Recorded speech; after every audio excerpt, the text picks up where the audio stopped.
two, one. What up, folks? Once again, it is indeed your boy Tim, the handsome liberal. I should be in better clothing. I'm sitting here in my robe, but I wanted to run this one by you folks. And it is indeed a day. I won't say a day that'll live in infamy. I don't want to sound crazy, but January 6th will be remembered. I mean, I don't want to. I'm watching The View today, and they're putting January 6th on par with September 11th and the Holocaust and some weird ass shit. It ain't. January 6th does not compare to the Holocaust or to anything of that nature. So I'm not going to do something ridiculous like that. But it is a day that you just can't say let's move on and forget. What happened on January 6, 2021 is memorable. It is memorable. It needs to be discussed. And we absolutely, by no chance in the remote possibility, want to ever live through another January 6th ever again. So, they always say those who don't know history are doomed to repeat it. So we certainly don't want January 6th to take place again. So having said that, rushing to sweep January 6th under the rug, at least in my humble opinion, doesn't help anybody out whatsoever. Now, I know there are a lot of people that immediately, I'm talking like as soon as January 7th, wanted to stop talking about January 6th. For obvious reasons, of course, for obvious reasons.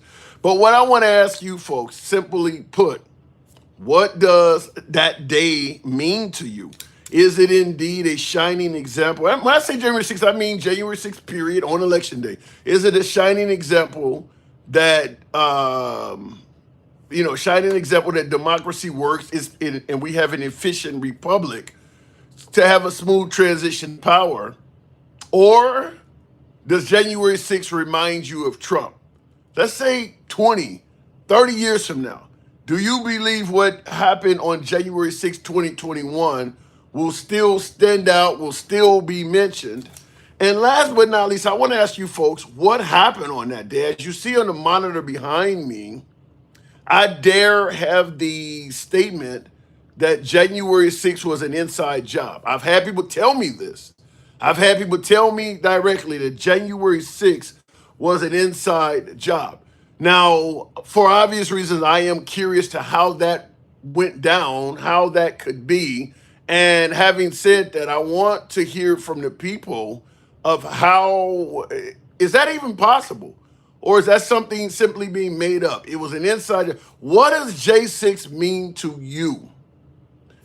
Now, also, we know that Merrick Garland today announced, I think, like 1,500 individuals related to J6 were charged and arrested and charged in some way, fashion, or form. Now they're not all there's not still 1,500 inmates incarcerated because of January 6th, but 1,500 people, according to Merrick Garland, were charged for what took place on that day. Was that wrong? We'll talk about that as well. Was that wrong? Did the federal government go too far? In other words, was it a peaceful First Amendment right that the government went too far and just started prosecuting everybody? A lot of people believe that as well. So we'll cover all of that. But I just want to know from you folks, what the hell happened? Do you believe it was an inside job? Nancy Pelosi failing at providing the National Guard? Many suggest that that's also a major issue. Here's something, before I start out and go into the comments, I want to say this right off the bat. Trump said go peacefully and patriotically. There is no denying that Trump said we're going to march to the Capitol and I'll be there with you. He obviously didn't go with them, but he did talk about going to the Capitol peacefully and patriotically. Here's something that leaves me baffled. Everyone is holding up signs that say stop the steal. What does that mean to you? What does it mean to stop the steal? What does it mean to stop anything? I want to dissect those words. To stop something should mean that there is something in motion, something that is ongoing that you want to halt, you want to cease it from continuing. You want to stop something. The reason I'm asking this question is because if you're saying go peacefully and patriotically, okay, so they go to the Capitol building and what they protest on the steps, protest outside the building because according to Trump, he never intended for them to do all of the things they did, never intended for them to break into the building, all of that. I get it. But you're going to stop something. How do you do that without breaking into the building? All of the proceedings are going on inside the building. You believe that the election was fraudulent, stolen from President Trump. That's what it's being stolen. So when you say stop the steal, it's the election that you believe is being stolen from President Trump. So when you say stop the steal, how can you stop that by going peacefully and patriotically? There's no way. There's no way those two things can be done. I mean, the crowd that Trump stated, let's go to the Capitol building peacefully and patriotically, they're all yelling, stop the steal. They all have signs that say stop the steal. But they're going to go to the Capitol building and stand down? I'm asking that because that doesn't seem to resonate to me. I'm curious. You really, I mean, because, and I see in the comments, Draco said, Tim, the Monday morning quarterback, choosing his own narrative. Draco, I would love to speak to you and have you give me a better narrative. Maybe you could correct me where I'm getting it wrong. I don't mind being corrected. You know, I don't block, ban, or censor. I'm trying to figure out the narrative. That's what I'm saying. Everyone has signs saying stop the steal. I can bring up photos and show you dozens of people holding up signs saying stop the steal. But they're going to go to the Capitol building peacefully and patriotically and choose to not stop the steal. What was going to happen? I'm just simply saying, what would a person that wants to stop something, what are they going to do? Just go and stand on the porch and yell? That's clearly not going to stop it because they're inside the building.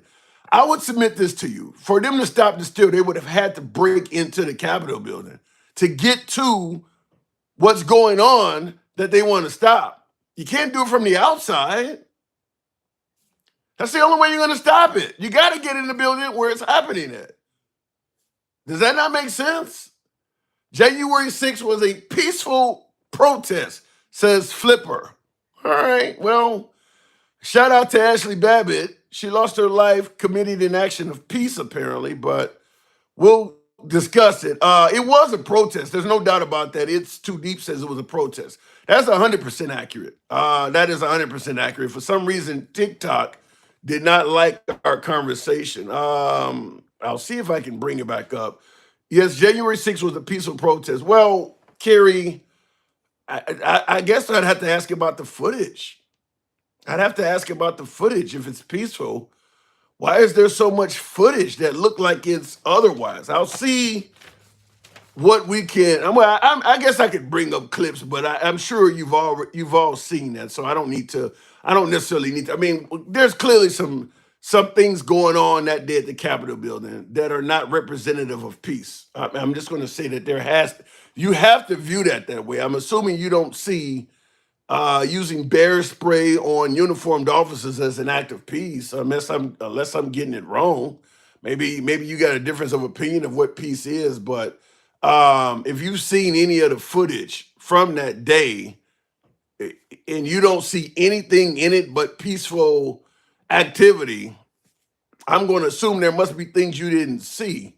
Because it's not all peace. I can tell you that. It's definitely not all peace. I mean, there are other things in there that are worthy of questioning. I mean, you got an officer being smashed between a door. I mean, that's not an act of peace. He's in there screaming and he's being crushed between the doorstep, and nobody's letting up. So I don't see how that could be viewed as an act of peace. Okay, I'm trying to bring up Instagram as well, but I don't see how that could be viewed as peace. So look it in the comments. We're going to be doing this as a comment only. Apparently TikTok doesn't like this topic. Here you go again, Tim says Triggy. Well, this is the anniversary of January 6th. This is the anniversary of when it happened. Now, let me be clear. I am 100% I can acknowledge 100% that this is a topic that my beloved MAGA side of the aisle does not like to talk about. I get it. It's kind of like when I bring up the issue about Haitian migrants eating cats and dogs. My MAGA audience don't like to talk about that. So be it. I mean, so there are certain topics that, I know it's not going to be a popular topic, and January 6th is not a popular topic for MAGA. But as I think that says Club or something says, he says Trump keeps bringing up the past and January 6th. MAGA always says move on. That's an excellent point because Trump brought up January 6th today, and he brought up January 6th, 2021. He took to the internet and started talking about January 6th, 2021. It's the same thing about the whole 2020 election. I get told by MAGA all the time, why the hell do you keep talking about that? That's old shit, we need to move on. But then Trump brings it up at every rally, and not one person in the audience yells, sir, can we move on and stop talking about this? So I do understand that some of these topics do not necessarily paint Trump in a good light. So MAGA would rather detractors or critics of Trump stop talking about it. Just let Trump himself speak on it only. That's not how it should work. But Trump is still talking about this stuff. So, I mean, it is what it is. I mean, what do you want everybody else to do? Shut up and just let him be the only one speaking? It's not going to work like that. So until Trump stops talking about it, it's likely going to continue coming up. Sup from Albany, New York. As that says, T-Bone, good evening to you. My sister is Attorney General for our state, and she knows exactly what the fuck she's talking about, says Carrie. Well, what about the Attorney General for Trump? Did he not know what the fuck he was talking about? Attorney General Barr, it is, the author of One Damn Thing After Another. Did he not know what he was talking about? Did your sister know more than the actual Attorney General of the entire country that Trump appointed? Because he seems to think some of the things Trump said are not true. Let me know in the comments. No, there's a lot you didn't see. There is a 75-year-old lady that has been in jail since 2021 that didn't even go to, there's a 75-year-old lady that has been in jail since 2021. So she's been in jail for 3 years. Wow. And you said she didn't even go. She went to DC and was not even in the area, and she's in jail. You got that woman's name? I'd be curious, because I think somebody else has brought this up before.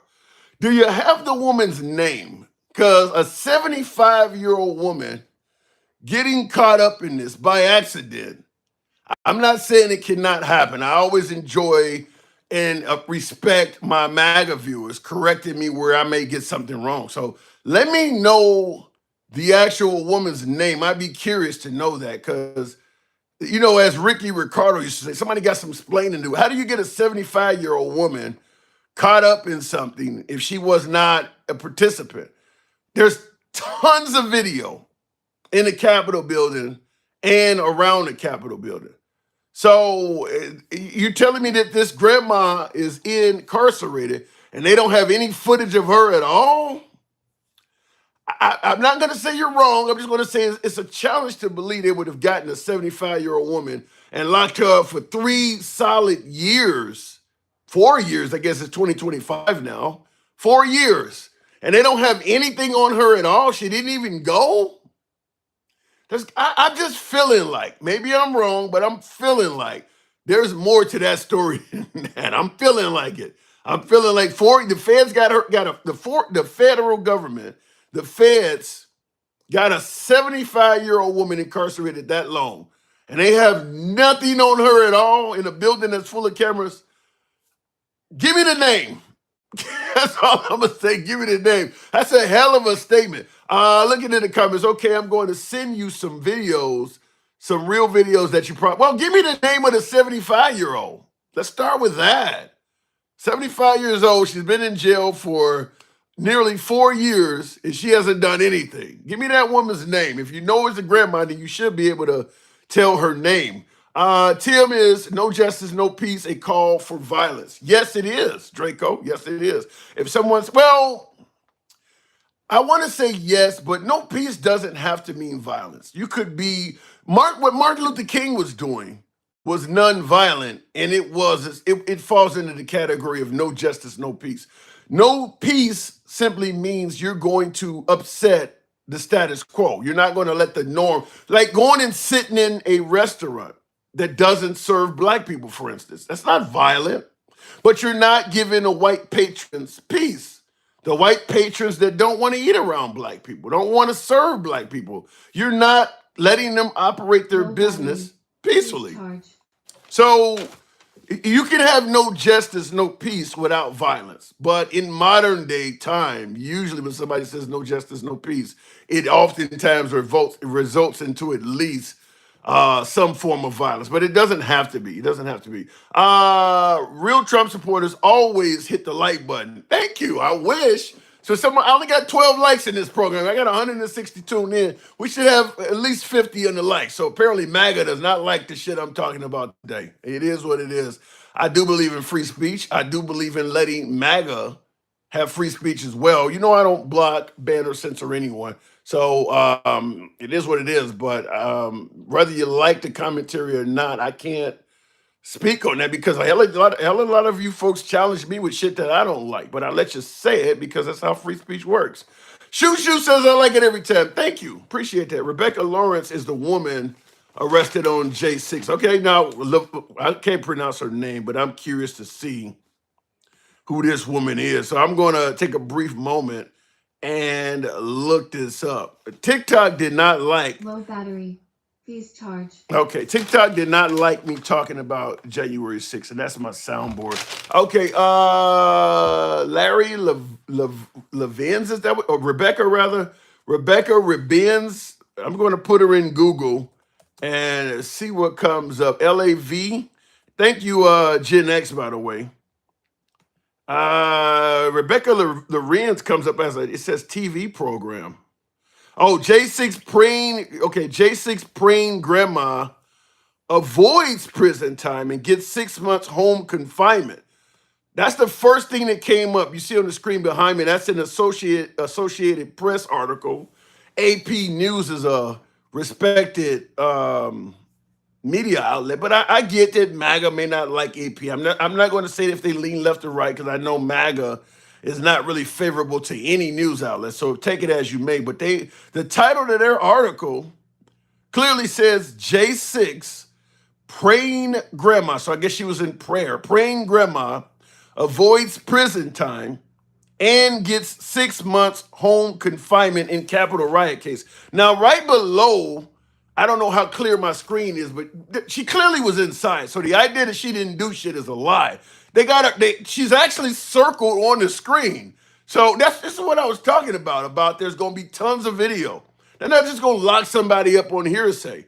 They got video footage for going inside the building. So the idea that she didn't do anything at all is just been blown out of the water right there. Just a quick search. I don't know who the hell this woman is. First time I've ever heard this. I didn't have to search but one site. And they got a picture of the bride walking into and people are like, well, she's innocent. She didn't do anything. She wasn't even there. You know what this sounds like? You see somebody clearly fighting back with cops. Well, my son was a good boy and he never did nothing wrong. And then you see the body cam footage. Oh, your son was a badass mother. This woman is walking in the Capitol building. At 75, she's in that crowd, in that angry crowd. She should be at home being the grandma she is now trying to portray to get her ass out of jail. If she was actually living the role of the grandma she's trying to use now to get out of jail, she wouldn't be in jail in the first place. This is no different than people showing up to court, well, my son was about to go to church or he was a deacon and you out here robbing people. Now she's a praying 75-year-old grandma. She didn't look like she was 75 when she was climbing in that building. That fell apart real quick. Grandma is guilty as hell, okay? Grandma ain't all that innocent. I don't know what grandma did once she went in the building. I'm not going to say she deserved whatever time they gave her. I don't know. But grandma was a willing participant. So let's strike from the record claims that grandma didn't have nothing to do with this and they just grabbed an innocent person that was not around. That ain't true. We can debate whether she got time she didn't deserve or whatever the case may be. But all of this crap that she didn't have nothing to do with it, she's on footage right there among all the chaos. People got sticks and flags and shit, and grandma's right in the middle of it. They didn't push grandma in there. Grandma climbed up the stairs and went in there with the whole crowd. So grandma ain't all that innocent. She smeared her depends on Pelosi's desk. Mrs. Blackville, I hope that ain't true. Is that true? Let me read the actual article. Damn. A Colorado bed and breakfast operator who promotes herself as online. Wait a minute. A Colorado bed and breakfast operator who promotes herself online as a J6 praying grandma was sentenced Monday to 6 months of home confinement. So she never got all that time. Folks, you guys are making it sound like she's been in prison for 3 or 4 years. Says the sentence Monday, they sentenced her to 6 months of home confinement after the judge rallied against offensive comments she has made about the criminal justice system. So once they caught her, she continued talking shit. Prosecutors had sought 10 months. So they was only trying to give her a max of 10 months behind bars. I had somebody get me to look into this case by starting out and saying she's been in jail since 2021. So none of that is true. She's been in jail since 2021, and she was not involved in this at all. They just grabbed a 75-year-old woman, threw her in jail for something she had nothing to do with, and she's been there for 3 years. None of that is true. That is patently false. Now that I'm looking at the actual, wow, it's amazing how stories can, how things can spread that are just insanely false. This is a perfect example of that. This woman has not been in jail that long. Magistrate Judge Zia Faroukwa, whoever that is, I guess it was a woman that threw her in jail, that while hers is among the less serious cases, it's still a grave offense. It was a dude raising his voice at times. The judge sounded incredulous as he pressed her lawyers about her media comments denouncing the January 6th prosecutions as fake trials. So she's deep involved in this. She's not an innocent victim. I mean, not only did she get caught doing it, but now she's all over social media talking shit about the prosecutors and everything. She was down for the cause. She ain't innocent. He told Lorenz he didn't think sending her to jail was going to help, but he fined her $103,000. Now that seems a bit excessive. Damn, he just took all her retirement money, huh? Your kids ain't getting shit when you die. He fined her $103,000. Damn, and you can't bankrupt out of that. Saying he needed to send a message that defendants cannot profit off their. Okay, so she was making money on it. Probably was getting donations and GoFundMe's from MAGA or something like that. So he fined her 103 G's. Shit. Saying defendants cannot profit off of their egregious contact. He sentenced her to 1 year of probation with her first 6 months in home confinement.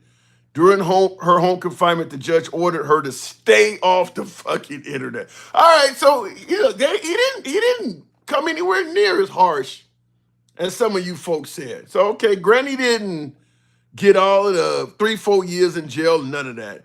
And not only that, but Granny also didn't get the message because she continued staying online talking shit. Ed says you accusing her of acting like young blacks when arrested. She did act like some young blacks when arrested. She started talking shit like some young blacks when she got arrested. She did it. That's exactly what she did. Ed, thank you for the super chat. That is exactly what she did. What do you hear young blacks being told? You'd be all right if you just complied. She ain't complying. She talking all kinds of shit. Real quick, I'm just trying to see here. After her conviction in April on misdemeanor charges, Trump said on social media that she was unfairly targeted by the Justice Department and shared a link to a website where people can donate money to her legal fund. That's probably where the 103 G's came from. The judge knew she was getting paid by MAGA. Before receiving her sentence, Lorenz told the judge she went to the Capitol out of obedience to God. So she's saying that God sent her to the Capitol building. So for my viewer that claimed that she was 75 years old and she had nothing to do with this, and they just arrested her, she testified that she was involved in it. She actually testified that God sent her. Wow, you mishandled this story really bad. To try to say it was an innocent 75-year-old woman that wasn't involved in it. She's under oath saying that. She actually testified that God sent her there, so she's admitting she was there. I was trying to find out what did they show anything that she did while she was in there. It says, it doesn't say really anything else she did while she was in there. Did she break any windows or any of that stuff? Says Lorenz watched other rioters breach bicycle rack barricades and overrun a police line on the Capitol Rotunda steps. Prosecutors said she chanted, "It's our house. You can't take our house." Now, this is the woman, the praying elderly woman. She's out there chanting, "It's our house. You can't take our house," before entering the building, and she spent approximately 10 minutes inside the Capitol, prosecutors said. I will say this. I do think that she got over punished. She went in there, she yelled some shit out. I'm not hearing that she broke anything. I'm not hearing that she hit a cop over the head or anything. 103 G's for that? Yeah, I'm going to side with a little bit of MAGA on this. Based on what I'm seeing, she has all but promised to do it all over again, Parker said. Okay, so apparently she's not remorseful for it. But I'm not hearing $103,000. Okay. I'm willing to admit that maybe the judge got a little bit heavy-handed on her. But she ain't innocent. And it's bullshit to claim that she innocent. He got heavy-handed on her. Nobody was over-punished. They shouldn't have been in there. Well, Renee, committing a crime doesn't mean that the authorities can do anything they want to you. It does sound like they hit her hard. They made an example of her. Kind of like what did Trump say? It kind of sounded like Trump was kind of right on this by saying that they made kind of an example out of her. I'm trying to see what the quote Trump said was. I'm starting to believe Trump a little bit on this. Now, I'm not saying that she's innocent. She should face some charges. She was part of it, and she's not remorseful. She's attacking the judge, saying all kinds of awful shit online, but 103 G's for that? That's heavy. I think Trump did more in terms of attacking judges in the system online than her, and he ain't paid shit. No, wait. He did pay $10,000 per contempt charge. That's heavy though. I think they overdid it on her. But hey, you know what did they always tell folks? Don't do the crime if you can't do the time. So I'll leave it at that. But I do believe that's a bit heavy. I think part of it is probably because she was so unapologetic about it. That's probably why they hit her so hard, because otherwise, if she had went in there and said, "Look, I made a mistake. I was foolish that day. I'm so sorry." 103 G's? Yeah, that seems really. Oh, here, Trump said on social media that she was unfairly targeted by the justice system and shared a link to a website where people can donate money to help her legal fund. I don't totally disagree with him on that. I don't totally but my guess is Merrick Garland and the federal government targeted all of them. So she was part of the mix. You put as they say, you put a quarter in the jukebox, you got to dance the dance. I mean, nobody forced her to go in there. But the punishment seems a bit high for the crime. I mean, now Trump, Mr. Pardon himself, I don't know. Can he give her money back? I'm not saying he should do it. 103,000 seems excessive. If he pardons her, does the federal government have to give her? I mean, she's lost her legal fees. She's not going to get that back, and most of that came from MAGA. Sounds like. I don't know how it works, but if he pardons her, if she has not paid all of that 103,000 bucks back, then he could free her from debt. Because if she's a regular, average, everyday person, she's probably gonna be in debt until she dies, unless she got a decent savings. That's a lot of money. That's a lot of money for just going. I mean, they claim she was in the Capitol building for like 10 minutes or so. That's yeah, they made an example of her. That's heavy. That's a little bit harsh to me. That's like the crime bill. That's they got it. They hit her hard. They hit her. She learned her lesson. Well, don't sound like she did. No, I just watched the video.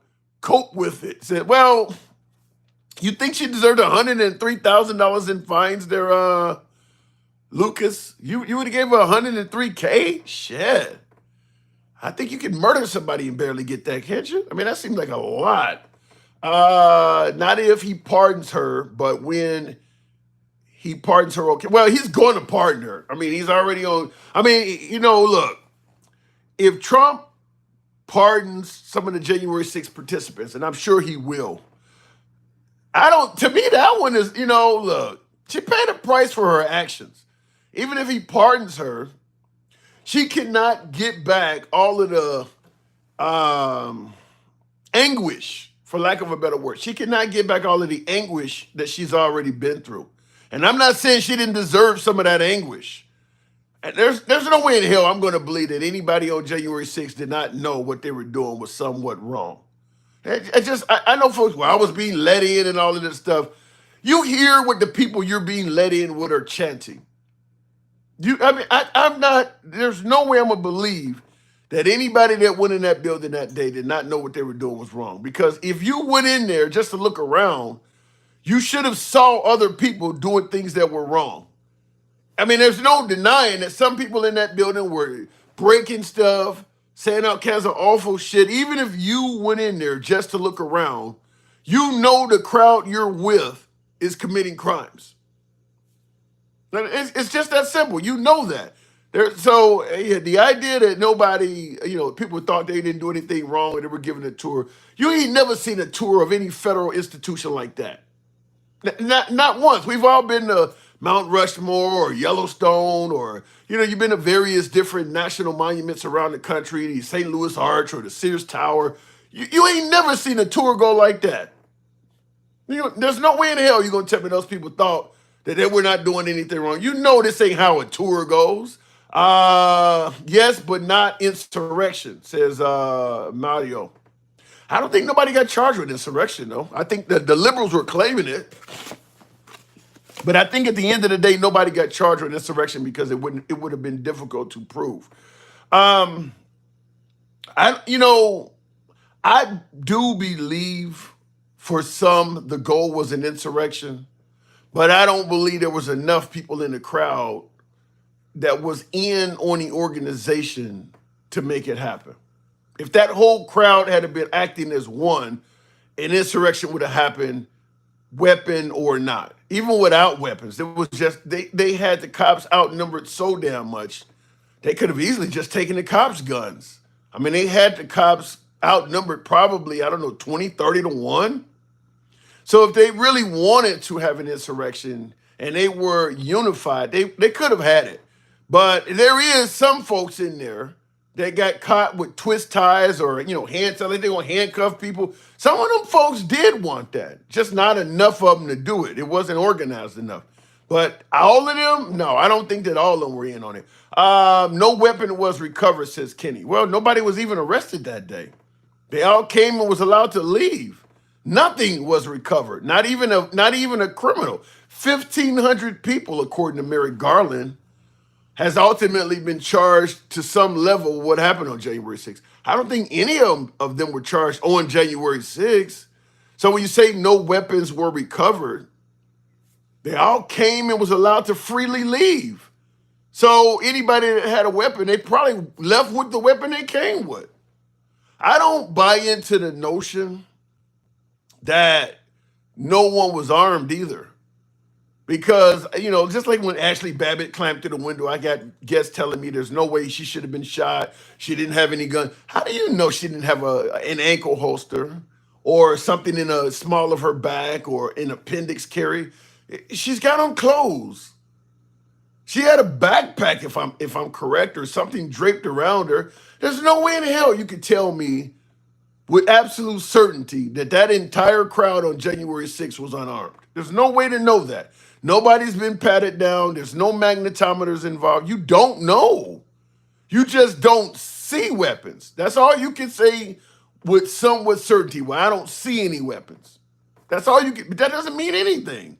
Just because you don't see it, don't mean it ain't there. She knew a gun was pointed at her, and she still went through the opening. Babette Lynn's, that's kind of my take on it. I say this all the time. It doesn't matter if it's a guy with a badge on or a guy robbing a liquor store. If somebody's aiming a firearm at you and yelling a bunch of instructions, and you choose to openly defy those instructions, you increase your statistical probability of getting shot. It's as simple as that. I don't care if somebody is, like I said, if it's a cop telling you, let me see your hands, or get on the ground, or if it's somebody that broke in your house at 2 a.m. and they got the drop on you. If they're yelling something at you and you choose to do whatever the hell you want and ignore what they're saying, you increase the chances of getting shot. As simple as that. Ashley Babbitt doesn't get a pass. I mean, you increase the chances of getting shot. So, and that's what happened to her.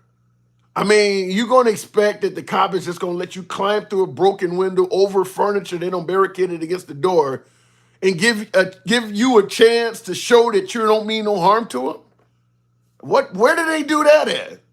She literally is the definition of FAFO personified. And I see that in the comments, says Bullets as well. Yeah, she's like the definition of that. What she was doing going through the window. Yeah, not only is she going through the window, but the people on the other side are so frightened, they don't lock the doors and barricaded furniture upside down against the door so that you can't just kick the doors in. I mean, they really are that concerned with somebody coming in. And they don't broke out the window, and Ashley Babbitt is trying to climb over the door, over the furniture to get in that room.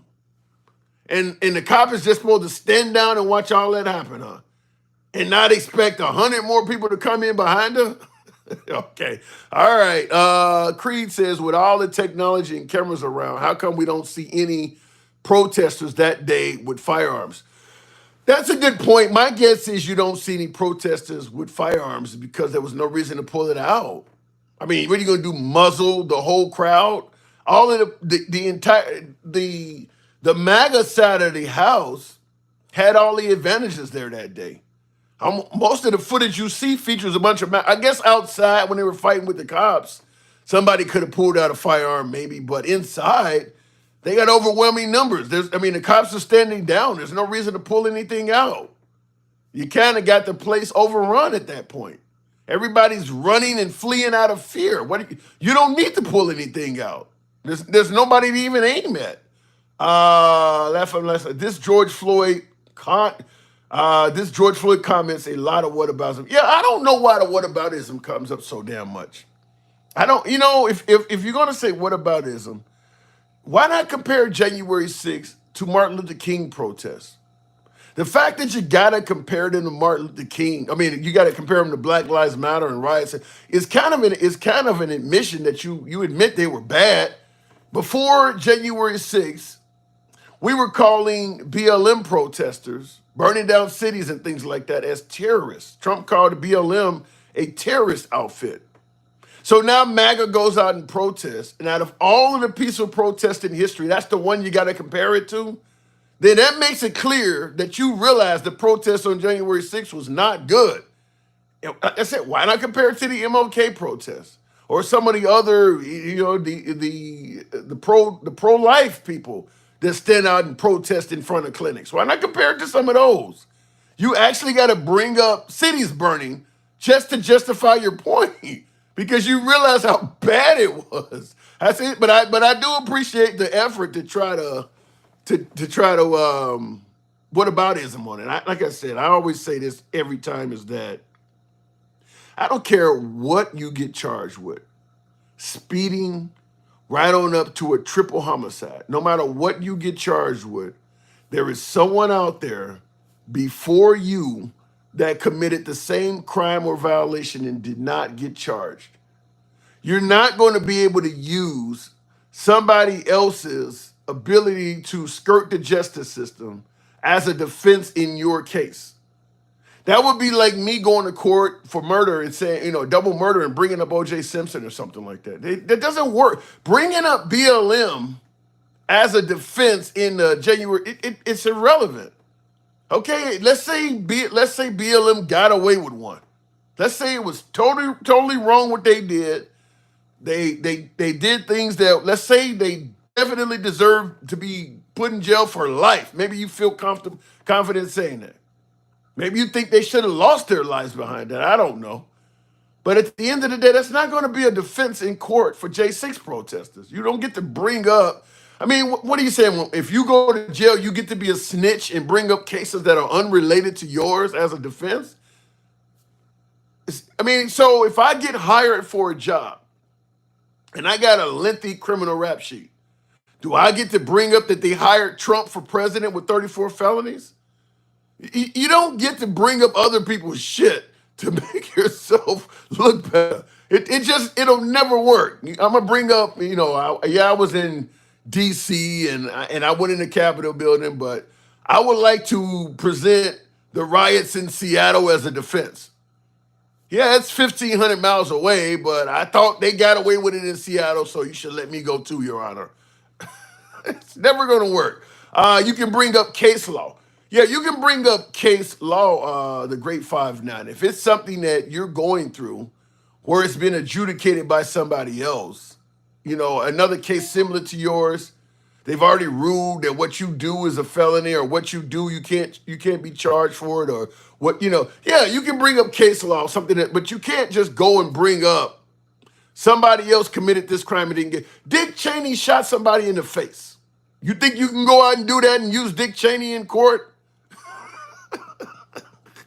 Like I said, anybody can do that. You really think you can go out and shoot somebody in the face and bring up that Dick Cheney did it while he was hunting and nobody got charged? Well, I shot him in the face, but Dick Cheney got away with it.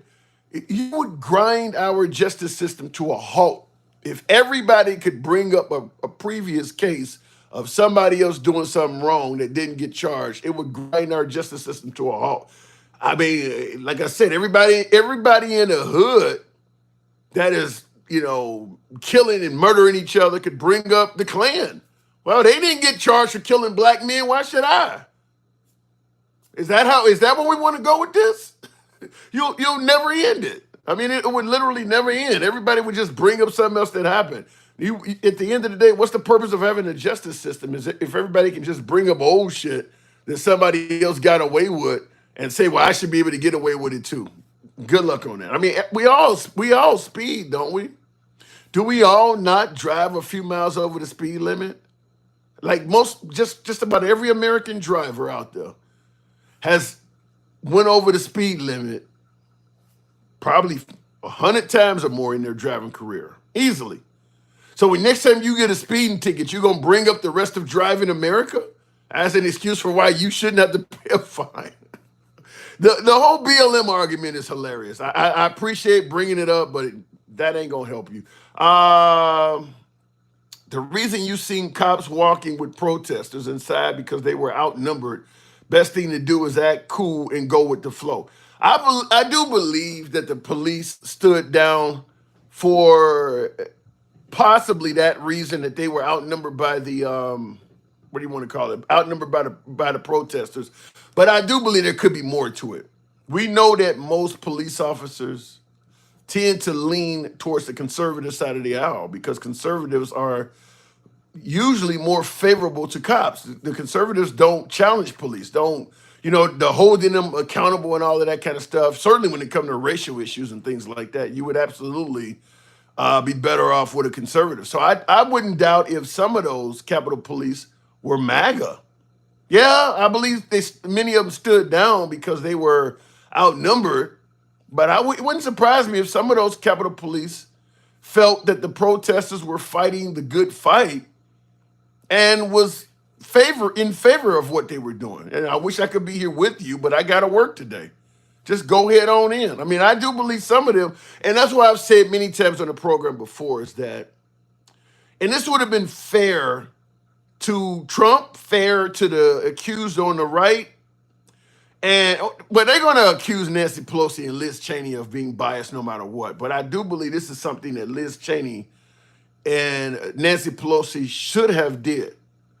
Every police officer that was seen on video calmly letting people in, which is going against their job to defend the building, they should have had to testify before Congress why they didn't do anything, why they stood down.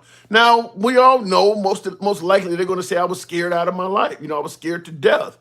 But they should have to say that. They should have to say that. Otherwise, you may have something in the future break out and you find out, well, shit, back in 2021, here's that same guy working for the Capitol Police letting people in. They should have had to go before Congress and be on the record under oath testifying why they did that. But Nancy Pelosi and Liz Cheney were so focused on Trump, they had tunnel vision that they really didn't care to possibly hold Capitol Police accountable in that as well. They wanted to focus, keep their eye on the prize, and maybe it would not have been popular to go after some of the Capitol Police officers, whatever the case may be. But that looks like you're biased when you do that. They should have required those officers to come forward. Looking in the comments, how many Democrats with the jail? I'm assuming you mean went to jail today. How many Democrats with the jail today after the fiasco that happened near the Capitol? I don't know what you're referring to. A fiasco that happened near the Capitol. Describe the fiasco. That's what I'd have to ask. They are not removing 2-term limits for president. Well, that's the whole Trump talking about I'm going to be a dictator on day one and people thinking he's going to get in there. Keep in mind, Trump is pretty damn old. I don't know, the idea that he may try to go for a third term. I mean, after he finishes this 4 years, he's going to be in his mid 80s. I mean, maybe, but I don't think he'll push for that. I think Trump's goal was to stay on the right side of the law, so to speak, not to end up getting incarcerated. He won that. He's going to make a fortune. He'll leave the White House incredibly wealthy. I mean, if he just wants to stay in for another, term or whatever and fight through all of the democracy and things like that says he cannot do that, because you'd have to change the Constitution and fight against a whole bunch of shit to make it. But if he wants to go through, I don't see it. I understand there's a lot of folks that really don't like Trump. And I understand Trump has said a lot of things that could lead to people having that mindset. But I think Trump's main purpose of running for office was to avoid the jail time he was facing, to avoid all of that shit, because he knew becoming president again was like landing on a lily pad and you're safe. And that's exactly what has happened. But I don't foresee Trump trying to change the rules so he can stay in power a second term. Not saying anything is possible, but maybe if he was in his 70s or 60s, he's pretty damn old to have to keep dealing with that shit. He's pretty damn old. Looking in the comments, hang on, we're telling more followers to join. Oh, thank you for that. We're also on Instagram. I'm trying out Instagram under the Handsome Liberal. I don't know if people can come on there live or not. If they can, I would bring them up because I would like to be able to talk to MAGA a little bit more. And tonight, TikTok's down. There's nowhere on any film footage where police is just opening doors. Don't know what your video. They're not opening doors. The doors are open, but the police are standing against the wall while people are just walking past them. There is footage of that. The footage that the detractors and the people that were angry with what happened on January 6th released is different than the footage of people that were defending what happened on January 6th released. There is footage of people being let in the Capitol building. I'm gonna see if I can find it on YouTube just to play it on the monitor. But yeah, there is footage of that. There is definitely, just like the QAnon shaman, that's his name. There's footage of him being shadowed by several police officers that are doing nothing, just letting them walk around. I mean, there is footage of that. So yeah, I don't. Rioters walk through Capitol. I'm looking for a video where it shows. I mean, these people here are walking peacefully, but I don't see any police in this video. But they're not tearing up anything. They're just casually walking in No, we there. just saw protesters walk. Yeah, they're just casually walking in. I'm trying to see if I can find a video of them walking in. They were just standing down by the door. Because they definitely were being let in some areas. But like I said, I do believe that it was out of fear. That it was out of fear. Somebody let me know if you see. It left my ass off. Does anyone see the odd shit going on? Tom S. There's always odd shit going on. You know I don't block, ban, or censor Tom S. Why don't you elaborate? State what the odd shit is. Maybe you can cue us all in. Maybe I'm getting something wrong. Let me know what the odd shit is. I'll read your comment and tackle it. Homer, do you realize we get 80% of our oil from inside North America? Hush. You know, I think that is one of the issues is that they say we are drilling more than ever before, yet Trump won on the promise to drill, baby, drill. So if we are indeed pumping more oil than ever before, what is he talking about? So now if that is correct, then maybe he was able to get elected on the grounds that people didn't know that. People maybe people don't already know, but there's a hell of a lot of drilling going on under Biden. People saw the price of fuel, so it's easier to believe what Trump is saying. That's my humble opinion on that. There was a point when Capitol Police made the decision to allow people in to try to de-escalate the situation, says Chris. Chris, that's what I'm saying is that I believe that they felt that the whole situation would be less harmful to let people in versus fighting people, getting in shootouts or try. I mean, because you can't arrest all these people. I mean, you're outnumbered 20-1. You can't just start handcuffing people or telling people get out.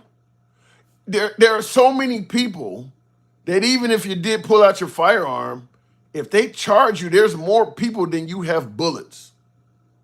And you don't know if they have bullets.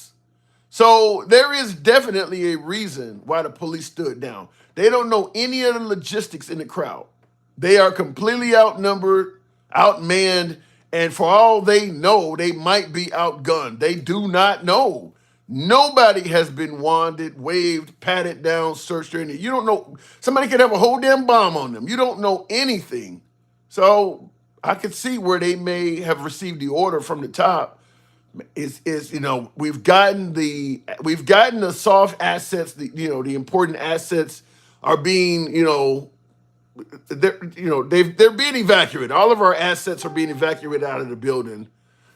Just let them in for now, and let's try to make this thing fizzle out. I could see that happening. I could see that coming from the top. Because you see what happened when Ashley Babbit got hit. People are pissed off about that. I mean, so all of a sudden they start popping a bunch of people in the crowd. I think that would have went off even worse. Not to mention with Trump still being president, if several Trump supporters at that protest had got hit, shit, you got to deal with the wrath of Trump. Shit, I don't pissed off the president. I mean, Trump did call the Capitol police officer that shot Ashley Babbit. He called him a thug and demanded he be prosecuted. So I could see why they might want to stand down. You don't have a lot of people that's got your back. If we are pumping more oil than ever, are we selling it? Wait a minute. If we pumping more oil than ever, who are we selling it to, and why has the national debt skyrocketed? Well, the national debt's going to keep skyrocketing because we got so much going on. And not to mention, if Trump keeps giving these huge tax cuts, that money has to be made up from somewhere. I mean, he's collecting less money, and we're going to continue funding Israel. That's not going to stop under Trump. My guess is the Ukraine funding ain't going to stop under him either, because you got a lot of Republicans that are saying that needs to continue. And then he's giving all these tax cuts in the middle of that. That's not going to help. So But in regards to if we're pumping more oil than ever, well, our oil, maybe I'm wrong on this, but this is what I've heard. Our oil that we pump here cannot be easily refined. So the oil we import is easier to, I guess, translate into how we use it than the stuff we're pumping out of the ground in this nation. So we basically pump our oil and export it to other places where they have more use for it. And then we import oil that is more favorable to our uses. That's the way I kind of heard that. So we are pumping, but we're exporting it. We're not using it here because it is harder to refine it and make it into the cost to refine it and to make it into what we need it to be is actually more expensive than just importing oil. But we are selling what we are pumping here. That's what I've heard. And I see in the comments, somebody says we have a lot of it. I'm upset that the proverbial swamp wasn't drained in 2016 and 2020. You're not going to get a draining of the swamp in 2024 either, or 2025 to 2029. Trump is not going to drain the swamp. I'll tell you why. You think promoting folks that are billionaires like this, all of these corporate heads, didn't we just shoot one of those guys in the back that worked for a healthcare company? Didn't one of those guys just get shot in the... You think billionaires are going to do what's right by you and I, the average working man? Do you have any examples of where they ever have done that? Elon Musk, not Elon Musk, but Jeff Bezos. What is he supposed to be, like damn near the second richest guy in the country or something like that? His staff is going on strike because he ain't paying them like shit. And now he hasn't bought his way onto the Trump administration, but he is in Trump's good graces. So it wouldn't surprise me if you started seeing legislation come out of the Trump camp that is friendly to some of Jeff Bezos' businesses. He's the swamp. So you're not gonna get the swamp drained under Trump. I mean, look, I am a huge opponent. I am against the claim that America is better off being ran like a business. A business is all about profit. If you want to run America like a business to our international adversaries, the import-export market, there may be some legitimacy to running America like a business from that aspect. But when you start talking about the U.S. healthcare system that U.S. Citizens are using, you start talking about for-profit prisons and all, you don't want that shit ran like a business. You don't want anything that the American citizen needs to be ran like a business. Simply put, if you run a business and I do not have the money to purchase your good or service that your business is providing, you don't have the time of day for me. The government shouldn't have that approach to its own citizens. That's the business approach to their customers. If you do not have the money to purchase the good or service that I provide to my customers, I don't have the time of day for you. You don't want your country to be like that. I never could understand why people want their country to be ran like a business. That would mean that the poorest among us would essentially be ignored by the government because we don't have the money for whatever good or service that they're talking about. Like healthcare is a perfect example. Like we always talk about the penal system where there's a hell of a lot of people that are serving time simply because they can't afford bail. There's a hell of a lot of people behind bars that may later be found innocent or at least have their charges dropped. But they cannot afford the bail, so they're spending all that time behind bars when ultimately they may be found completely innocent of that crime or have their charges dropped. You don't get any of that time back. You might have lost your job. You may have lost your place of residence, your house, your car, maybe even your wife, your kids. You don't get any of that back. None of that. And you were incarcerated the whole time simply because you couldn't afford bail. That's it. Plenty of people go down. You don't want to run that system on a for-profit basis. So I'm totally against running a country like a business because businesses care about profits. They don't give a damn about people. All the leaders of other countries are saying, can't believe this clown is president against his Sherry Balco. Well, it depends on I don't know. I got to say this. I know there's a lot of our adversaries that don't like Trump. But I gotta say, it wouldn't surprise me if some of our adversaries were looking at Biden as well and saying, this guy's too old for this. If Biden had been reelected, not Kamala Harris, but if Biden had been reelected, I'm sure there were some of our adversaries, some of our friends, not adversaries, but some of our friends would probably say, is the United States really gonna let this guy do another 4 years? It would not surprise me if some of them thought he was kind of not a clown, but thought the American public may have been a clown for indicating that they were going to possibly let Biden be president until he was like 86 or whatever it would be. So it could go both ways. It could go both ways. And I will say this, whether you like Trump or not, he is getting some shit done that goes in line with what he's talking about. Justin Trudeau of Canada just announced he's going to resign. The tariffs and some of the threats that America's making has apparently continued to assist him in the falling out of favor with his own countrymen. So Justin Trudeau's out, and it's looking like Canada may go a little bit further to the right. Now, before Trudeau bowed out, he was already talking about stepping up the budget for protecting the northern border. Mexico is talking about doing more to protect the southern border. Say what you want about Trump. There is movement happening because of those threats he's making. People are moving and shaking in some areas. So is it a good thing? We'll see. But people are moving. Them threats are getting people off their ass. Just like when he was threatening to get out of NATO. Some countries all of a sudden started finding money to strengthen their defense budgets. So some people like that. Some people like the fact that he's getting some things done. Now, others may not like the fact that he's doing it in a bully sort of fashion, but he is getting things done. I'll just say he is getting in the aspect of those things. Now, the Panama Canal, I do believe Trump has room to be successful with his threat to Panama as well. Now, he's talked about taking the Panama Canal and it being under control of the United States. I'm not going to say some stupid shit like that's a joke because I don't buy into that.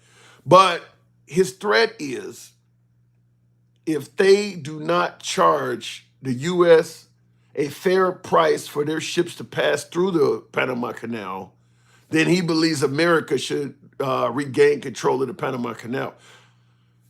I don't think the choice is going to be difficult to make. I think that at the end of the day, Trump is going to get his wish. Panama is no military comparison to the United States. So if America starts threatening to take the damn Panama Canal, they know they can't stop us from doing it. So my guess is to appease Trump, he'll probably lower the price of shipping going through the Panama Canal. Once again, Trump getting something done. I do believe that's likely what will happen. He'll talk shit, but it's a no-win situation for Panama. And they'll lower the price of shipping going through the Panama Canal for American vessels, which could lead to the lowering of goods and services that are on those ships that you and I buy. Maybe some fruits and vegetables, maybe some foods. Talking about the price of some of these things you pay at the grocery store you don't like. That could lead to some of that. Now, he's not going to get a whole lot of credit from the left on this because it's the bullying way, the bully sort of fashion on how he's doing this stuff that people don't like. I get it, but there is a possibility that there may be success out of this. And I do believe that if all of a sudden the prices of goods and services that are on those ships starts dropping in America, people will overlook the bullying. And he will be viewed economically as a success if he can get that done. And my guess is Panama, they can lower the price of U.S. ships going through the Panama Canal and just simply raise the price on other people to make up the difference. I mean, it's that simple. So I think he will ultimately get what he wants in regards to Panama. I think he will get what he wants in regards to securing the northern and southern border. I think he will get a lot of immigrants out of this country. Now, it could look messy the way it happens, but it will happen. So, those are some of his promises I think that will be met. Some of the other things he's talking about, lowering crime, that's not going to happen. The president doesn't have any control on what's going on in inner U.S. cities. And certainly when the governor of a lot of towns and the mayor also is pushing back on his policies, he can't lower crime in Chicago or L.A. There's nothing Trump can do about that. But he ran on it. So some of his promises will be met, and then some of them I think will be an utter failure. Like ending the Ukraine-Russian war in 24 hours. That shit ain't going to happen. That's just blatantly false, patently false. Is not going to happen. But if he can meet enough of his promises, I'm sure it will appease MAGA, and it might appease others. Looking in the comments, though, Chris Vaughn says, or it depends on other countries, or it depends on other countries to undermine the USA. Under Trump, I think that might be harder to do because he makes such vivid threats. I don't know who could undermine the USA and feel confident that they're going to get away with it because his threats are so vivid. Not saying it can't be done, but I'd be curious to know who would undermine the USA and how would they do it.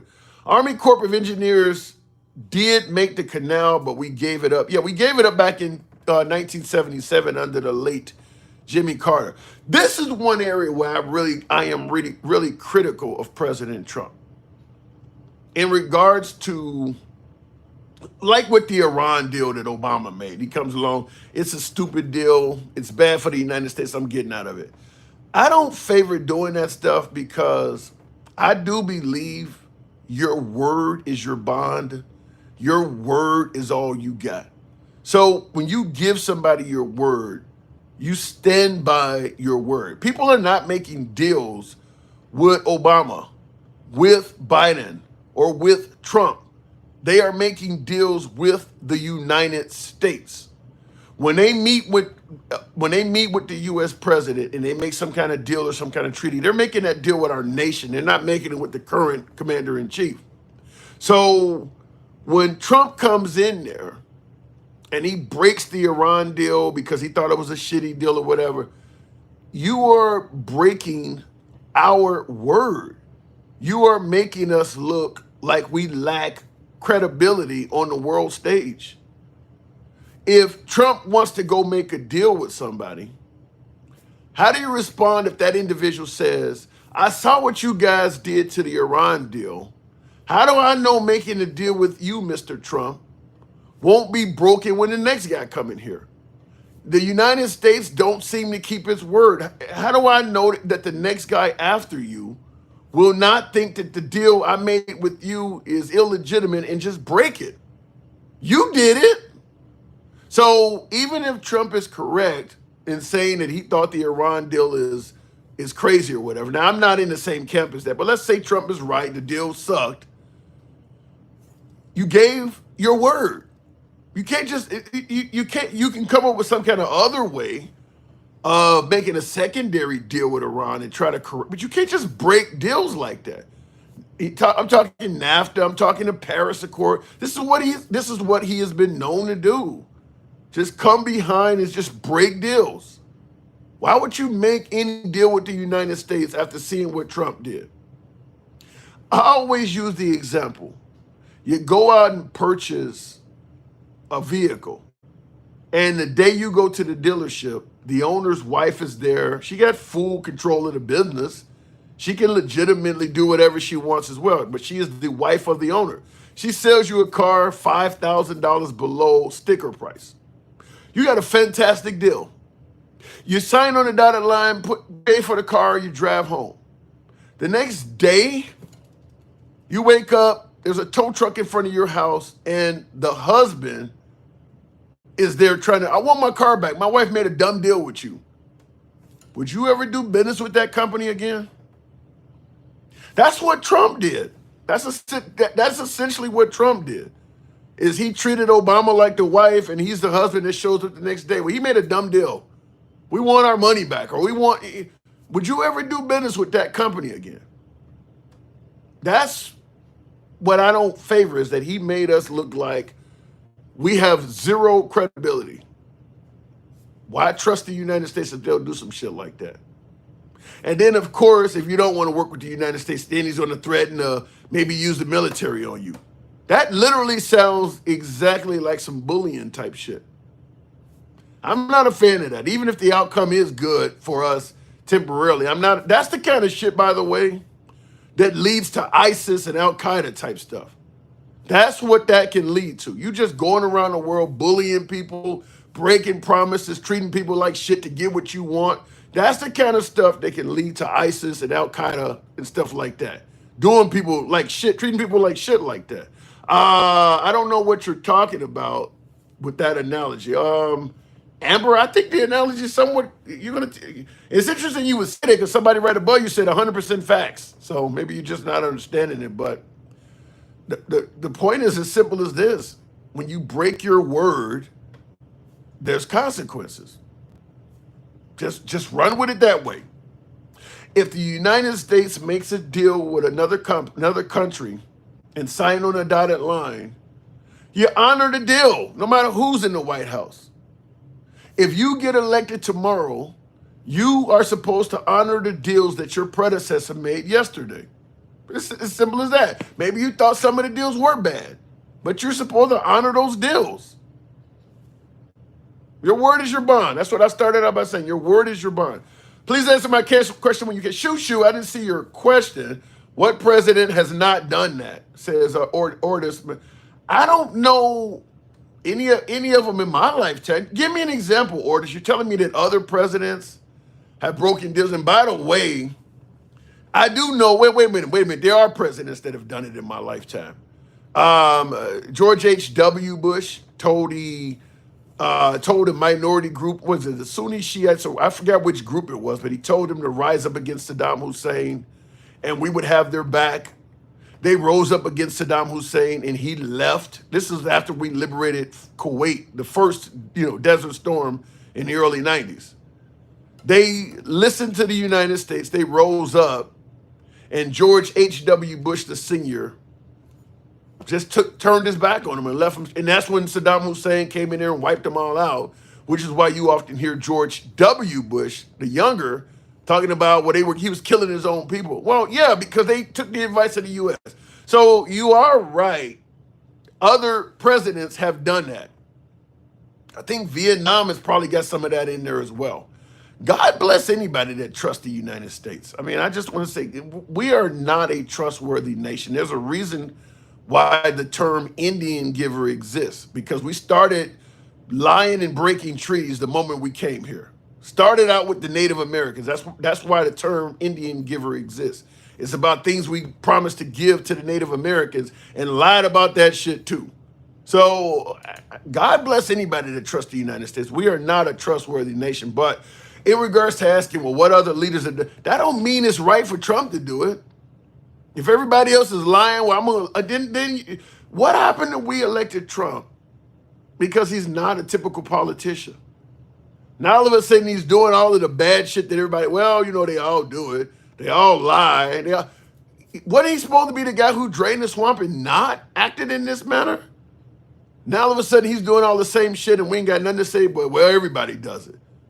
Real quick in the comments, it was a setup. The only way to treat the weapons was to make it look like a war. Biological weapons, sorry, they duped everyone. I don't, when it comes to the events that happened in Iraq, I don't know what it was, but it wasn't the truth. I mean, now that we are able to Monday morning quarterback what we did in the Middle East over the last 20 years almost 20 years over there dealing with that shit. Is there anybody that looks back on Iraq or even Afghanistan and says, yes, that was absolutely necessary. It helped us out. Trump put the Taliban right back in control. So we thought bin Laden was in Afghanistan. When we got there, the Taliban was in control. Bin Laden was not in Afghanistan. And when we left there, the Taliban was in control. We didn't gain nothing out of that. We didn't. I mean, we didn't gain any. We didn't. Afghanistan is not an ally of the United States. Do we have any bases there? I don't believe so. After the Biden botched evacuation with 13 service personnel guys, we didn't gain nothing out of that. In fact, we left a lot of equipment behind. We didn't gain nothing out of that. So no, I think we do make some big mistakes. I am a major Trump hater, says Arnold Lee. What is a major Trump hater? When I hear folks talk about Trump derangement syndrome, are you saying that you openly admit that that's what you have? Saddam had their hotel rooms bugged so they knew where they were going the next day to start. Well, the United States didn't care nothing about those people. The United States goes to these countries for its own agenda, its own best interest, and we don't give a damn. I mean, a perfect example is in Afghanistan. When we were in Afghanistan, we were holding it down, keeping the Taliban at bay. Women started suddenly having rights, something resembling a little bit of equality. They could drive, they could open up a business, they could go to school and become educated. And when we left, Trump made a deal to return Afghanistan back to the Taliban. And there was nothing in that deal that says you cannot go back to oppressing women and mistreating them. We didn't give a damn about those women. That's what we don't. We go there for what we went there for. If you're mistreating people, you're abusing kids, we don't care. We don't see any of that. We're here for what we're here for. We're not here to defend human rights. You can violate human rights in our face all you want. We're here for your resources, or we're here because you got a bad guy over here. We don't care what you're doing.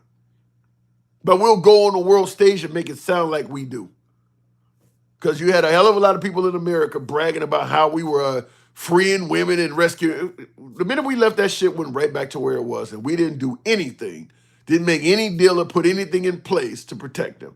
So the handsome liberal on January 6th, Trump Trump locked Pence out of the White House. Why? I thought that was his buddy. Let me just say this.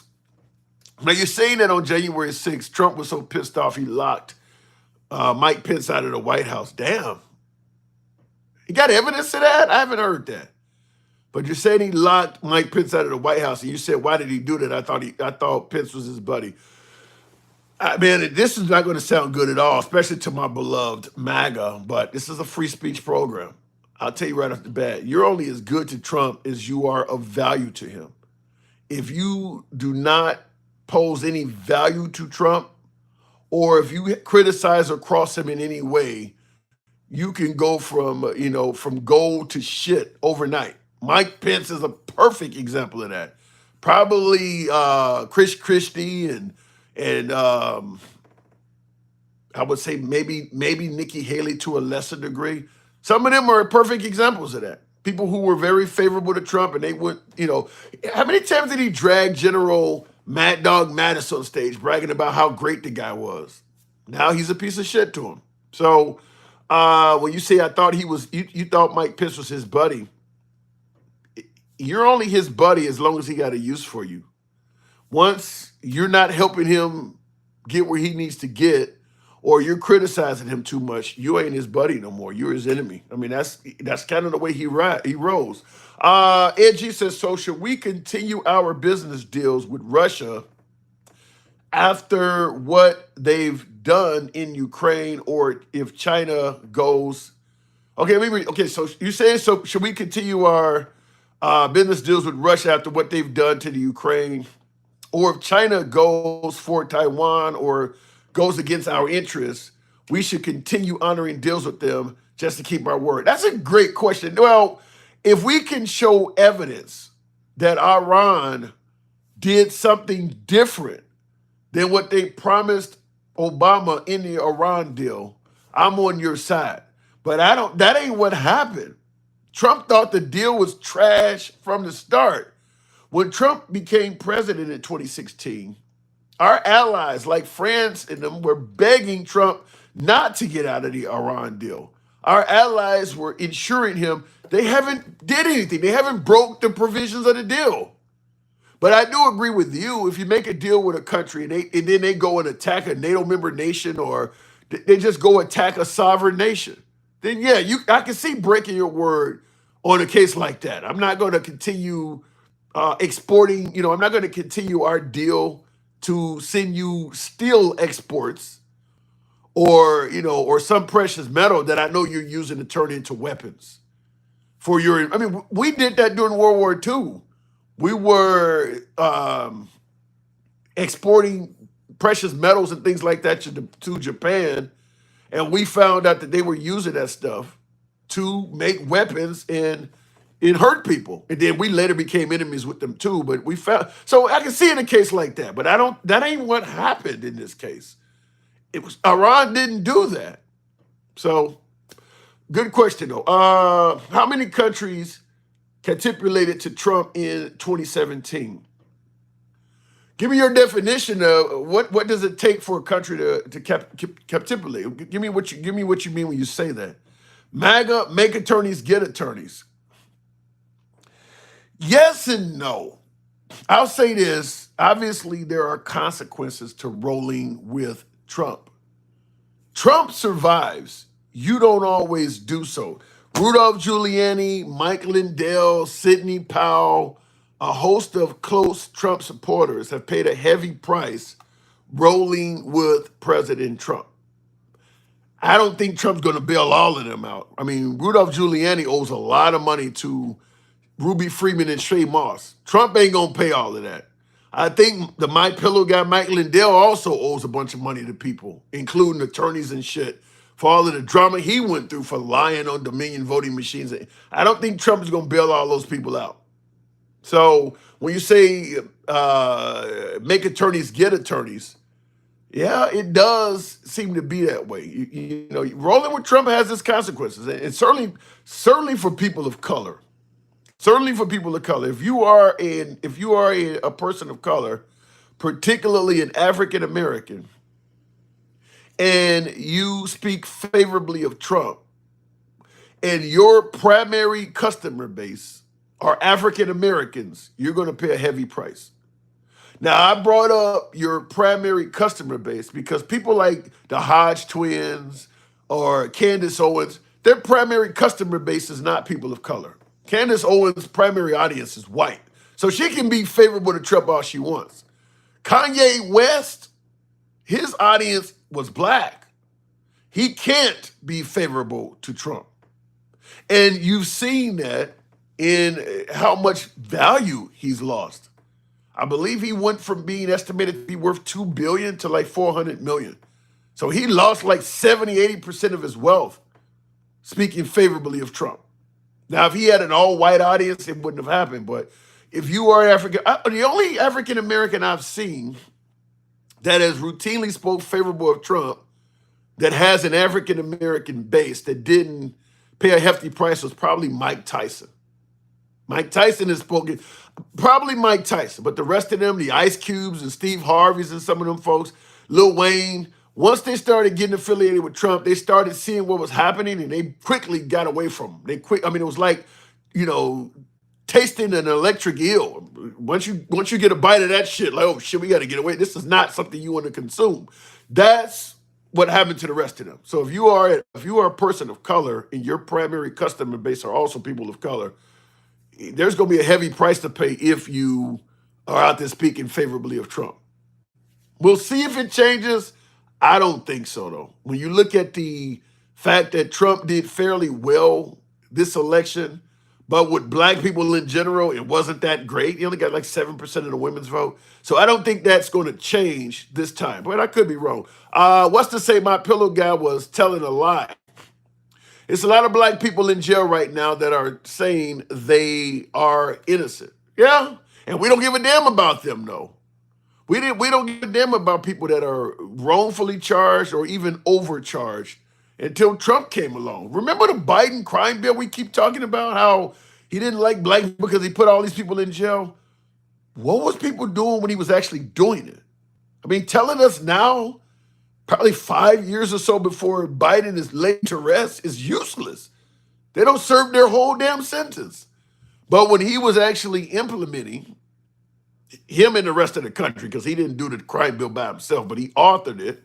When he was actually putting the crime bill into place, and blacks were saying at that time, the system is mistreating us and giving us these lengthy sentences, they were being told that racism ended hundreds of years ago. Just comply. Don't commit the crime if you can't do the time. Now we're 30 years later and people looking back and going, well, you know that was racist as hell what he was doing. It's too fucking late now. It's kind of late. You could have really made a change by speaking up when it was happening. People don't done half their lives in prison. You want to come and tell them now the guy's sitting at home somewhere on the porch? You want to walk up to him now after he's done 20 years on the inside? You know, that was racist what they did to you, man. Get the fuck off my porch. I don't need you here now. Get the fuck off my porch. Drive on with that bullshit. Should have been saying something when it was happening. Instead of defending the country, suggesting in the 90s that systemic racism is long gone. That's what they were saying in the 90s. But now you want to bring up the crime bill. We would never support Israel. That is Homer Simpson. That's what it says, Homer Simpson. Okay, no. Trump is a big fan of Netanyahu. So you're going to certainly continue seeing aid going to the Israelis under Trump. Now, Biden just signed, I believe, an agreement the other day that's giving, millions of dollars worth of shit or selling it to them because they got plenty of money. But Biden was continuing to support Israel as well. The only difference between Biden and Trump, though, is Biden was speaking out against some of the atrocities to the Palestinians. You ain't gonna hear shit about that from Trump. Trump's stance is gonna be, you shouldn't have been involved in October 7th. You're getting what's coming to you. So we're going to absolutely continue backing Israel under Trump. I'm pretty sure of that. Will says, Trump ain't shit. Will, my soundboard is down. I got to plug my soundboard in. Trump ain't shit. I just want MAGA to just come out with it. You don't like brown and black people, damn, and immigrants. And all you want is segregation. Come out. And he got that in with explanation point. So he's saying, Trump ain't shit. I just want MAGA to just come out with it. You don't like brown people. You don't like black people. You don't like fucking immigrants. All you want is segregation. Come out. What do you guys think? By the way, yes or no in the comments. Do you think that there's a lot of MAGA that want to go back to segregation? Blacks live with blacks. Whites live with whites. Now, I won't say most, but a lot of black MAGA, particularly the men, the Tim Scott types and shit, they got white wives. So if MAGA is seeking separation, I mean, what do you tell Clarence Thomas? You got to get rid of this broad? I mean, that's what most, I tell you something I've noticed. And maybe I'm wrong, and you can certainly point this out in the comment section. I'm not always right. We don't play to be a know-it-all here. That's why we believe in free speech. But I'll tell you something. One of the things I've observed is that for some strange reason, when blacks support Trump, they tend to become critical of black people. Candace Owens is a perfect example. There's a lot of negative shit you see black people doing, breaking in stores, fucking with the police, robbing. But there's also positive shit. There's plenty of schools that are turning out a bunch of college grads that are made to dean's lists. There are black astronauts. There's black doctors and shit every fucking where. Candace Owens only covers the negativity. This is for some strange reason, I don't know why, but I have noticed that once blacks become Republicans, they become critical of black people. Virtually everything that black people often concern themselves with, black Republicans start not seeing this. Systemic racism doesn't exist. The police ain't fucking with nobody. You don't need affirmative action. I mean, They tend to, I don't know how that works, but maybe I'm seeing it wrong. You can let me know in the comments, but I do seem to see that. Ed G says Kanye lost his money for being dropped after his anti-Jew comment. Yeah, but he was, what did I just say? You start, once you become a black Republican, you start speaking in that language. I mean, he's hanging around talking about Adolf did good things. He's hanging around Nick Fuentes, a guy who openly does not like people of color. I mean, yeah, that's kind of what he was doing. That's exactly why he lost his but just simply hanging around Trump was not helping him.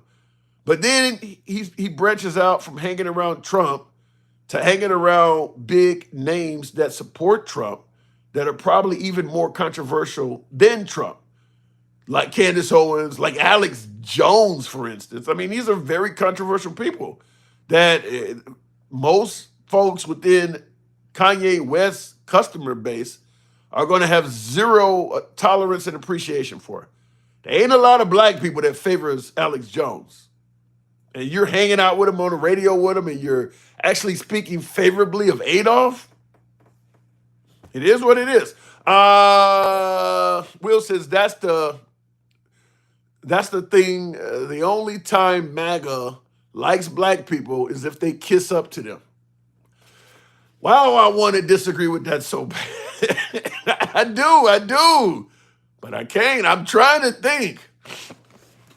I do. I don't. But no, like I said, I don't see anything to push back on him. Melanated King says they see the truth. All right, Melanated. Talking about the problem is an important step to fix things. Candace Owens ain't talking about the problem. She's cashing in on it. Candace Owens is not talking about any problem. Why not talk to, okay, if you want to talk about the problems in the black community, for instance, why not provide some solutions? Why not bring in folks that have came out of the black community that are doing very well and use them as a shining example of what they could be as opposed to what they're currently doing? Candace Owens don't do that. She don't paint positive pictures of the black community. She finds negativity among the black community and then she just ridicules that.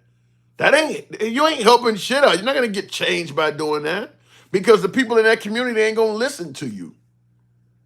If you find somebody that's overweight, take my fat ass for example, and all you do is just ridicule me for being fat, you ain't helping me. You ain't fucking Richard Simmons. That ain't how you help me, just by insulting me.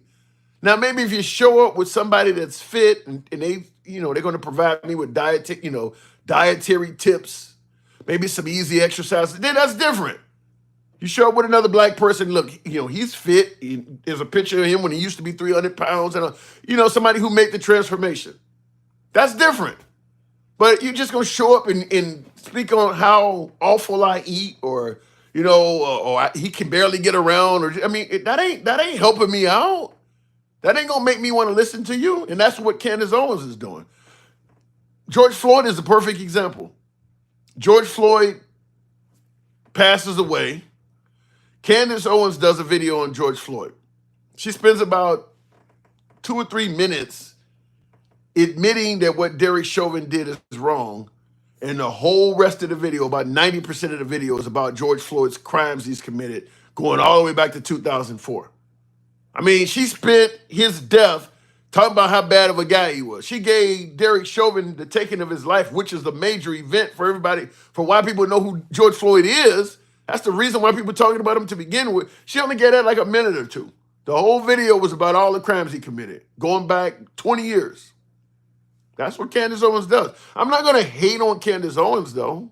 She's a very intelligent woman. Everything she's saying is not a lie. She's not lying on the black community. She's just targeting the negative aspects of it.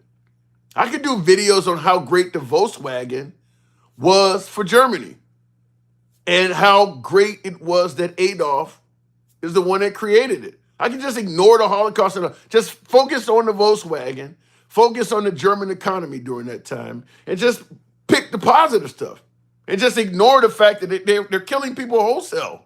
Just ignore it. That's what she does. She picks out the bad shit and just ignores the fact that there's a whole lot of positivity going on in the black community. She's not lying. She just has selective coverage, and it's making her a ton of money. So I'm not going to knock the hustle, but look, take it as you may. Gen X says, or maybe blacks have become more self-aware and hold both themselves and other folks accountable for their bullshit when they become conservatives. No, because they're not going to hold conservatives accountable. I listen to Larry Elder. He's a black conservative. The Hodge twins, I mentioned them. You don't hear them talking about bad black conservatives. No, they're talking. Only way they're going to bring up a conservative is if they've already deemed that person to be a rhino and not part of the club. I don't give a damn what Trump does. Even if MAGA thinks, well, man, that was a bit overboard. You're not going to hear Candace Owens or the Hodge twins or somebody criticize that. So no, they're not calling, as you say, or maybe blacks have become more self-aware and hold both themselves and other blacks accountable. No, they're only holding liberal blacks accountable. So it's selective conversation at best. I'll just say that. You say they call out bullshit when they become conservatives. Yeah, they call out bullshit against blacks and bullshit against the liberals. But if a conservative does something, how many blacks do you see online criticizing Matt Gaetz? I mean, he is essentially a pedo. How many black conservatives have you seen saying anything about him at all? If he was Hakeem Jeffries, I guarantee they would say something. So that's what I'm talking about. It's selective. It's selective outrage. Democrats sneakily hate black people. Damn. Notice they hate the Bible. They hate the Bible. Okay, wait a minute. Let me read this right. You got some abbreviations in here. You says Democrats sneakily hate black people. Notice they hate the Bible Belt, but coincidentally, those states have the highest amount of blacks. Yeah, they do have the highest amount of blacks. That's where you got mostly your low educated blacks, your blacks living in poverty, and probably the most amount of blacks that don't participate in the elections to begin with. Now, when you say Democrats sneakily hate black people, I don't buy that part though. I don't, because I have to say it this way. I've had a lot of people tell me that Biden doesn't like blacks, or Biden is racist, vote for me, you ain't black, or bring up the crime bill and how the Democratic Party mistreats black people. I've had people tell me Trump has done more for blacks than anybody since Abraham Lincoln. In fact, Trump himself said that. Here's the kicker. Virtually none of them are black. The people bragging about how much Trump has done for black people, the overwhelming majority of those people are not black. The people saying that Biden is racist and that vote for me, you ain't black means he does. Most of them are not black people saying that. I'm not saying it's true. I'm not saying it's not true, whether this stuff means what people are saying. I am saying this, though. Wouldn't you think that blacks would know who's mistreating them? Wouldn't you think that you shouldn't need to be a non-black telling black people who's being racist towards them or not? Don't you think they know? Do I need to tell you whether you can afford groceries or not? You know if you can afford it or not. You know if somebody is mistreating you or not. You don't. Somebody that's not being mistreated is telling you he's mistreating you. What are they, just ignorant to it? Because the overwhelming majority of African Americans have a more positive view of Biden than they do of Trump. So are they just too blind to see it? Because still, despite Biden or despite the liberals losing in the election, Trump didn't come close to winning the black vote. Didn't come close to winning it. His numbers were better than last time, but like I stated earlier, he only got 7% of the black women's vote. That ain't some shit to jump up and down with. You just don't really need the black women vote to win. Blacks only represent like 13, 14% of the population. So you can win with virtually very little of them in a national election. State, local elections, that's different. Blacks can mean a lot, but at the national, you don't really need the black population because they represent so small of a percentage in a lot of areas. So he didn't do very well among blacks. I mean, I've heard people report otherwise. I think the black males, I don't think he even got 30% of that. He done very well with Hispanic males by far. He got over 50% of Hispanic males, 30 some odd percent of Hispanic females. He did very well in the Hispanic category. And of course, whites backed him even stronger than before. And with whites representing like 60% of the population, I mean, shit, if you can get most of them, you're halfway home. Gen X says, segregation based on color, no, but segregation based on party, yes. So you want liberals to live with liberals and Republicans to live with Republicans. I wouldn't want that. Because if you let liberals live with liberals, shit is going to go way far to the left. And if you let Republicans live with Republicans, shit is going to go way far to the right. Neither category is good. Neither one is good. I don't want, like I said, the whole transgender thing has gotten out of hand. Maybe went too far to the left. I mean, some people are okay with even minors, having, reassignment surgery and all this. I mean, some people went too far with it. If a woman says a man violated her, just take her word, and lock the guy. The left can go too far to the left. But you got the right now who is actually in power, forcing kids to read the Bible in school despite what their religion is. Obviously, the pro-life movement has gotten to the point where they're talking about giving women the death penalty. Women that get sexually assaulted, no option. I mean, you can go too far to the right as well. I believe in mixing things up so you can have a checks and balances of sorts. I don't want to go too far back. Let's just say that, too far back. America used to be a pretty far right country. It wasn't good for people like me. The right, now we can talk about the left, we can criticize the left, and there's some legitimate criticisms of the left. But a far right country tends to be very religious, male dominated. Women tend to have to be in their lane. There's a lot of far right countries out there. Most of them are in the Middle East. Most countries that are very religious do not believe in women's equality, and they're not favorable to minority populations, whatever that may be. You could be a Muslim country and there may be a few Christians in your country. That's the minority population. They're not going to treat them equally. Far right countries, those are three of the tenets of far right countries. So I don't like far right either.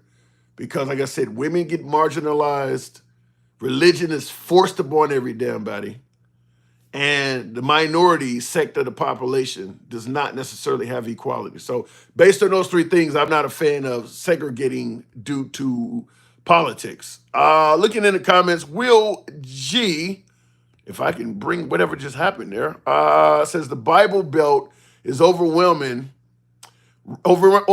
ran by Republicans. That's true. And MAGA church owners, most likely descendants of slave owners.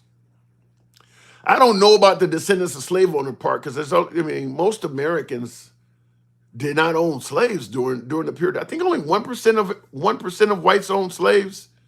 So I don't know about that part, but I will say this.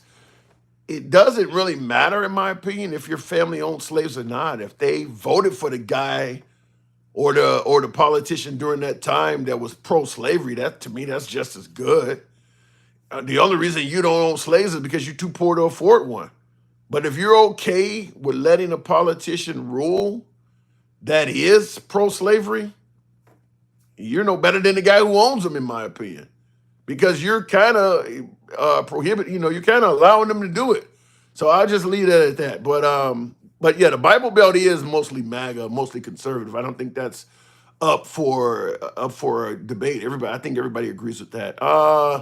Looking in the comments here, dogs love trucks. All right, we'll leave it at that. Let me make sure I'm trying to also use what do you call it? What is this? Instagram. So I have been trying to run live on Instagram as well, but I'm learning how to use it while I'm doing it. So I'm just going to put test on here. Looking in the comments before we continue on. Equality and stay in your lane are two different things, bro. Yeah, yeah, they are. And when I say the right, well, equality and stay in your lane are two different things, and that's what I said. The right, a far right government is not a fan of women's equality. They want you to stay in your lane. Yeah, you're damn right. Equality and stay in your lane are two different things. They're literally like exact opposites of each other. If somebody is forcing you to stay in your lane, you don't have equality. So, yeah, I agree with you there. And far right governments tend to marginalize women.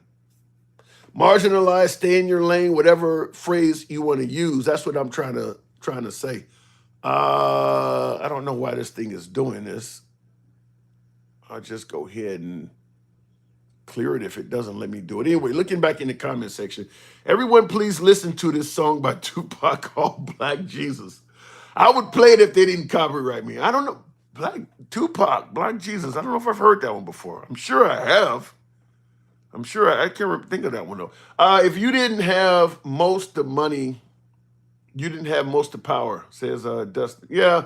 In any that's gonna be in any government though, even in America, if you don't have money, you don't have as much power as somebody that does. I mean, I don't but that don't mean you can't still have some resemblance of equality. Like in America, for instance, if you're murdered by somebody that's rich, you still have a chance of getting justice. Your family does. Some countries, there is no chance of that. So there is still some resemblance of equality in this country. Not on all levels, but in some areas they are. So I mean, uh, stay in your lane if you're comfortable. If you're not, get out of it. In a far right country, that option does not exist. In fact, in a far right country, if a woman tries to get out of her lane because she's not comfortable with it, it could be detrimental to her health. Let's say a woman wants to drive. A woman wants to learn how to drive in a country that does not believe women should be allowed to drive. If she gets caught behind the wheel of a car, at best, she might be incarcerated. At worst, she could be beaten or even lose her life. You can't just get out of your lane if the country. That's no different than, let's say, the African American community.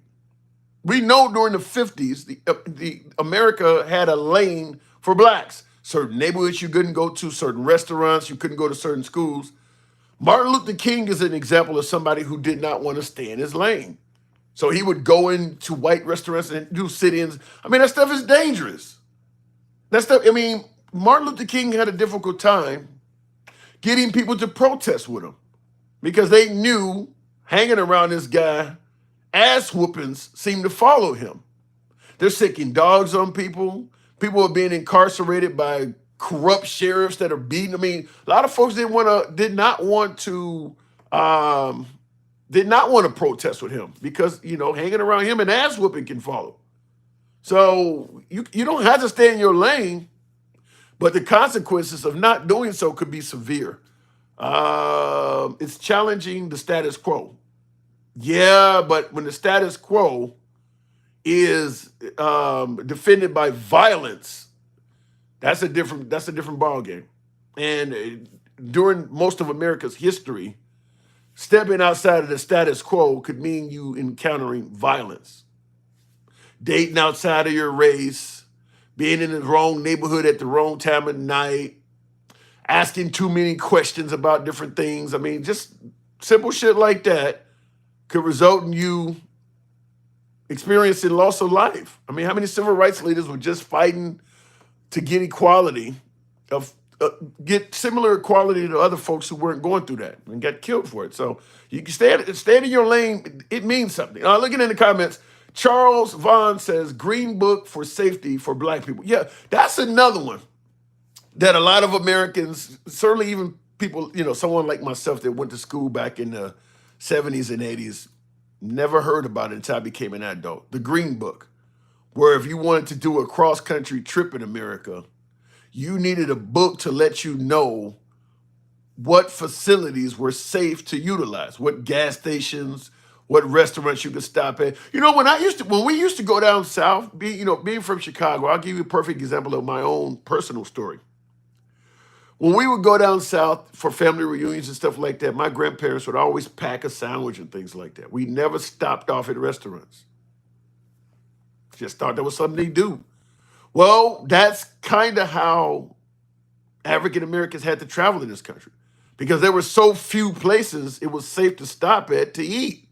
So many places did not serve people of color that if you took a cross country trip to limit the amount of stop, because stopping brings attention to you in every way. You're going to stop to piss somewhere. You're going to stop to go and get gas. People are noticing you as a person of color because obviously in most of our country, once you get out of the big cities, all of that shit's rule. Even to this day, all of that stuff leans right. All of that stuff does. You see the map, even when Democrats win, most of the country is red on a map. All of that stuff leans right. So stopping brings attention to you. So let's say you're going from Chicago to Memphis, like some of the trips that I would take as a kid. You want to limit the stops as much as you can. If you can find, Memphis, Chicago to Memphis is like 300 and some odd miles, 8-hour drive or whatever. So you're talking about maybe two Phillips. You need to know where those gas stations are, and you really don't want to make many stops in between that. So the Green Book is what prevented African Americans from having to travel blindly because you just couldn't stop everywhere. Nobody would serve you. Not only would they not serve you, they would likely call the cops on you or pull a shotgun out from behind the cage. It just wasn't safe.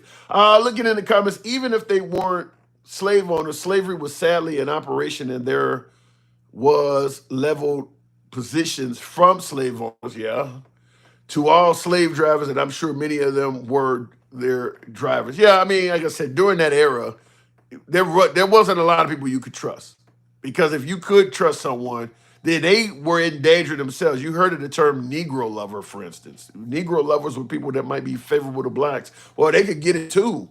Like you see what happened with Kyle Rittenhouse? People cheered him taking the life of those Black Lives Matter protesters. Now, he had to do it. I'm not saying that. Kyle Rittenhouse acted in self-defense. I'm not going to disagree with that, but people were favorable to him taking a life. Just like Daniel Perry down in Texas took the life of a Black Lives Matter protester. These are white people. But just like the term Negro lover, if you are white and you're protesting on behalf of Black Lives Matter, you're kind of the modern day version of a Negro lover. You can get it too. You can get it too. You down with that? You can get it too. We've had several of them, several Black Lives Matter protesters that were white that came to an untimely death. Kyle Rittenhouse is a perfect example of that.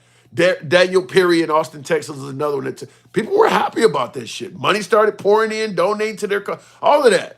You can get it too. The fact that you're white don't mean that you hanging out with them. You can get it too. And G says the Democrats rather say they hate those Republican, religious, uneducated, poor people than that they hate those states where uneducated, poor, religious, people of color populations are high. Let me read that again.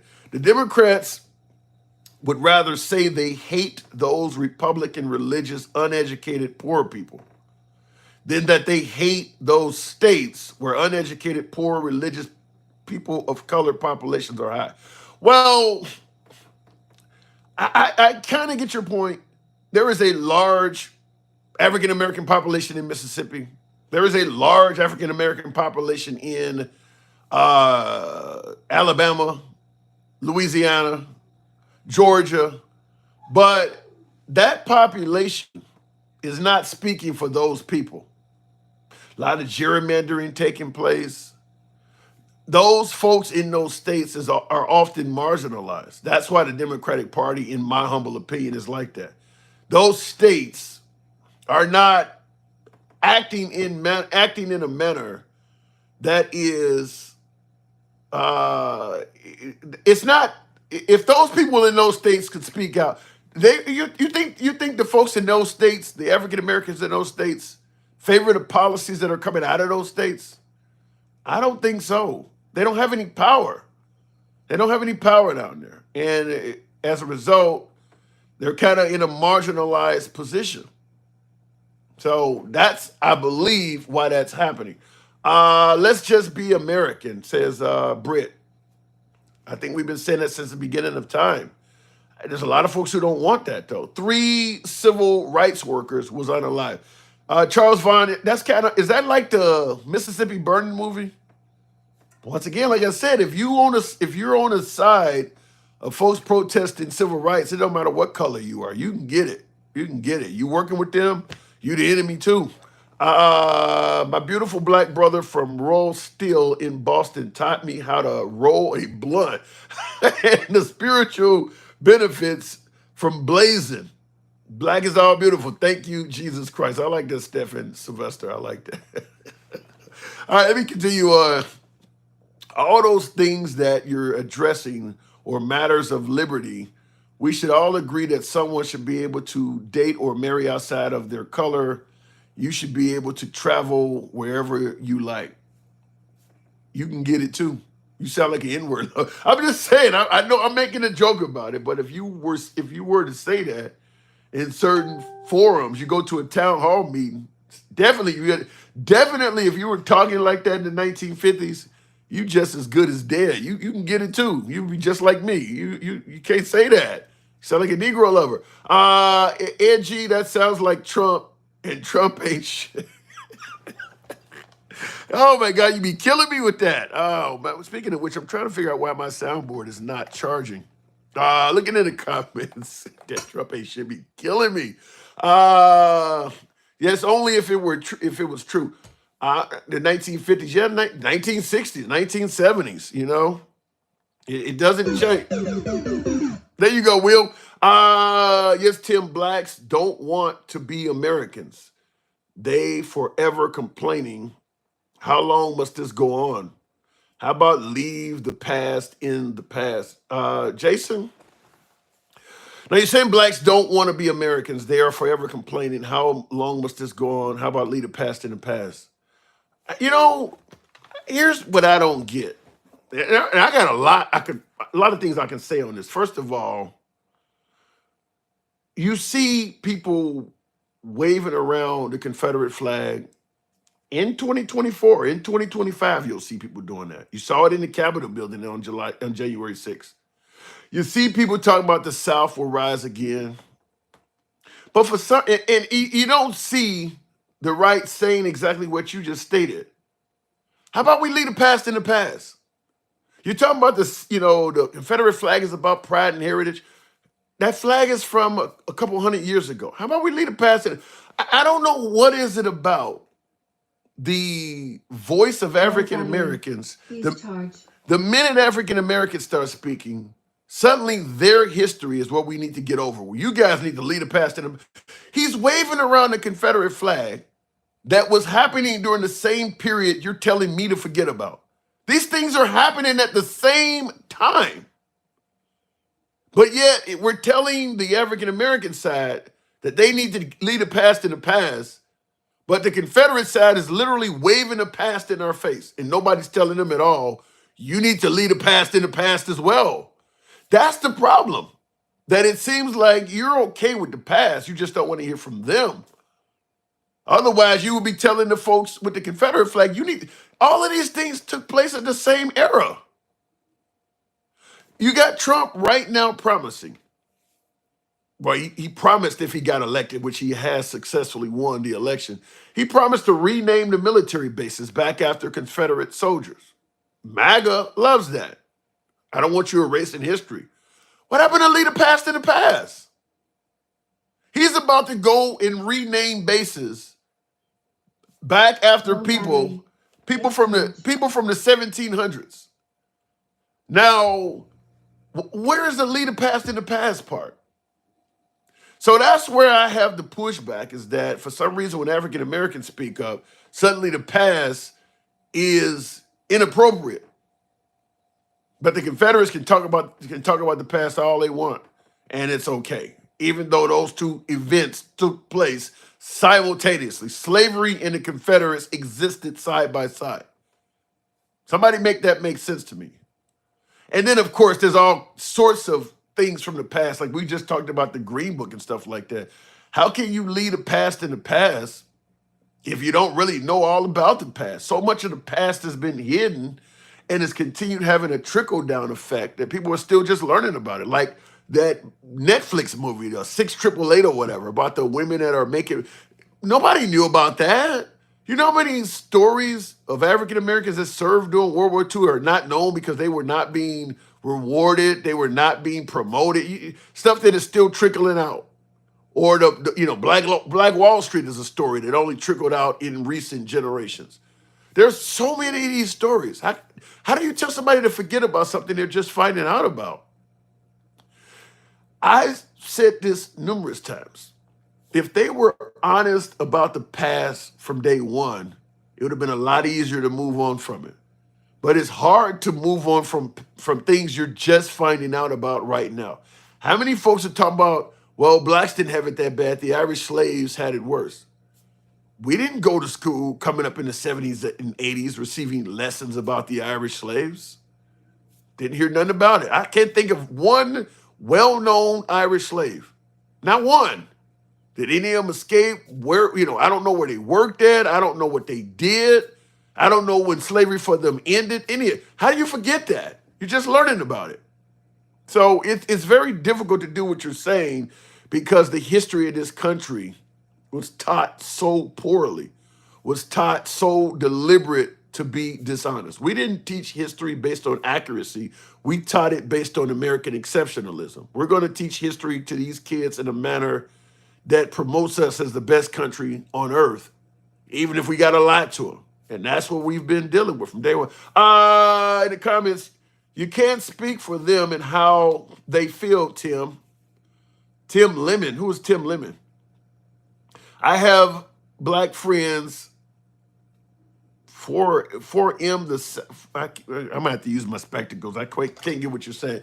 You say you can't speak for them and how they feel. Tim, I don't know who Tim Lemon is though. Okay, and we said I look like Don Lemon.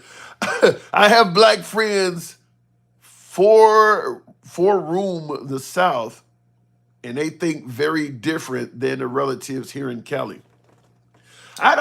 Yeah, everywhere you go, people gonna have some differences of opinion. But in terms of um, whether racism still exists, whether white privilege is a real thing or just something liberals are making up, or Democrats or black people are making up.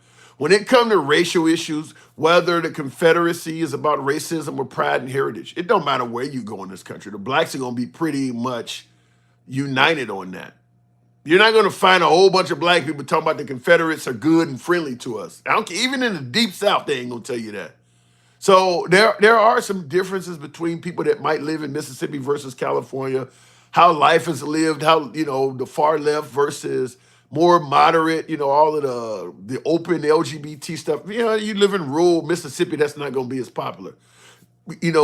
Deeply religious roots, yeah, that's going to be more popular in rural Alabama, rural Mississippi blacks or whatever the case may be, as opposed to living in Portland somewhere.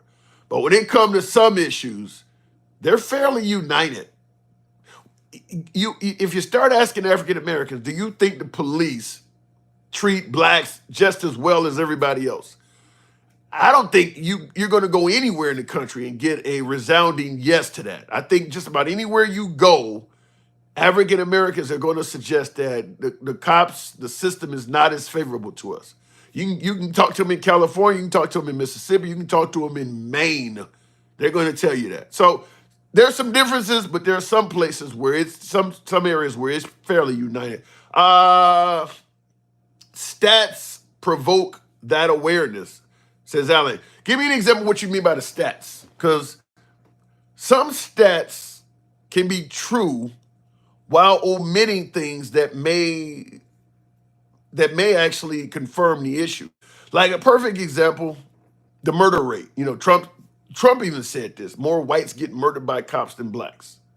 So that's supposed to lead you to the conclusion that cops are not treating blacks any worse than whites, because more whites get shot than blacks.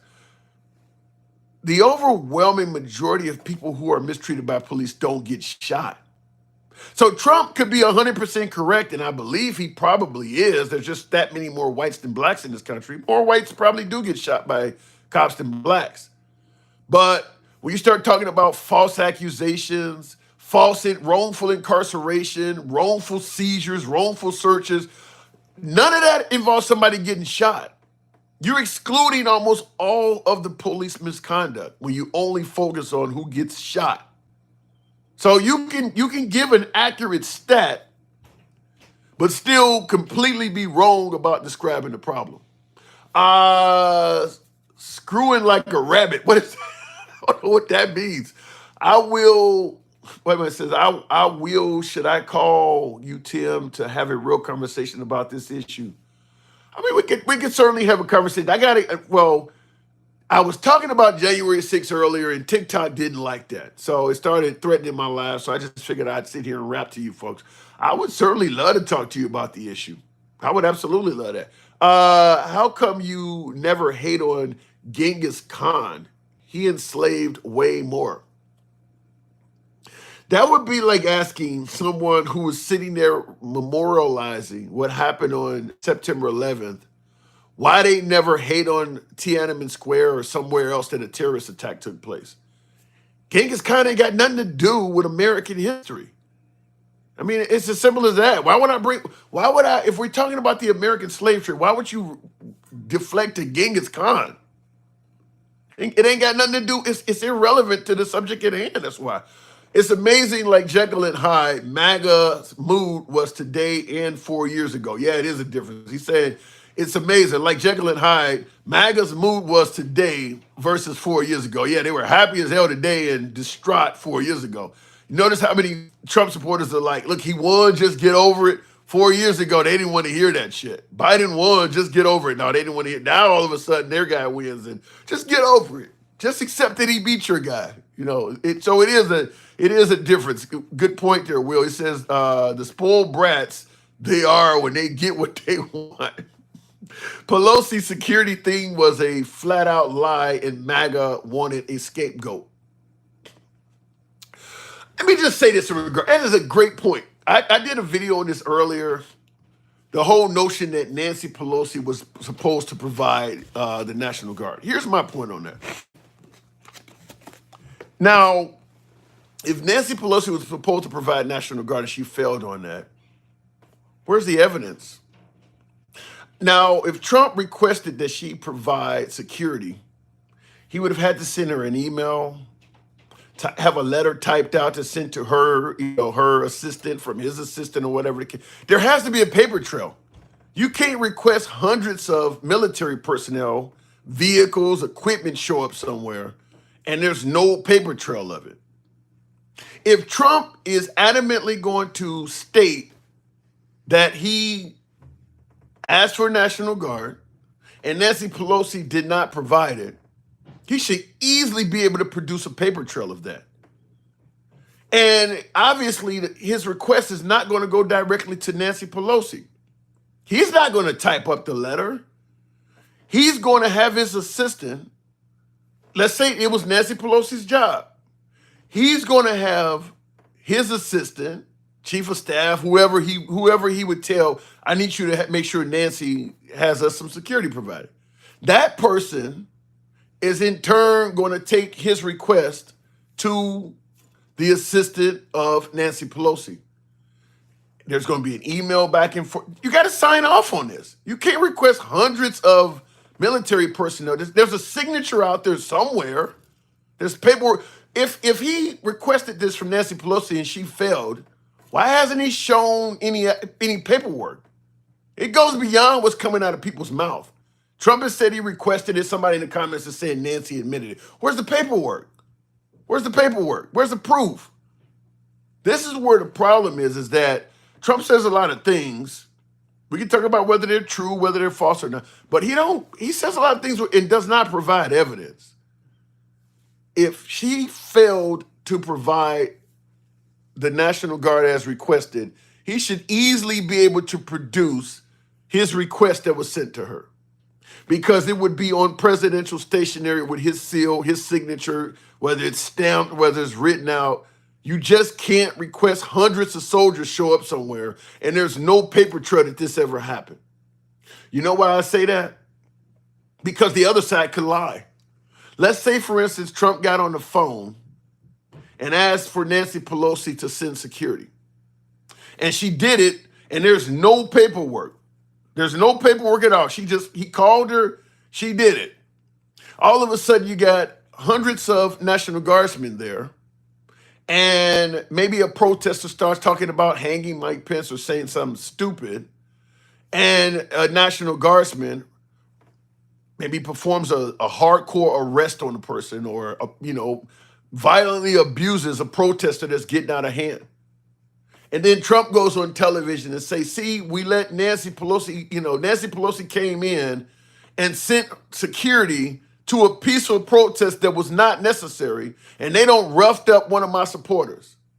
We didn't need these people to be here, but leave it to Nancy Pelosi and the liberals to decide to throw their weight around on a peaceful protest. This was a love fest until she sent in the National Guard, and now they're out here hurting MAGA that just wants to be patriots to this country. How can she even prove that, no, I didn't do this to be to be ridiculing Trump. I did it because he requested it. If there's no paperwork, she can't even prove that she was following orders. So there's no way in hell that he would have done that without there being some paperwork out there. Why won't he show us that?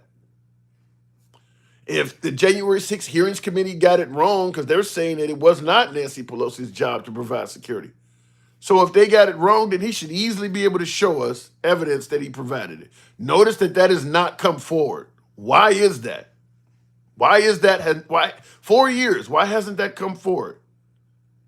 I bet it was a typical white person that asked about Genghis Khan deflecting. That is some major deflecting there, Will, asking about Genghis Khan. Wow. He said, I bet it was a typical white person that asked about Genghis Khan, deflecting and blaming everyone else but their evil shit. Yeah, I don't know why that came up. Genghis Khan.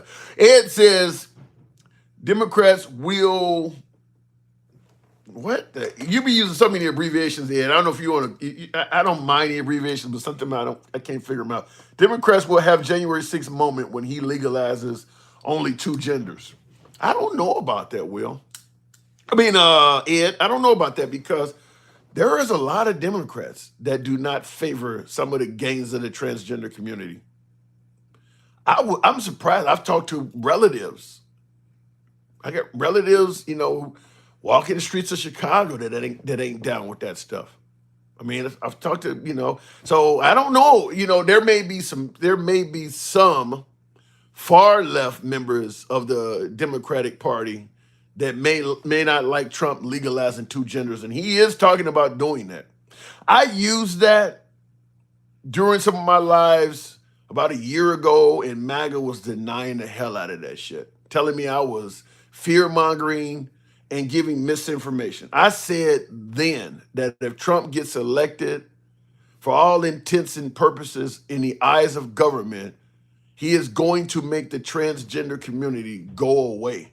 He just fear-mongering. He just don't want to shove down the throats of kids. That's all he tried. No bullshit. He clearly stated that if he gets elected, he's going to ask Congress to go for any government document to go by the gender you are at birth on any document.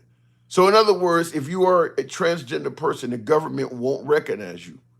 You can't do it on your license. You can't do it on your taxes. You can't do it anywhere whereas the government is involved. So essentially, in the eyes of government, transgender go away. You either going to be a man or a woman. That's it. Like what you just stated, he's going to legalize two genders.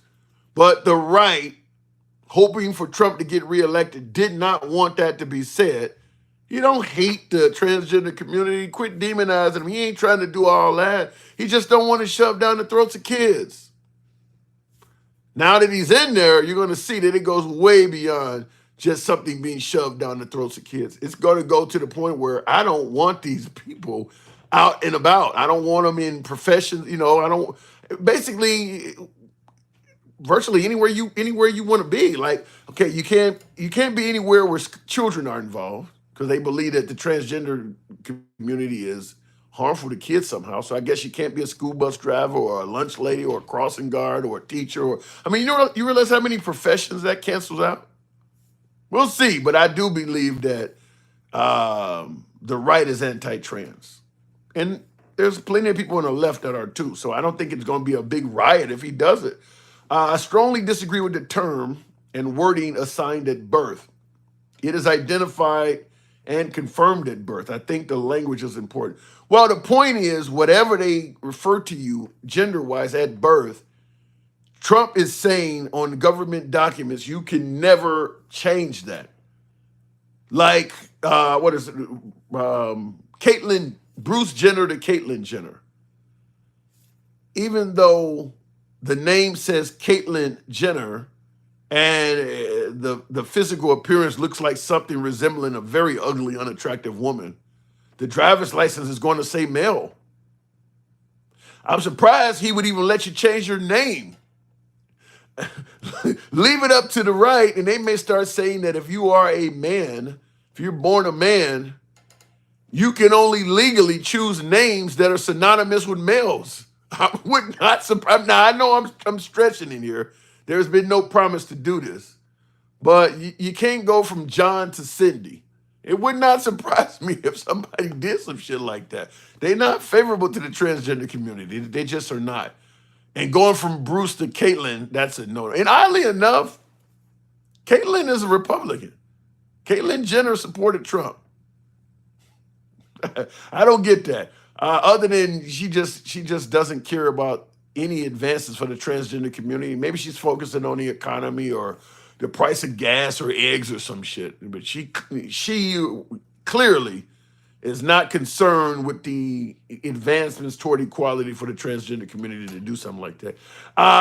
You can't switch, dude, says David Knott. Exactly. They just come out and say that. You can't switch genders, and we're going to pass every law that prevents you from doing it. That ain't what they tried to say going into the election. They didn't want to admit that they were down with anti-trans legislation because they felt at the time it might hurt his reelection chances. But now that he's in there, I expect to see that. I do expect to start seeing particularly some of the southern states. And here's the thing that concerns me about Trump, which is why I was, in addition to the whole giving police immunity from prosecution, that's what stopped me from voting for him. I don't think he's all bad. I'm okay with the way he ran the economy and shit like that. But when you start talking about giving police immunity from prosecution, that was a deal breaker for me. But yeah, I think that he's, in favor of getting elected. Sometimes they don't always tell you what they're running on. I'll tell you my own humble opinion. Maybe I'm wrong, as I always say, but I do believe there is some realistic possibility of at least seeing some of what's written in Project 2025 come to life, or a strong attempt to make it so. And that's not bashing Trump. That's not bashing the right. That's being reasonable, logical. And I'll give you an example where it clearly works in reverse. Let's suggest that Kamala Harris had won or Biden had won again. And there was this really far left publication out there of how it was going to be okay to allow transgender to play on whatever team they identified with. They could use whatever bathroom they wanted to use. That we were going to limit the Second Amendment down to possession of a 6-shot pistol. That's the max you could have. All of this is in this book. It's just far left shit all over the place. Cradle to grave entitlements, all of that. A woman has a right to choose no matter when she wants to. It's her body, her choice. 9 months, so be it. All of that's in this publication. Project 2025 for the left. And Biden wins. And several of the authors of that far left publication, he's put on his administration. You're going to tell me the right wouldn't think that some of that shit might not come true? Just view it from a reasonable perspective. It's not bashing Trump, bashing the Republicans. Giving it to you in reverse, you'd believe the same damn thing. All of these authors are now working with you, and none of this is going to come. You wouldn't believe Biden. You wouldn't believe Kamala Harris if they said, well, none of what they wrote in this book is going to happen. You wouldn't believe them either. So I do believe there's a real possibility that at least some of Project 2025 is going to be implemented, or there will be a strong push to do so. You notice MAGA is dictating whom should be what, and wait a minute. You notice MAGA is dictating whom should be whom and what people should be doing. Just like the racists back then, they claim they have parts. Wait a minute. Just like, I hate when I miss. I like to read this shit smoothly, but I'm getting old. My eyes don't always fucking work right. Says just like the racists back then that claim they have no parts in them. Yeah, sounding just like those Dixiecrats. In other words, you're doing shit while trying to deny that you're doing shit. And he's saying it's having a familiar tone. I always bring this up because we talk about racism. It happened years ago. We've moved on beyond that. There's no systemic racism and all of that. My general pushback is when to end, because it doesn't matter what era you go to. The people in that era are talking just like we're talking now. You can go back to the 1960s. They were denying systemic racism took place in the 1960s. You can go back to the 1800s. Slaves are getting treated nice. They got free food, free clothes. They ain't got to worry about a damn thing. I got to get out on a horse and go ride to town and work my ass off every day. They got it better than me. It doesn't matter what era you go back to. People were downplaying what was happening. So I always ask that, well, if it ain't happening now, when did it end? Because you think about all of the politicians we've had. Try finding any national politician, even during the period where you feel confident racism was taking place, 1930s, 1940s, whenever you believe it was taking place and you feel like it's undeniable. Look at what the politicians were saying back then. Try finding any national politicians back then that admitted, yes, I'm a racist. They were denying it back then too. So it is difficult to determine whether something is going on or not when our country does have a history of lying about it. There's really never been a time in history when America came out and admitted, right now we are a racist country. It's always been in the past. They've never came out and admitted that. So we talk about Biden's crime bill in 1994.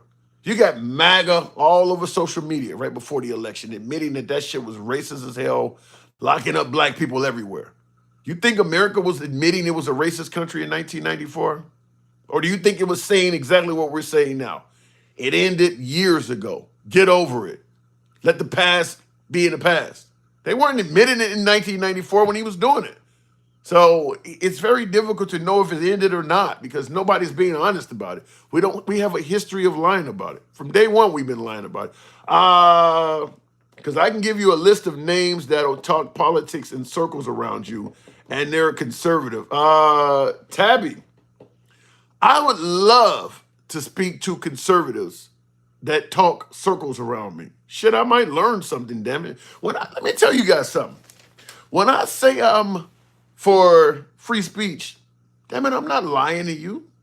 I've told you folks from day one, we've been doing this about 3-4 years almost. I've made it clear, I'm not a know-it-all. I don't know every damn thing. Perhaps I can educate you on some shit, you can educate me on some shit. That's what free speech is about. That's why I don't censor anybody's opinion. If you're running circles around me, damn it, perhaps I'm learning. Let them do it. I am open to be educated. So if you have folks that can come on and run circles around me, not only would I invite it, I might applaud you for doing so. But I do push back. So understand that circle could quickly turn into a half circle as I stop them during their journey. But thanks for the comment. Looking in the comments though, I can't, says take some calls. I cannot because TikTok is down unless we avoid talking about January 6th. Which was the topic of the show because TikTok didn't like that. They don't say that. They don't say that at a whole. What does it say? They don't say that. I guess you said about the Holocaust. No, But I don't know what they're saying in. Well, here's the difference though. In America, because okay, the Confederates lost here. The Confederates were the oppressors. They lost the war here. The oppressors in Germany, being the Third Reich, they lost there as well. But the difference is Germany put in place plans to hold the oppressors accountable. It's against the law, I believe, in Germany to own a copy of Mein Kampf, to wave around the swastika. It's against the law to wave around these symbols of their former oppressor. We didn't do that in America. Not only did we continue letting it remain legal for the oppressors in this country to wave their symbols around, we actually let them write their own history, which is why you have all these Confederate statues throughout the South. And at the end, on any Confederate statue, there's a plaque at the bottom. It speaks nothing but positivity about the person. They're not going to tell you this individual was chasing slaves throughout their time, or they may have killed a bunch of black folks, or they were fighting.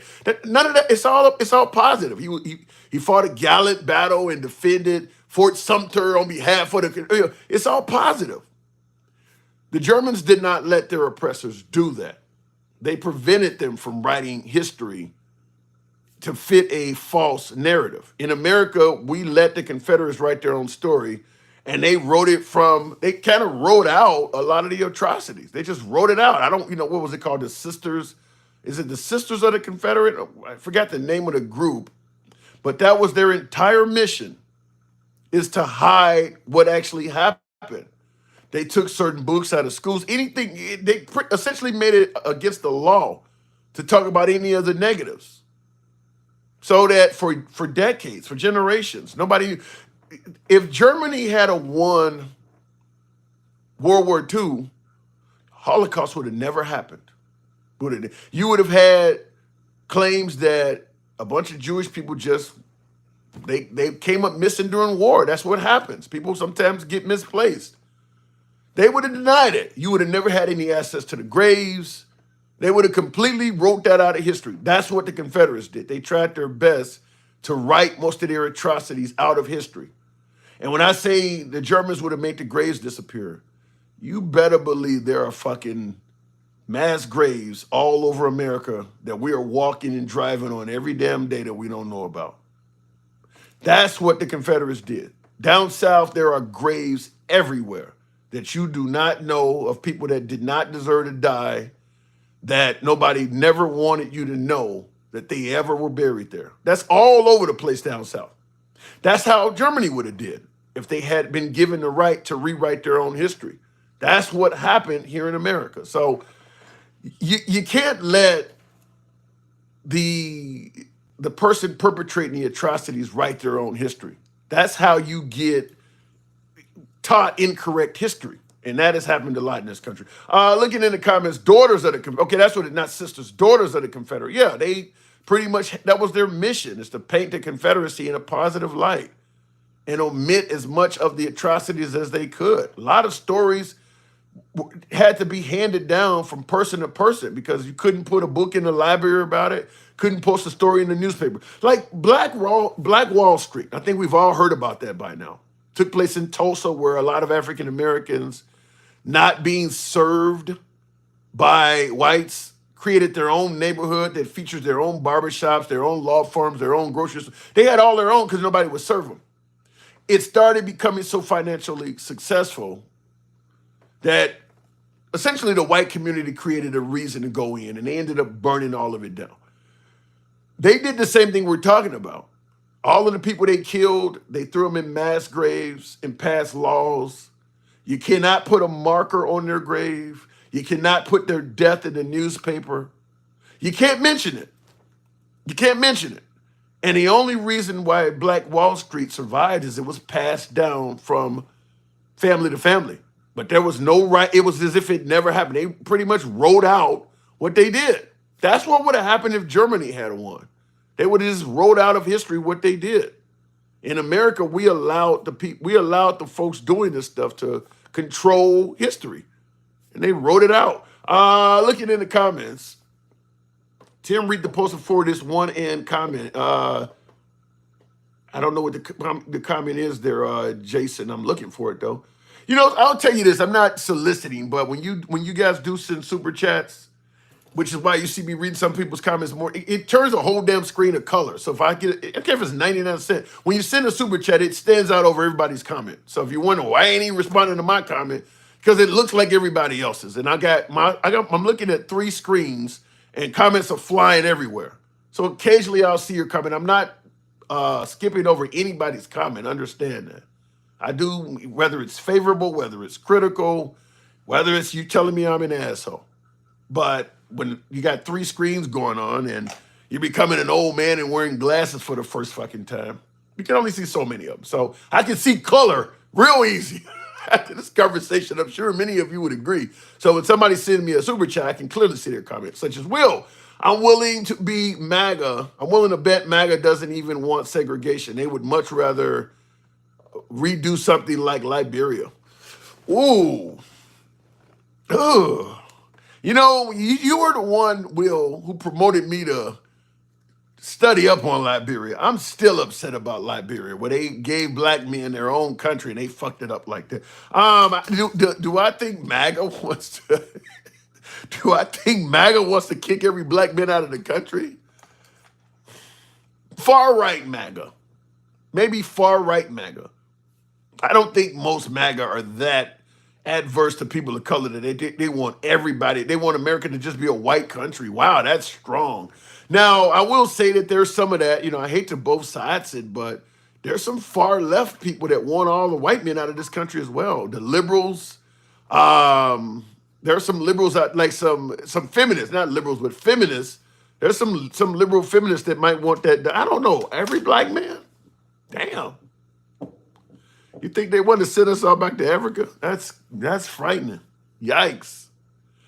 Could we one day get like Gaza in the West Bank where Netanyahu, I mean, what Netanyahu is doing, I don't do a lot of stories on Israel, but I do listen to news on it every day. It's depressing. It's genocide. I mean, I don't come on here and talk about it because it's so fucking depressing. I probably would lose every viewer. I mean, some of the stories are so bad. It's hard for because I tend to be okay at speaking and orating points. Some of this shit might have you in tears. It's real bad what they doing. I mean, what Israel is doing to them folks, it's well beyond anything coming close to self-defense. At this point, I think it's just a land grab. I think it's just a land grab where Israel is going to be a bigger country when this is over, and there's going to be a whole lot of missing people. It's just a land grab. But yeah, hopefully when you say MAGA wants to send us back to Liberia or something, wow, they don't do something like that. I hope not. The daily doing of liberal cities is worse. Explain that, Remy, because there was something, liberal cities is essentially where all the people are. Because we hear a lot of criticism about crime in liberal cities and things that go on in liberal cities compared to conservative areas. Liberal cities is where all the people are. Anywhere you put a bunch of people together, there's going to be more conflict.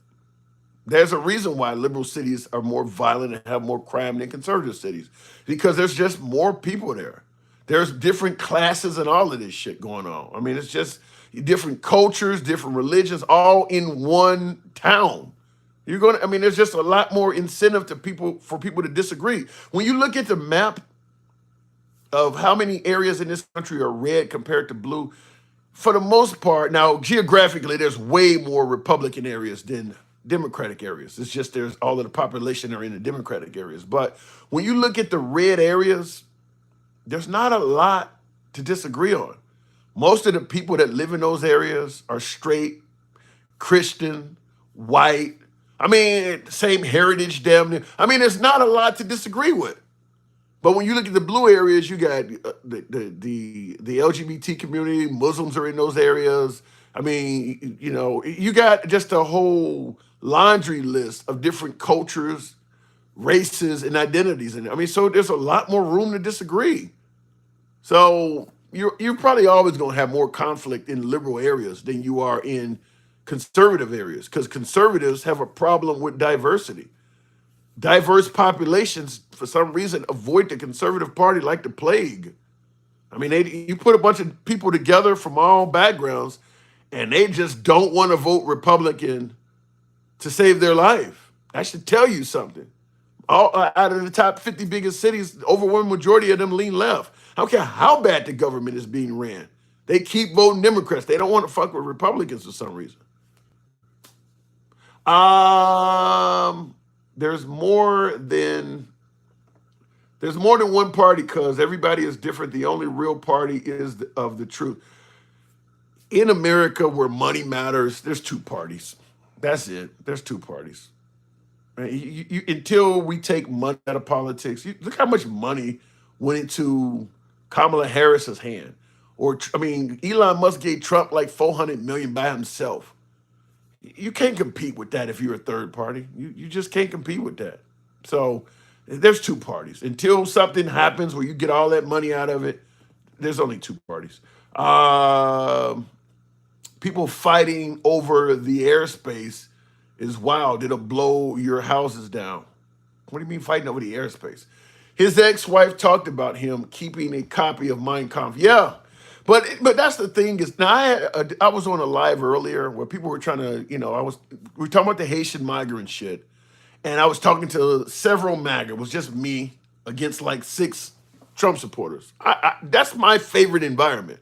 I go into conservative lives all the time, whether it's African American conservative. I tend to prefer being in conservative environments, and I'm speaking about we discussed the Haitian migrant thing or something like that, and people are trying to swear up and down that it took place because I'm like, look, if all of these folks are eating cats and dogs, it should be real easy to show proof. Just like I said about Nancy Pelosi, if it was her job to provide the National Guard, it should be real easy for Trump to show proof that he requested it from her. We take Trump into consideration a lot of things he say, and we don't ask for proof of it. If he say something happened, it's almost like I said, therefore it is type deal. When you start asking for proof, a lot of things he say falls apart. And the Haitian migrant thing, they show me a video of some dude sitting on a porch, and a Haitian is asking him about, do you guys eat cats and dogs with it? And he's speaking in Creole, and the guy's interpreting it and saying, yeah, they eat cats. I don't know about dogs. And this guy's showing me that as proof. And I told him to say, I'm like, if that Haitian that's admitting that they eat cats, if his name was E. Jean Carroll, you wouldn't believe shit he has to say. But because he is speaking in favor of what you do believe in, you're going, like, that don't mean nothing.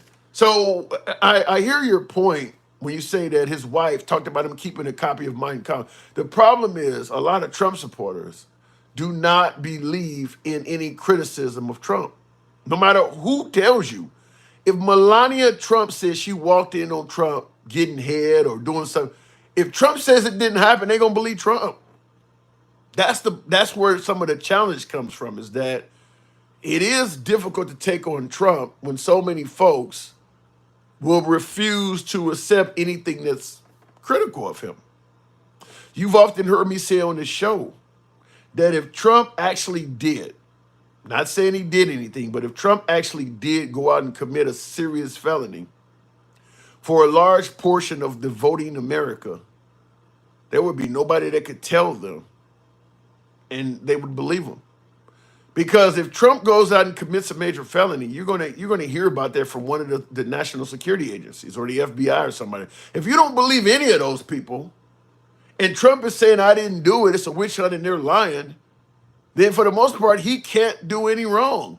Because you're not going to trust anybody that tells you, and that's what I often say, is that MAGA, for instance, in the eyes of MAGA, unless Trump is caught on real, reliable video committing an offense, nobody can tell. Who could tell you that Trump committed a crime and you'd actually believe it?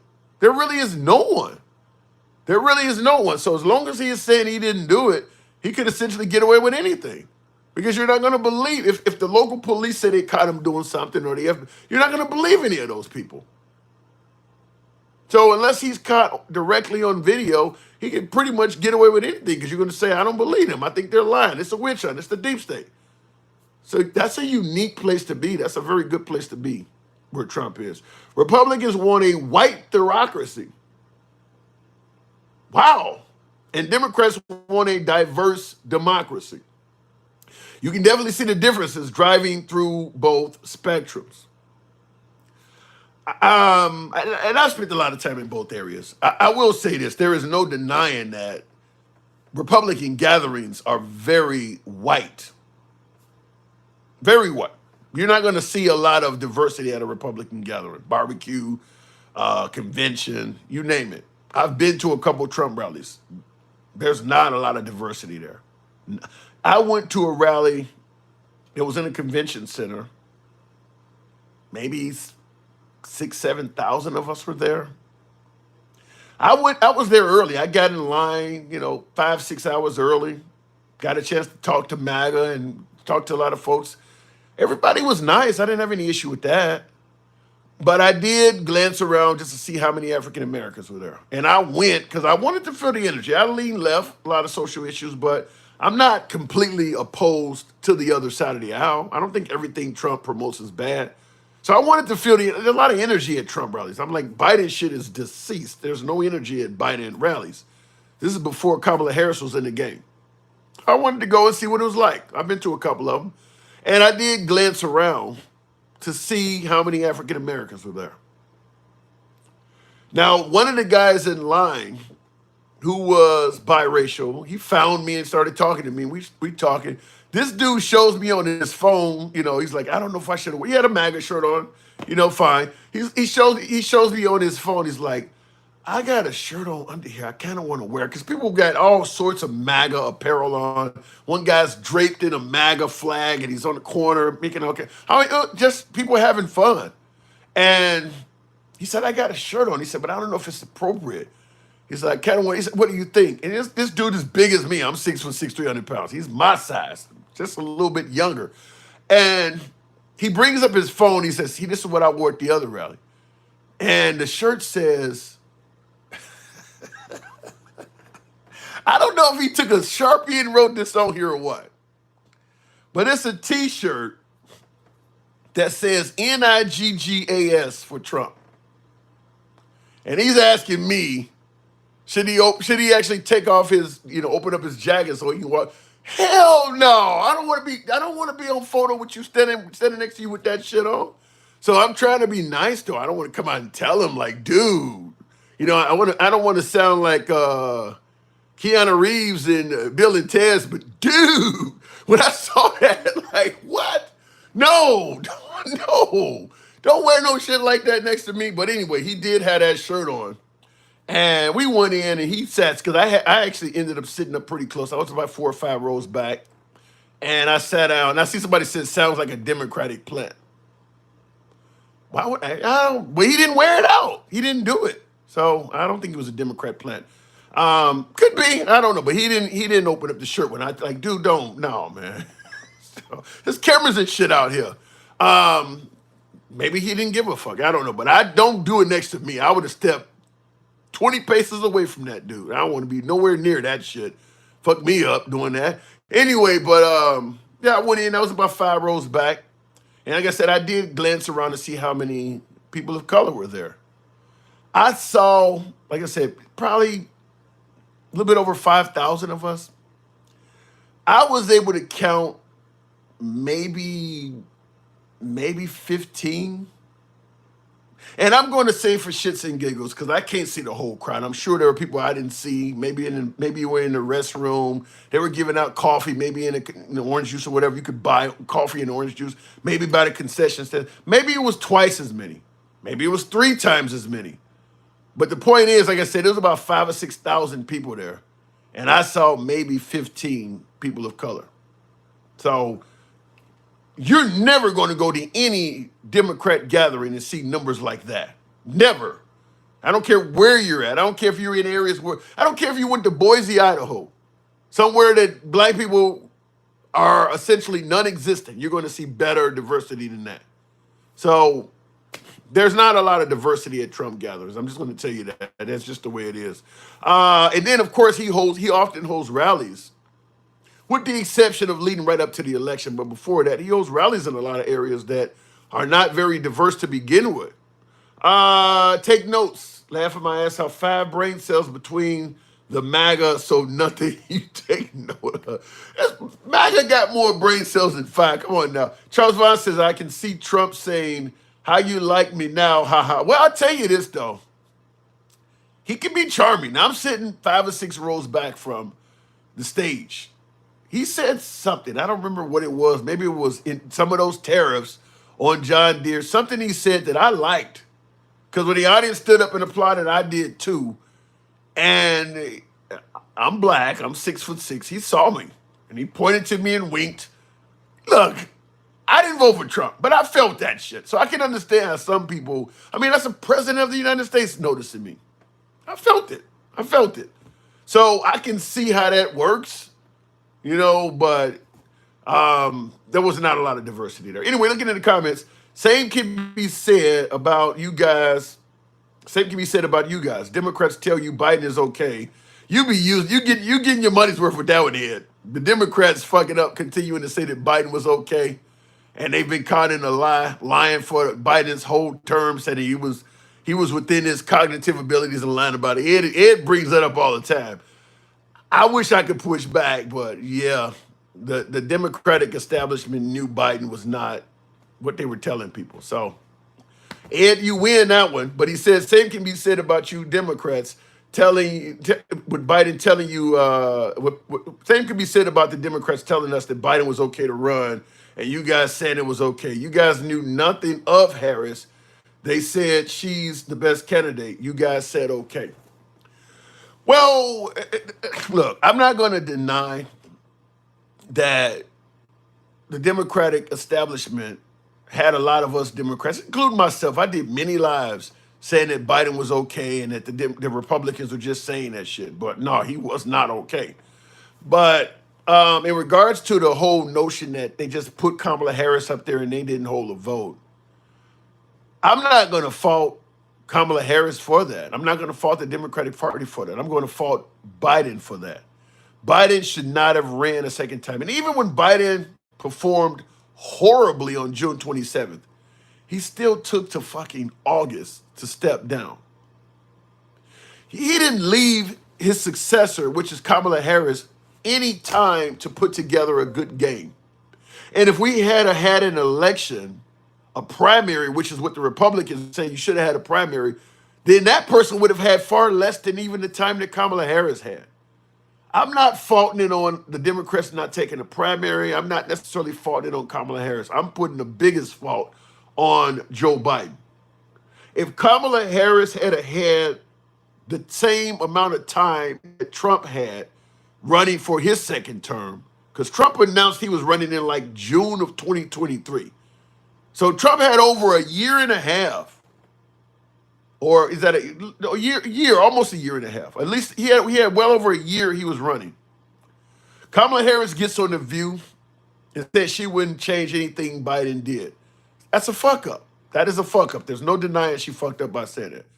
But if you got a year and several months to run, you got time to clear that statement up.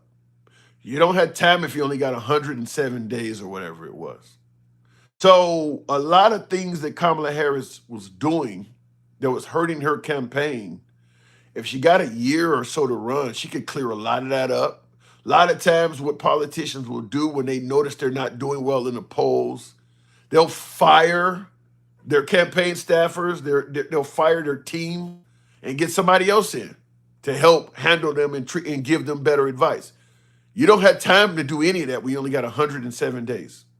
So she had no room for error. I'm not saying she was a great candidate, but I'm not going to say she didn't have the possibility of becoming one. She was not even very authentic in appearance to the Black community, in my opinion. But that's not to say if she had a year, they couldn't work with her and help her out with that. I'll give you an example for some of my NFL fans out there. Some of my NFL fans watching the football games every Sunday. If you watch Fox News, they just took on Tom Brady and Gronk, two partners from the Patriots in Tampa. Gronk is not a good analyst. He just started. He's stumbling over words. Some of you folks that watch it, you may know what I'm talking about. He don't speak with the same flair as Strahan or Bradshaw or any of those guys. He's new, but give him a little time. He'll be smoother with his words. He'll be more confident. Kamala Harris didn't get the time to do that. That's the difference. That's the difference is that she had to go with what she got. Trump got time to clear up all kinds of shit. The Muslim ban, originally he said he was gonna ban all Muslim countries. He was able to limit it down to just the bad ones. So it didn't look racist as hell. He wouldn't have had enough time to do that in 107 days. So that's a huge advantage, having a year and a half to run against somebody that's got only 107 days to become known. Biden fucked that up. Will says the Trump tweet about 81% white. Oh my God, that is the worst thing I've ever heard. The Trump tweet about 81% whites kill rate from black people was a clear fear stoker to put more fear in white people against blacks. I've played that clip on the show a few times. Some of you folks have seen it, maybe others have not. But Trump tweeted out that if you are a white person and you're the victim of a homicide, there's an 81% chance that a black person did it. In real life, it's 15%. People tend to commit crimes of opportunity. Blacks kill people they're around, which is black people. Whites, same thing. You kill people that you're around. Blacks are not just going to white neighborhoods murdering every damn body. Trump tweeted that out. And as Will pointed out, that's stoking fear. Because I've said on the program myself that if I was a white person and I believe what Trump sent out, and I didn't have any friends or associates that were black or family members that were black, and I believe that shit, if I saw some black people walking down the street towards me, I would cross over to the other side or I would put my hand on my pistol. I mean, if I'm ever murdered, there's an 81% chance it's one of them. No explanation for why he sent that out. Never cleared it up. Never apologized. Nothing. I often bring that up when people say, well, he never did or said anything that's racist. That's racist.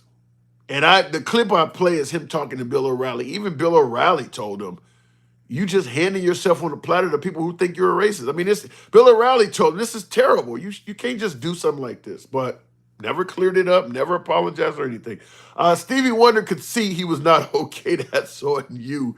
And you win, man. Like I said, when it comes to Biden's cognitive ability and the Democrats defending it and how it turned out, you win on that one all day, every day. And I'll tell you something, Biden is still suggesting that he could have beat Trump. He still has said he could have beat Trump. It was over. It was over for him. I mean, he had a pretty low bar on June 27th at that debate.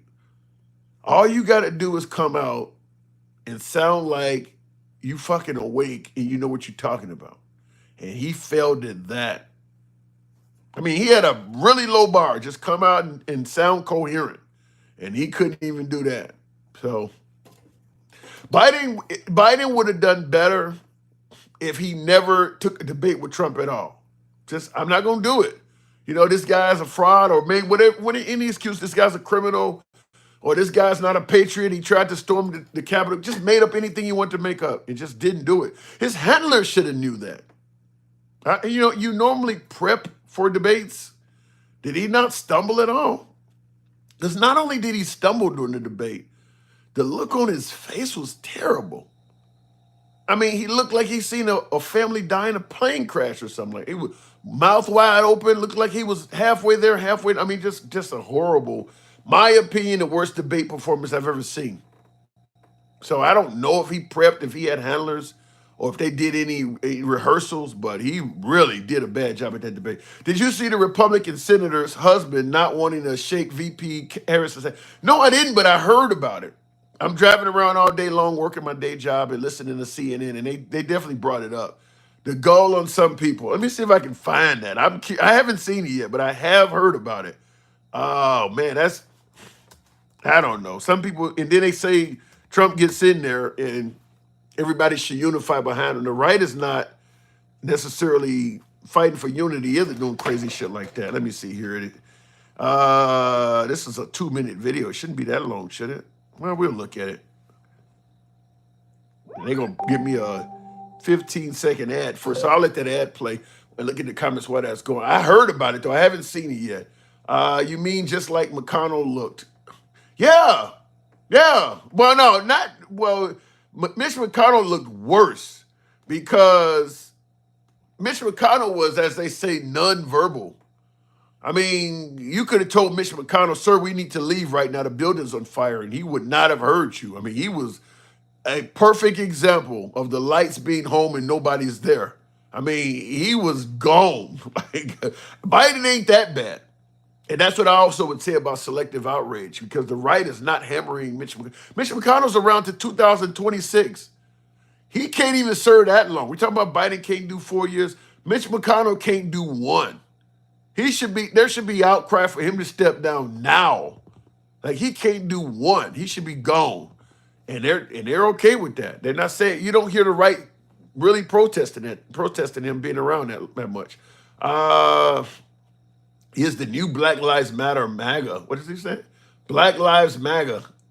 Okay, I don't know where you're going with that one, but don't love yourself too much. Stay away from your something people. Okay.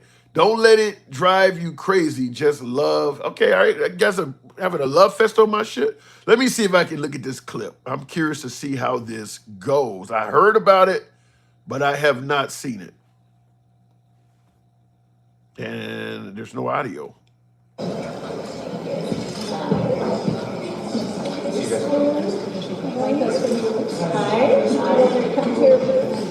I like the fact, just like when Kamala Harris came out at the debate and she walked over to Trump and said, "Hi, I'm Kamala Harris," and forced his hand. She just did it to this dude. He didn't shake her hand, but she didn't just let it go that he was ignoring her. She said something to him. So she made it clear that I see what your ass is doing.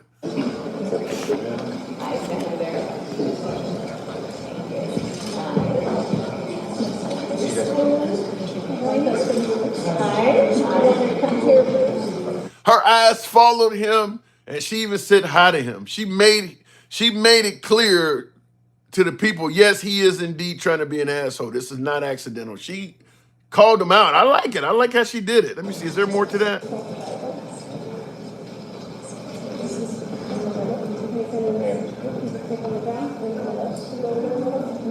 Okay, I won't bite. She just said, I won't bite. I mean, she's calling him out on it. I like that she's doing it. She's confronting him in a professional sort of way, but she's making it clear, I see what your ass is doing. Don't worry. Okay. I mean, she's calling him out a lie. She said, I won't bite, don't worry. She's hunching her shoulders and like, okay, this motherfucker want to be like that. But she really is calling him out. Let me see. I've never seen this.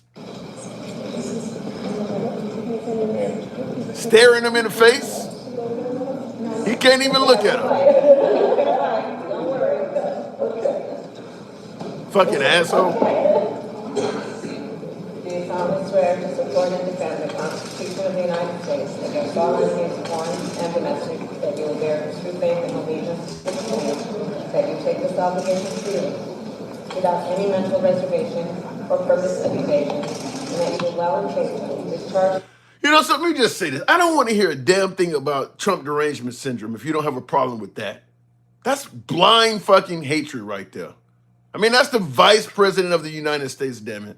Okay, I don't give a damn if you don't like none of her policies. She lost. So you're not going to get any of them. You don't have to worry about it. She got the guy you want. Shake her fucking hand. To do something like that on national, I don't want to hear shit about Trump derangement syndrome. That is as much hatred as you can ever talk about. Right there on display. That is pure hatred, disdain for this woman to do something like that. So if you got a problem with Trump derangement syndrome and just hating the guy for the sake of it, what the hell do you call that? That is Trump, that is Kamala Harris derangement syndrome. She's vice president. She's not fucking president of the United States. She didn't run the country into the ground. She didn't pass any legislation you don't like. She ran for office and she lost. There's no reason to be that fucking disrespectful and hateful of her. Like I said, for my MAGA audience, if you don't have a problem with that, you don't have a leg to stand on with the Trump derangement syndrome shit, because that is derangement syndrome right there. She ain't really did anything to be acting like that. She's VP. He couldn't name a single piece of legislation that she signed that he really don't like. That's just hatred for the woman. Damn. That you take this obligation freely, without any mental reservation or purpose of evasion, and that you will well and faithfully discharge the duties of the office upon which you are about to enter. So help you God. Thank you. Congratulations.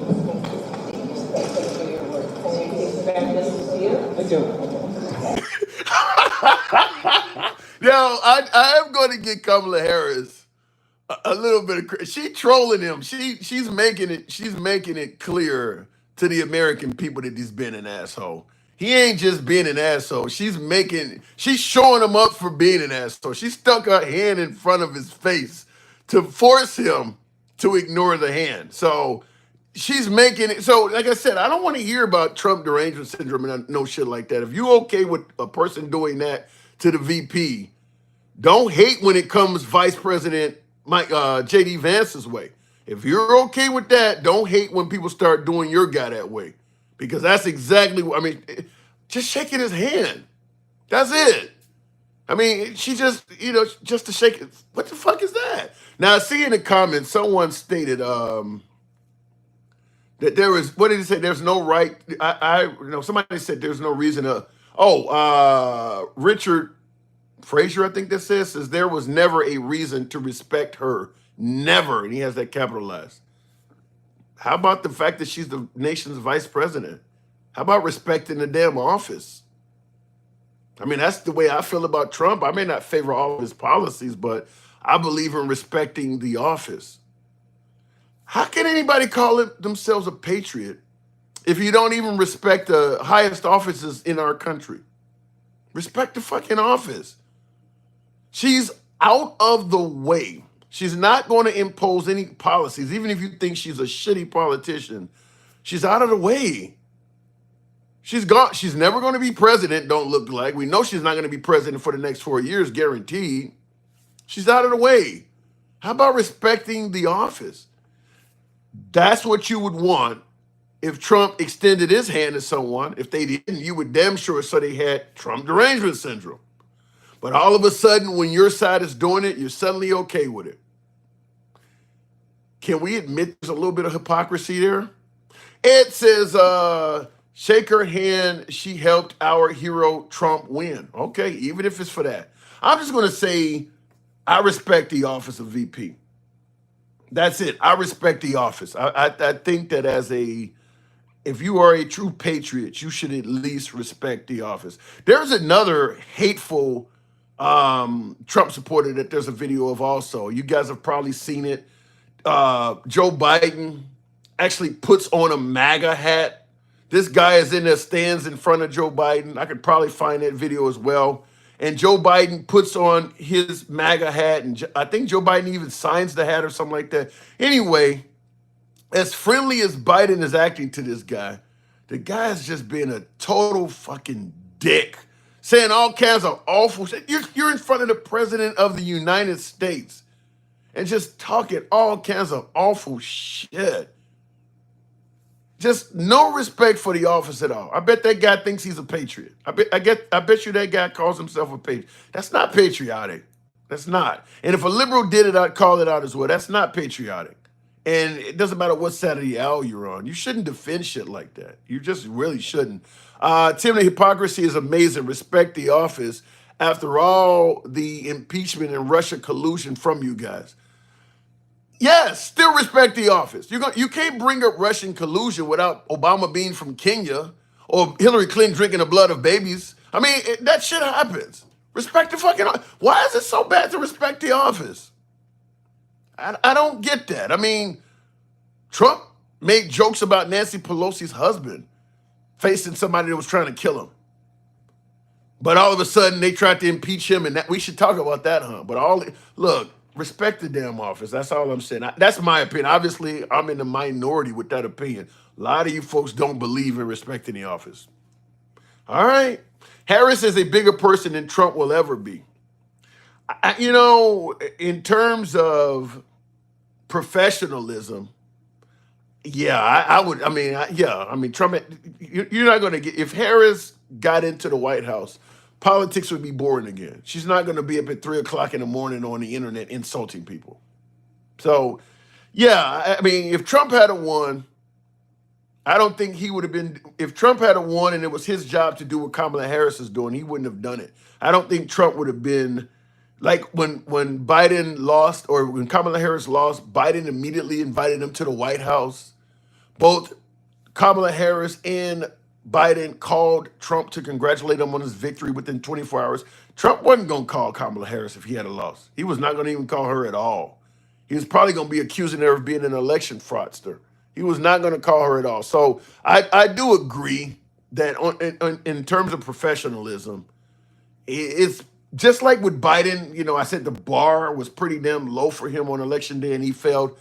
The bar for Trump is pretty low. Anybody, if to beat Trump and be more professional than him, all you got to do is just go out there and act like a normal human being. I mean, he's lowered the bar pretty low on that stuff. So, yeah, I do believe that. Congratulations to you. Thank you.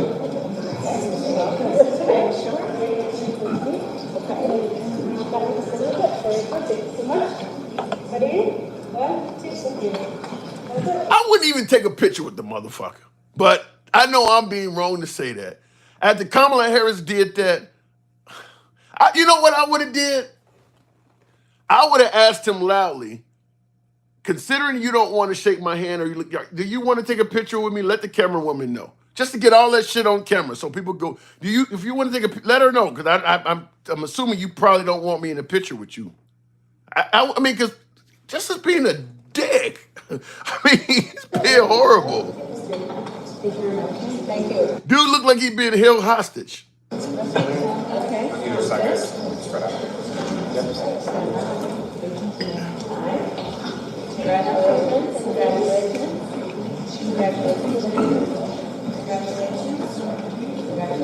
I'd love to know what kind of guy that man is. I mean, because he definitely has some kind of hatred in his heart. I don't know what, I'm not going to call it anything specific, but he clearly has some kind of hatred in his heart to do that. That's terrible. I would dang sure hope nobody would congratulate her if she won. That would have been the dirt filling the hole above our coffin.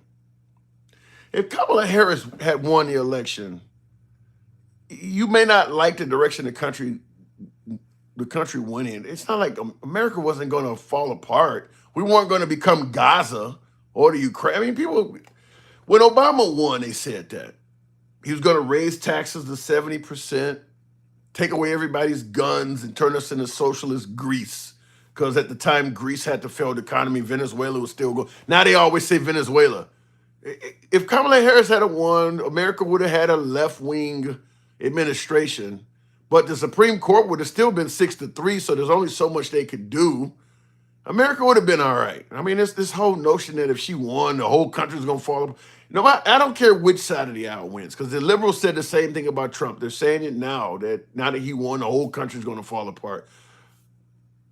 I say get a man a chance, just like I say give Kamala Harris a chance. But clearly you're saying you would not have done that. This is my second election, and I learned more about this in 2 weeks of research and no using vibe as a way to vote. That's just plain stupid. What do you mean no using vibe? I don't understand that. She's literally Lucifer, says Marilyn. For my Trump derangement syndrome, cheer folks. The liberals are always comparing Trump to Adolf. They're always saying he's going to be a dictator.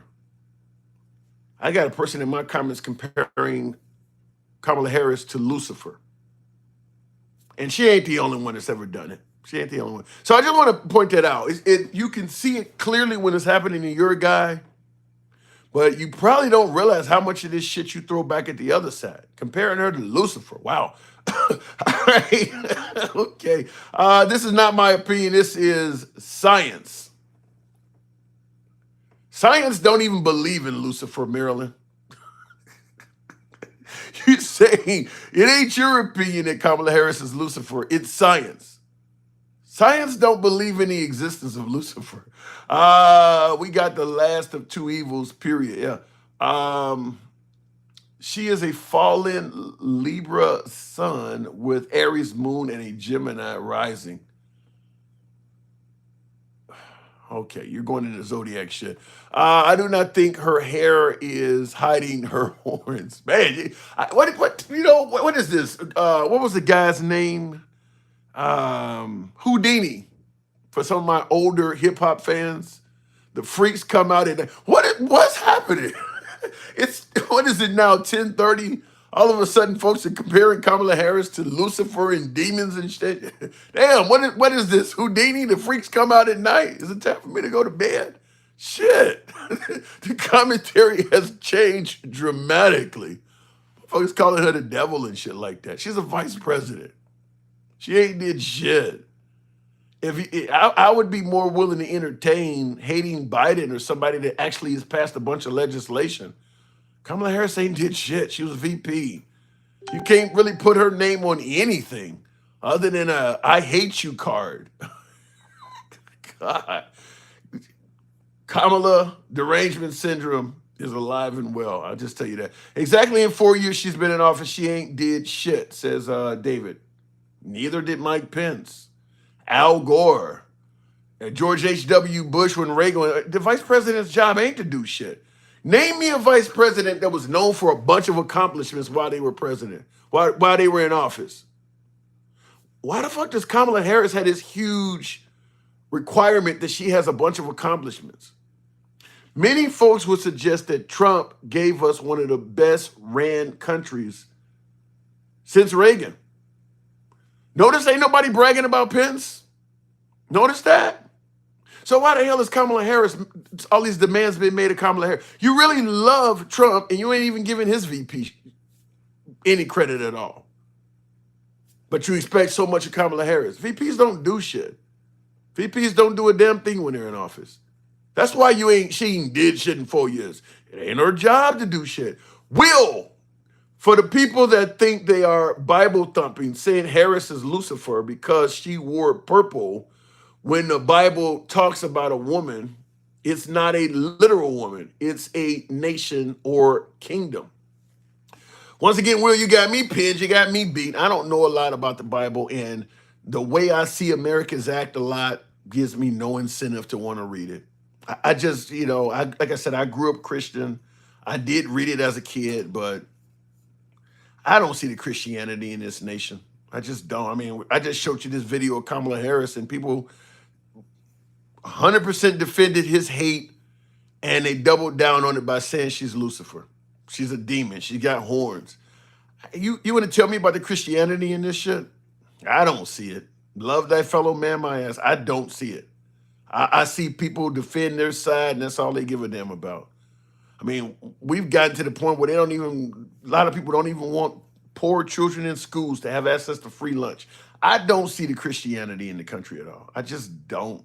I think it's a bunch of folks that are lying to feel good. Just my opinion. It's a free speech program. You have yours, I have mine. I do not see the Christianity of love for the fellow man in this country. And you're going to see a lot more of that during the largest deportation in history. You're going to see a whole lot of shit that would not be anywhere in the Bible. A lot of it. Just no empathy, no concern at all. You're going to see a whole lot of that. I just don't see the Christianity.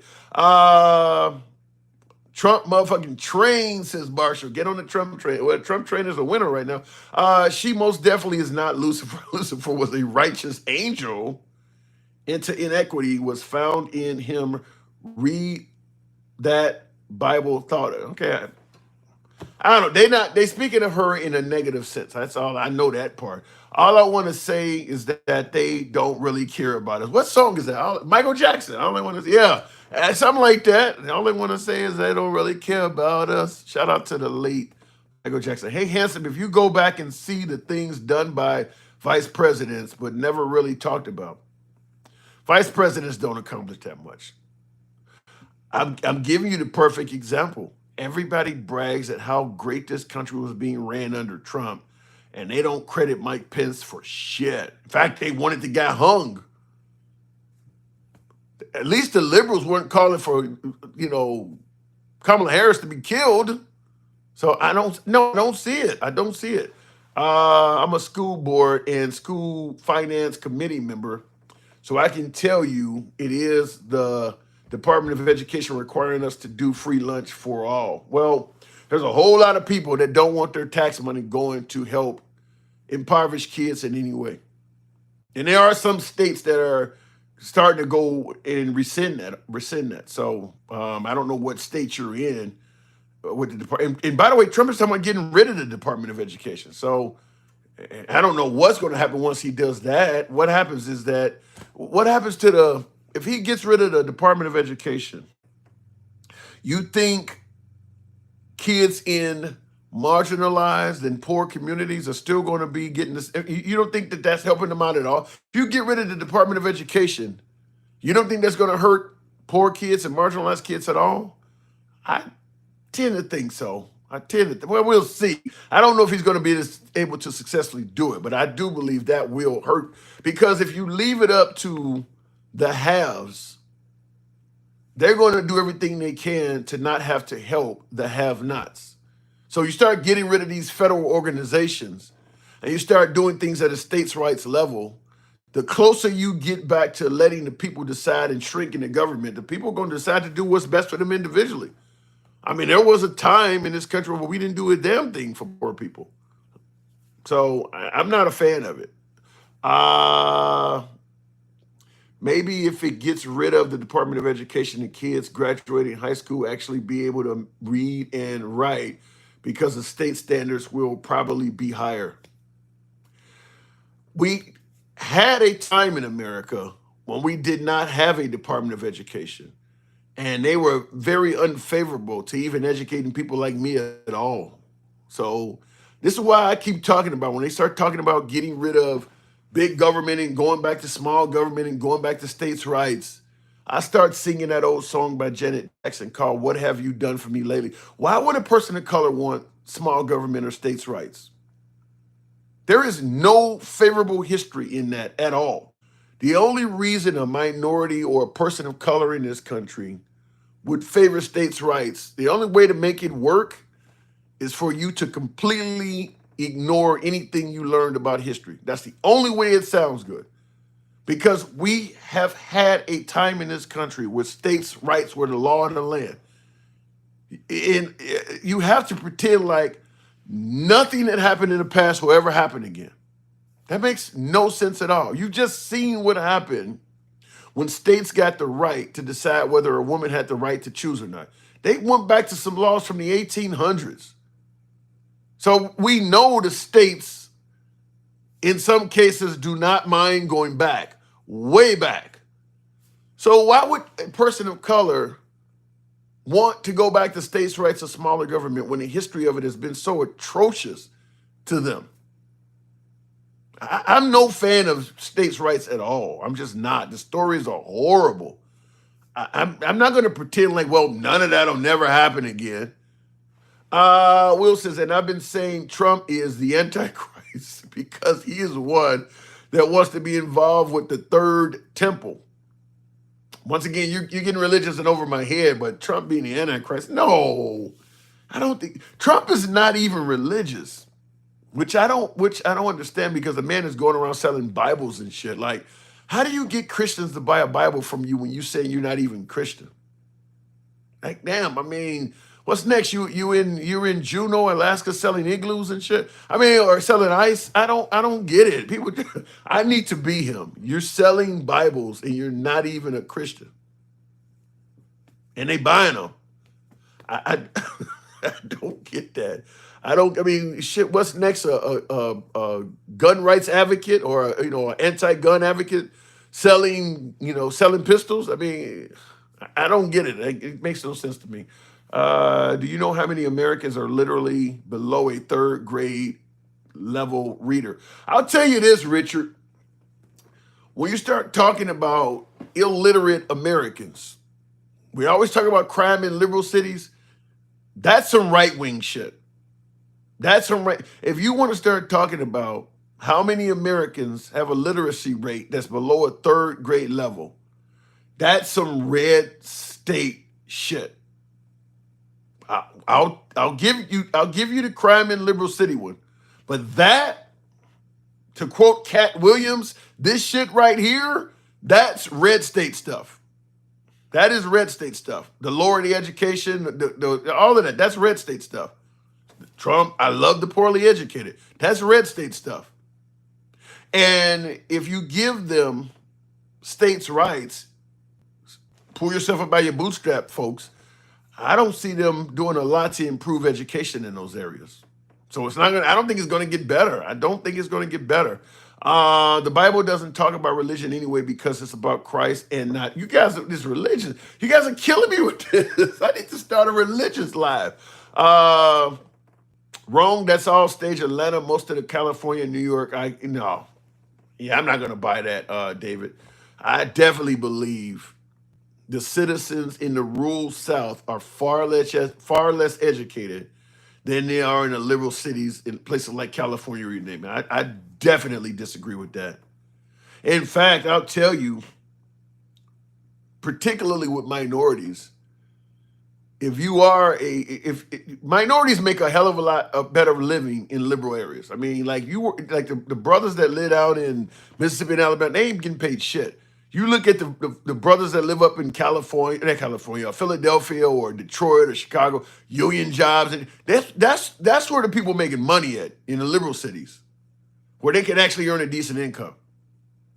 The minimum wage is higher. Yeah, the cost of living is a bit more, but they have more. They are wealthier individuals.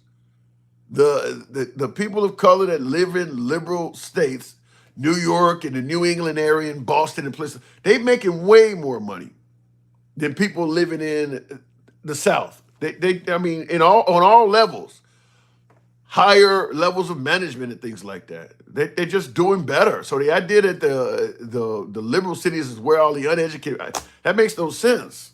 That doesn't make any sense. Last year, I was watching news on how city kids in Chicago school district could not have a single kid pass a math test. I'm sure that is a red state policy. Well, here's the thing about that, Craig.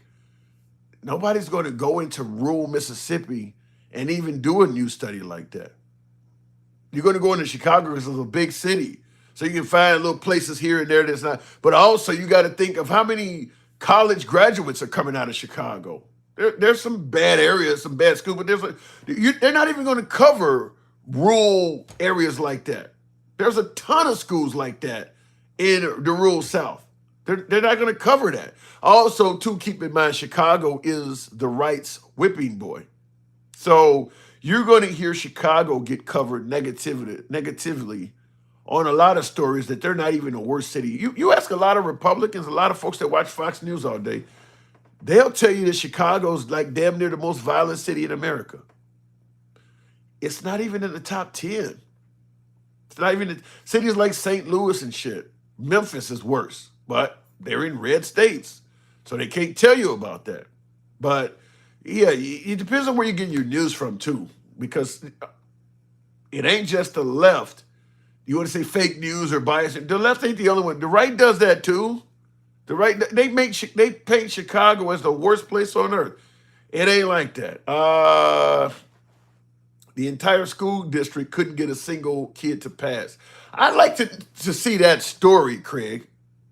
Chicago's my home. I'd like to see what story you're talking about of a whole school district in Chicago that couldn't get a single kid to pass. Not only do I want to see that story and I want to find out what district you're talking about, I'm curious about who the source of that story is. That because I just had somebody at the beginning of this live trying to convince me that a 75-year-old Trump supporter got arrested for being in the Capitol building on January, got arrested for the January 6th stuff when she was not in the building or anywhere near. And I was able to quickly prove by an actual photo of her inside the Capitol building that that was not true.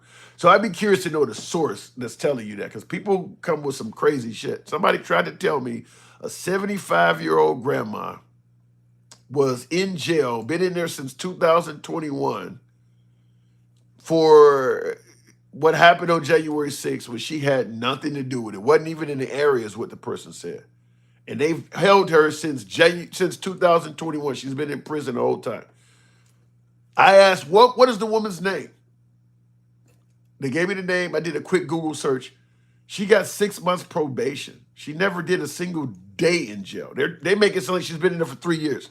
And she was involved in it. There's photos of her walking in the Capitol building. So I need to hear, sometimes you got to hear what the source is, because some people get fed stuff that is not remotely true. Trump wants to step on Carter and make a leap the country majority white by bringing in those H-1B Eastern Europeans after he lets Putin go crazy. I don't know if he can get rid of all of the brown immigrants in favor of white immigrants with the H-1B visas. Because I don't know if they'll do the work, the same work that the brown people are doing. I suppose maybe there's a white country out there where people will come and pick fruit in the hot sun and shit. I don't know, though, because those white immigrants that would come and work at that level, they're probably coming from cold countries. They're not coming from warm places, tropical places like most of the brown immigrants are coming from. So they're going to bring you over here from Romania somewhere and put your ass out in the hot Texas sun and just let you get skin cancer and burn all up. I don't think the white immigrants would do that shit. They can try it. They can try. I don't think the white immigrants are going to do that shit. You're going to take some white immigrants and send them all the way down to Brownsville, Texas and make them work like that? Good luck. I don't think that's going to work. I agree with you. And I was just thinking about that a couple of days ago. Yeah, you ain't gonna put some Ukrainian in El Paso sun and expect him to pick fruits all damn day. Whereas in their country, in the country south of the border, they've probably already been doing something similar to that. And they've obviously are used to the heat. But if you throw somebody from, some of the Slavic countries or some shit out there, you're gonna be handing out a bunch of sunscreen, burning these motherfuckers up. Just like, damn, we got to get some more immigrants. These are all burnt up. I mean, that ain't gonna happen. I don't see it. I don't see it happening. But it'll be fun to see it. Somebody try it. Memphis, Atlanta, St. Louis, what do the highest crime areas within those cities have in common? Memphis, Atlanta, and St. Louis, what do the highest crime areas within those cities have in common? They're all in Republican states. They all have very liberal Second Amendment laws where nobody's interfering with your gun ownership or any of that. You can talk about them having a Democratic governor, Democratic mayor, but if you are you talk about Memphis, Atlanta, and St. Louis, all of the governors of all of those states are Republican. You don't get to, as a governor, to be absolved of any responsibility from one of your biggest cities in your state because a mayor is a Democrat. The mayor don't control the crime. For instance, if somebody gets charged with murder and they get a light sentence, that's a state issue. That's not a city issue. You don't get, those are state charges. So people getting out, the prison system, all of that stuff, state related. So if Memphis, St. Louis, or Atlanta, as you're bringing up, have issues, the governor gets plenty of blame. And they're all Republican governors. And I can tell you one thing, all of those Republican governors, when they ran for election, they ran on bringing the crime down in their states. There's a whole lot of state police that work for the governor that are working around St. Louis, Memphis, and Atlanta. It's not just all city police dealing with that. You don't get to say, well, I ain't got nothing to do with it. It's just a liberal mayor in my, no, but you don't want to talk about that. That's why we stick with Chicago. That's why we stick with New York. That's why we stick with Los Angeles. Because there is no Republican governor to push back. You can say the whole thing is liberal. Even though Memphis, St. Louis, and often Atlanta are more violent than New York, Chicago, and Los Angeles. But we can't talk about those cities because they're going to bring up the fact that the governor is Republican. They're going to bring up the fact that there are no tough Second Amendment restrictions in these states. And the crime is still happening. It doesn't fit the narrative. We got to go somewhere where there's a liberal narrative. We can make it make sense. So Chicago makes a better whipping boy. Doesn't Illinois have some of the highest crime? Yeah, Chicago does have high crime, but Memphis has more per capita. St. Louis is a murder capital a lot of times. It has more. So why are you skipping over those? Because it's got a Republican governor? Because they don't have tough gun laws you can talk about? So you're not concerned with crime, you're concerned with politics. You're looking for the highest liberal you can blame. But if a Republican does it, well, we can't go there. We got to stick to the liberal. You're not talking about crime at that point. You're just looking to make a political play out of it. If they shut down, I don't know what that says, Jack. Is they shut down, then there would be a food crisis on top of terrorists. Well, like I said, in regards to what Will said, you're not going to get rid of, in my opinion, I don't know, Trump may pull it off, but getting rid of a bunch of brown immigrants and trying to bring in white immigrants to do those jobs, I don't think the white immigrants are going to do it.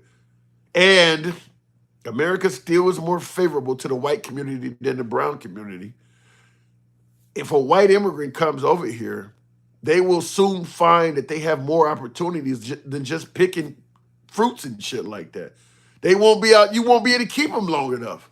They'll soon find there's a lot better opportunities. I mean, let's just be real. There's more opportunities in America if you are Caucasian than if you're a person of color. I mean, there's a lot of nepotism in the career field. We can talk about racism. I'm not even going at it from that angle. I'm just simply saying, if a black person walks into a black store and he's looking for a job, he probably has a better chance of getting that job from that black owner than a white person does. That's just the way nepotism is the way people work. And in this country, white people own most of the shit. So if you are a white immigrant, there's probably going to be more opportunities to you than an immigrant of color. So if you start replacing the brown immigrants that are south of the border with white immigrants from Eastern Europe or something like that, you ain't going to be able to keep them in those low-level jobs for as long because they're going to find other opportunities quicker than the brown immigrants would. More people are going to be willing to hire them and things like that. Remember, I'm talking about rural America. Remember I brought that up? They could go down there and not stand out as much. I mean, people are going to be more open to them. So you're not going to keep them in the field as long. That guy might be in the field for 6 months or so, and before you know it, he don't found a better job somewhere. Somebody's willing to hire him to do something that they might have not been as keen on a brown person. I wouldn't be surprised if we do anything to prevent 2050 from happening when white people fall off out of the majority. Yeah, you're talking about replacement theory, where they're estimating that white people would no longer be the majority by 2050. Damn, how many babies are people of color having? Now, blacks it must be Hispanics doing that shit, because blacks are only like 13, 15% of the population, and that hasn't changed much since the last census. So it's got to be Hispanics that's doing that. That if they're going to end up replacing whites as the majority, it's got to be Hispanics, because it ain't Negroes. It must be black. And I see in the comments, who said too many? It says Brandon says too many of them coming. Let's see if the dock workers will strike again. I don't know if Trump is favorable to strikes. In fact, I don't. That's one of the problems too. I will say this: Trump put a bunch of billionaires on his administration. Business owners are not favorable to unionizing because union employees are not favorable to your labor costs. I do when he promised to drain the swamp. That ain't it to me. Billionaires don't give a damn about you and I. They want to expand their wealth. I mean, look at Elon Musk. Elon Musk, I don't know, 6, 7 generations down the line are already set with Elon Musk. And he's still out here earning money. He's still out here chasing money. I mean, he's made 20 bill, 200 bill, 200. There are estimates that he's made $200 billion since Trump got elected. You don't hear about Elon Musk giving money and helping out with a bunch of charities or any of that, unless he's doing it all in silence. He's keeping that money.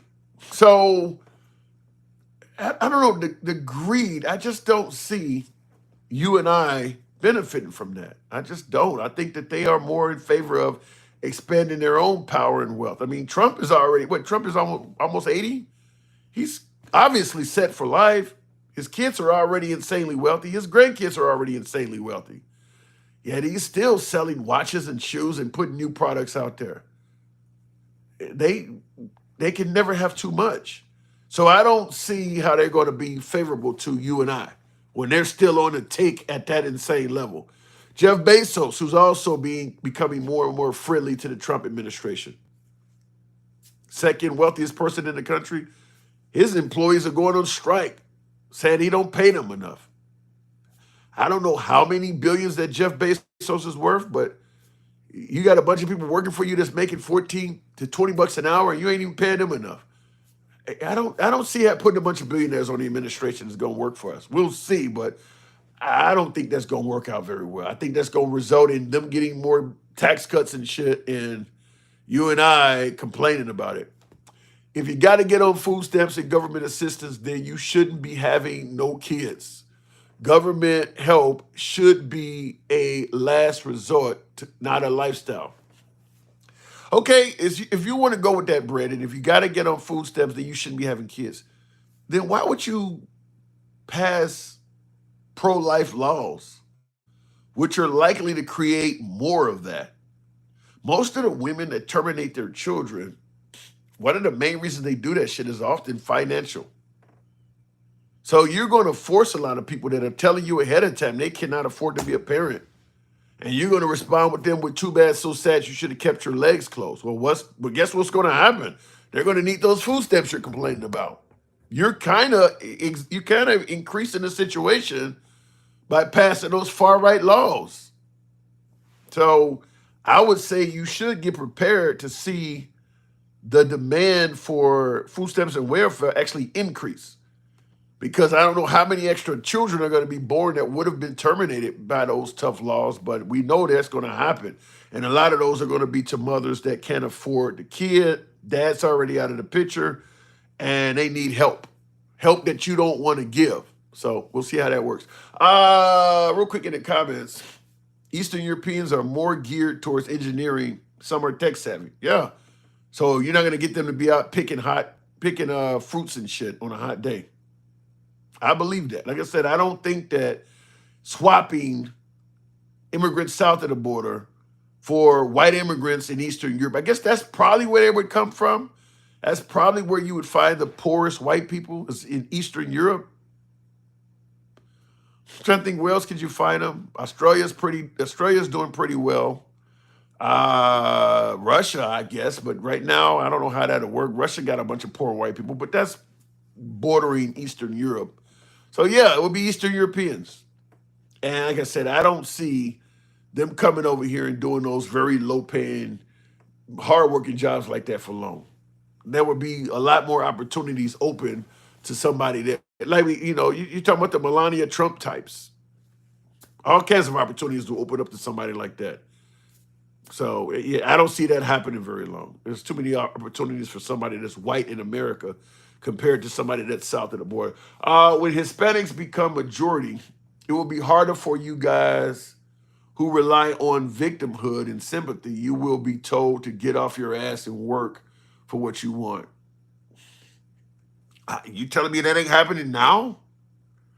I mean, the minute they freed the slaves, they told them to get up off their ass and stop being victims. I don't think there was ever any intolerance. I mean, everything they've passed to acknowledge or help African Americans have been met with stiff resistance. I mean, they just fucking passed, Biden just passed Juneteenth, a holiday, 2 years ago. And a whole lot of white people didn't like that. Like, you get the fucking day off too. They were actually bitching about getting an extra holiday. Like, damn, this should be a win-win. I mean, I did a live on it. I mean, we were on here live the day. I had so many folks come on here calling it a fake holiday and unnecessary. Like, you get the day off. Why would you be bitching about a free paid day off work if your employer gives it to you? But why would you be bitching about a free paid day off work? Just because it acknowledges the end of slavery or it's favorable to African Americans, you'd rather go to work than fucking give them a day. I don't, and this is what I always say too, when people say, well, you need to get over the past and shit like that. A lot of Americans didn't even know what the fuck Juneteenth was. Didn't even know that it represents the end of slavery. How can you get over the past if you don't even know it exists? But I cannot tell you how many people were criticizing Biden creating Juneteenth, even though many of them get the day off too. That's just, what they say, take off your nose to spite your face. I'd rather go to work than let them get a day to acknowledge themselves. Jesus. You do know Mexico ended slavery early and allowed blacks to flee south. Mexican's second president was black, and that was why Texas had a war. Will? No, I didn't. Will? Man, more homework. Hopefully it comes to a better conclusion than fucking Liberia, which was terrible. I'm gonna look it up. I want to see that. Reparations will boost the economy. Reparations ain't coming. You guys, I think you probably would have some Americans that would damn near be willing to go to war to prevent African Americans from receiving reparations. Even if they didn't have to pay anything to it. Even if they didn't even have to contribute to it, I think they would not like it. So good luck on it. I don't think you'll ever see reparations for blacks. They didn't even want to, stuff like affirmative action and things like that was met with stiff resistance. And of course, the Trump Supreme Court just got rid of affirmative action. Look at Kamala Harris. They claim she was a DEI implant, diversity, equity, and inclusion. She got a job she didn't earn simply because she was a person of color. They said the same thing about, what was it, Natasha Brown? What is the woman's name on the Supreme Court? Is it Natasha Brown Jackson? Whatever the African-American Biden appointed to the Supreme Court. She too was a DEI hire. And people had a problem with it. And you know what I always say on the program every time this stuff comes up. DEI is the American way. For virtually all of America's history, at least until probably the 1970s, or at least the first 200 plus years of America's history, DEI was the American way. The whole mindset that the person got this job solely based on their color and it had nothing to do with actual merit, that was the American way. You already knew when you were looking at the Supreme Court, when one of them dies, the next dude is going to be a white male. It doesn't matter how smart an African-American or Hispanic woman, the next judge is going to be a white man. You knew that when you went to school. Whenever my principal retires, he's going to be replaced by another white man. The mayor, the chief of the police, the guy who runs the park district, just damn near every major job in town was a DEI hire. You knew no matter how intelligent, no matter what the merits or accomplishments was of a black woman, a black man, a Hispanic woman, or Hispanic, none of them were going to get the job. It's going to go to a white man. Same thing in the military. If you served during the First World War, World War II, probably even the Vietnam War, damn near. Didn't matter what you did on the battlefield. the next general was going to be a white man.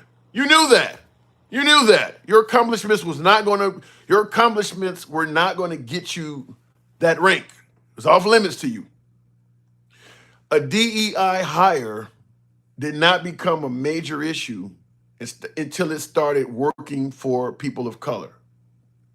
And you can tell that by the predominant complainants. They're the ones that used to benefit from it. The overwhelming majority of people complaining about DEI hires are white males, the ones who used to benefit from it. Free speech. You can criticize me. This is the way I feel. I don't mind you being critical. You can tell me if I'm full of shit or if you think I'm wrong. You can state it. But there's no denying. The overwhelming majority of people complaining about DEI hires are the ones that used to get all the DEI jobs. It's white males.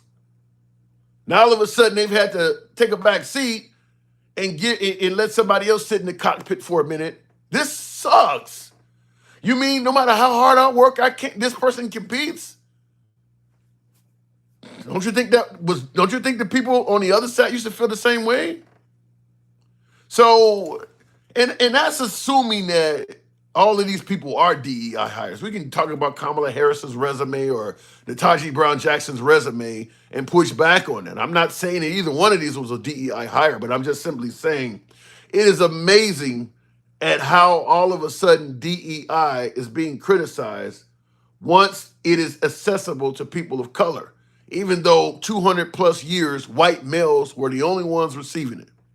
Now they're literally the only ones that's doing most of the complaining about it. Call statistics, white people were according to 80% of the population. Really? Not right now, it's not. Ed, you're saying white people are 80%? I don't think that's true. I don't think it's that high right now. I think it's 60-some%. I'd like to know the source of that. But I'm just simply saying DEI hires has been around since America became a country. You think that the first 43 presidents were all white by coincidence? They're all white males. You think that just happened, huh? There was no way possible you could have found any woman, any Hispanic, any black person that would have been just only white men for 43 presidents straight. Only white men were capable of doing the job. You think that wasn't by coincidence? You think that just happened like that, huh? No DEI to that at all. All right. We know for most of America's history, it doesn't matter who the hell the next president is, he was going to be a white man. That's DEI. You know what? How does the song go? That's Amore. You knew what was going to happen. So, okay, Kamala Harris and Taji Brown, you get a couple of them from the other side, and now all of a sudden people going ape shit over it. What is the score? About 2 million to 1? It's like the Detroit Lions are playing a Pee-wee league, or somebody from a first grade football team. The score is that diverse. It's like literally putting the Detroit Lions out there against a bunch of first graders with football in their hand. The score is that bad, and they're already complaining. Like, well, we got to get rid of this DEI shit. Okay. I mean, one of the first graders got a first down, and you're bitching already, huh? All right. You're going to win the game. You're going to win the game. He just got a fucking first down. Damn. Calm down. Will G says Vincent Guerrero, who was elected in 1829. Guerrero was a revolutionary leader and military officer who fought for Mexico's independence from Spain. He was African, indigenous, and maestro heritage, mestizo heritage. I've never heard of that. Here's the problem I have with this, though. We can talk about white, black, or anything like that.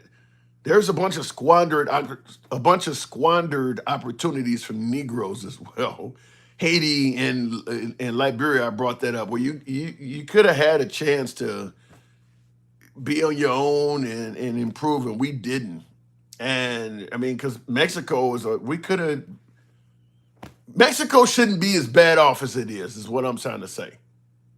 Mexico, yeah, they shouldn't need to try to get into this country illegally. As many people have pointed out, the Mexican government could rid itself of the cartels.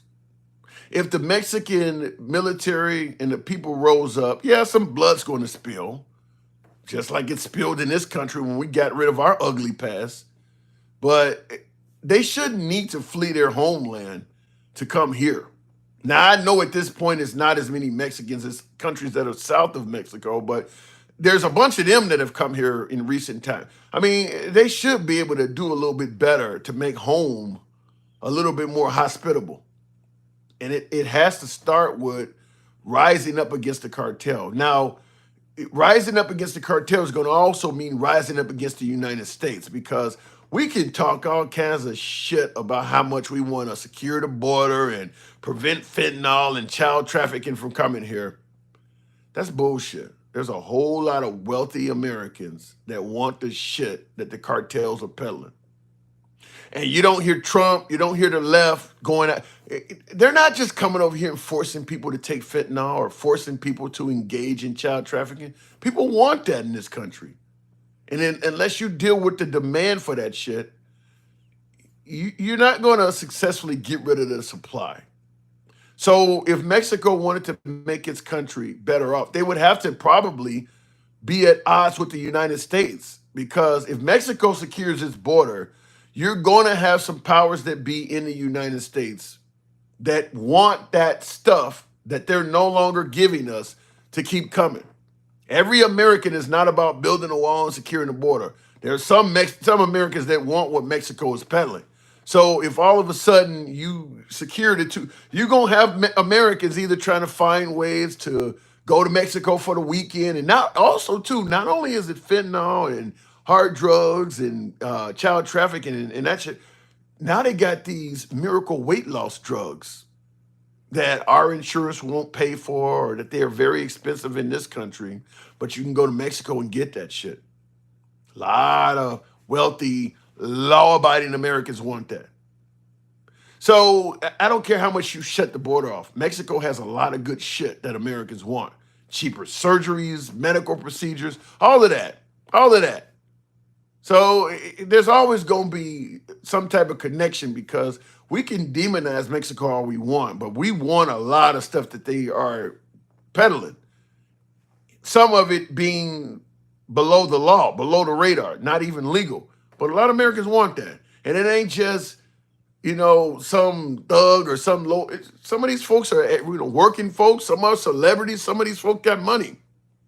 You're not going to get rid of that.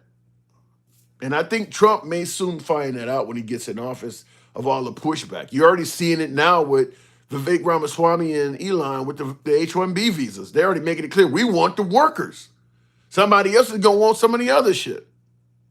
Them billionaires are going to want some of that shit. We'll see how it goes. They also use the word woke like DEI to do the same thing, even though the word was made to tell people to wake up to discrimination, but now it's used to discriminate by the same people who are blind. Well, anytime you're speaking out against discrimination or speaking in favor of civil rights, you're going to find people who are unfavorable to what you're doing. Remember Colin Kaepernick taking a knee during the anthem? I might work with him if he was protesting the right way. No, you won't. No, you won't. It's kind of like if a woman is asking, how do I protest my right to terminate a child, even if it's in the third trimester? If you don't agree with a woman being able to perform a late-term abortion, there is no right way for her to protest. Colin Kaepernick is protesting police brutality and racism. If you don't want to acknowledge or admit that stuff exists, it don't matter what he fucking does. It doesn't. There is no right way to protest that. Any way he does it is going to be the wrong way to do it. They're going to find a way not to like it because they don't like what he's protesting. Okay, he's doing it during the anthem, and I came to see the game. Next, it'll be he's doing it the wrong way. No matter how he does it, it's going to be the wrong way. Or do it in a manner that I don't have to watch it.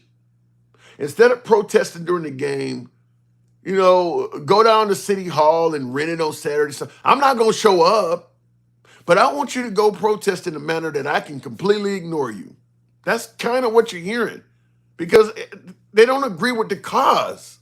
So there is no right way to protest discrimination and racism. We talk about Black Lives Matter, rioting and burning up shit. That's the wrong way to do it. Martin Luther King wasn't rioting, wasn't burning up a damn thing. He wasn't doing it the right way either. Now, in modern times, they'll tell you you shouldn't be burning up shit and taking a knee during the anthem and disrespecting the flag or the military. You should do it more like Martin Luther King. But when Martin Luther King was actually alive and actually doing it, they were demonizing him the same way they demonize Black Lives Matter and Colin Kaepernick of today. This town was doing just fine until you folks showed up and stirred up all these colored folks and made chaos of everything. Or these people just want to sit out and have a nice lunch. They don't want all you colored folks coming in here stirring up trouble. When he was actually doing that stuff, he was viewed as doing it just as bad as Colin Kaepernick or Black Lives Matter is today. But he's dead now, so they can say, well, he was doing it the right way back then. No, he wasn't doing it. There is no civil rights leader in U.S. history that was considered to be protesting the right way at the time he was doing it. They all were protesting the wrong way. So they can tell you he needed to do it the right way. There is no right way. The damn KKK burned crosses in black towns. I guess that was better than taking a knee. Yikes. As MC Hammer says, can't touch that. I've always thought it was an inside job. Create the drama, blame it on someone else, aka Trump. I had nothing to do with nothing. I still don't understand the math that they came up with. Talking about the notion that January 6th was an inside job.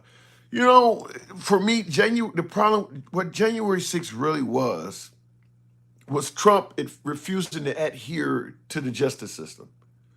We have allegedly one of the most effective judicial systems on the planet.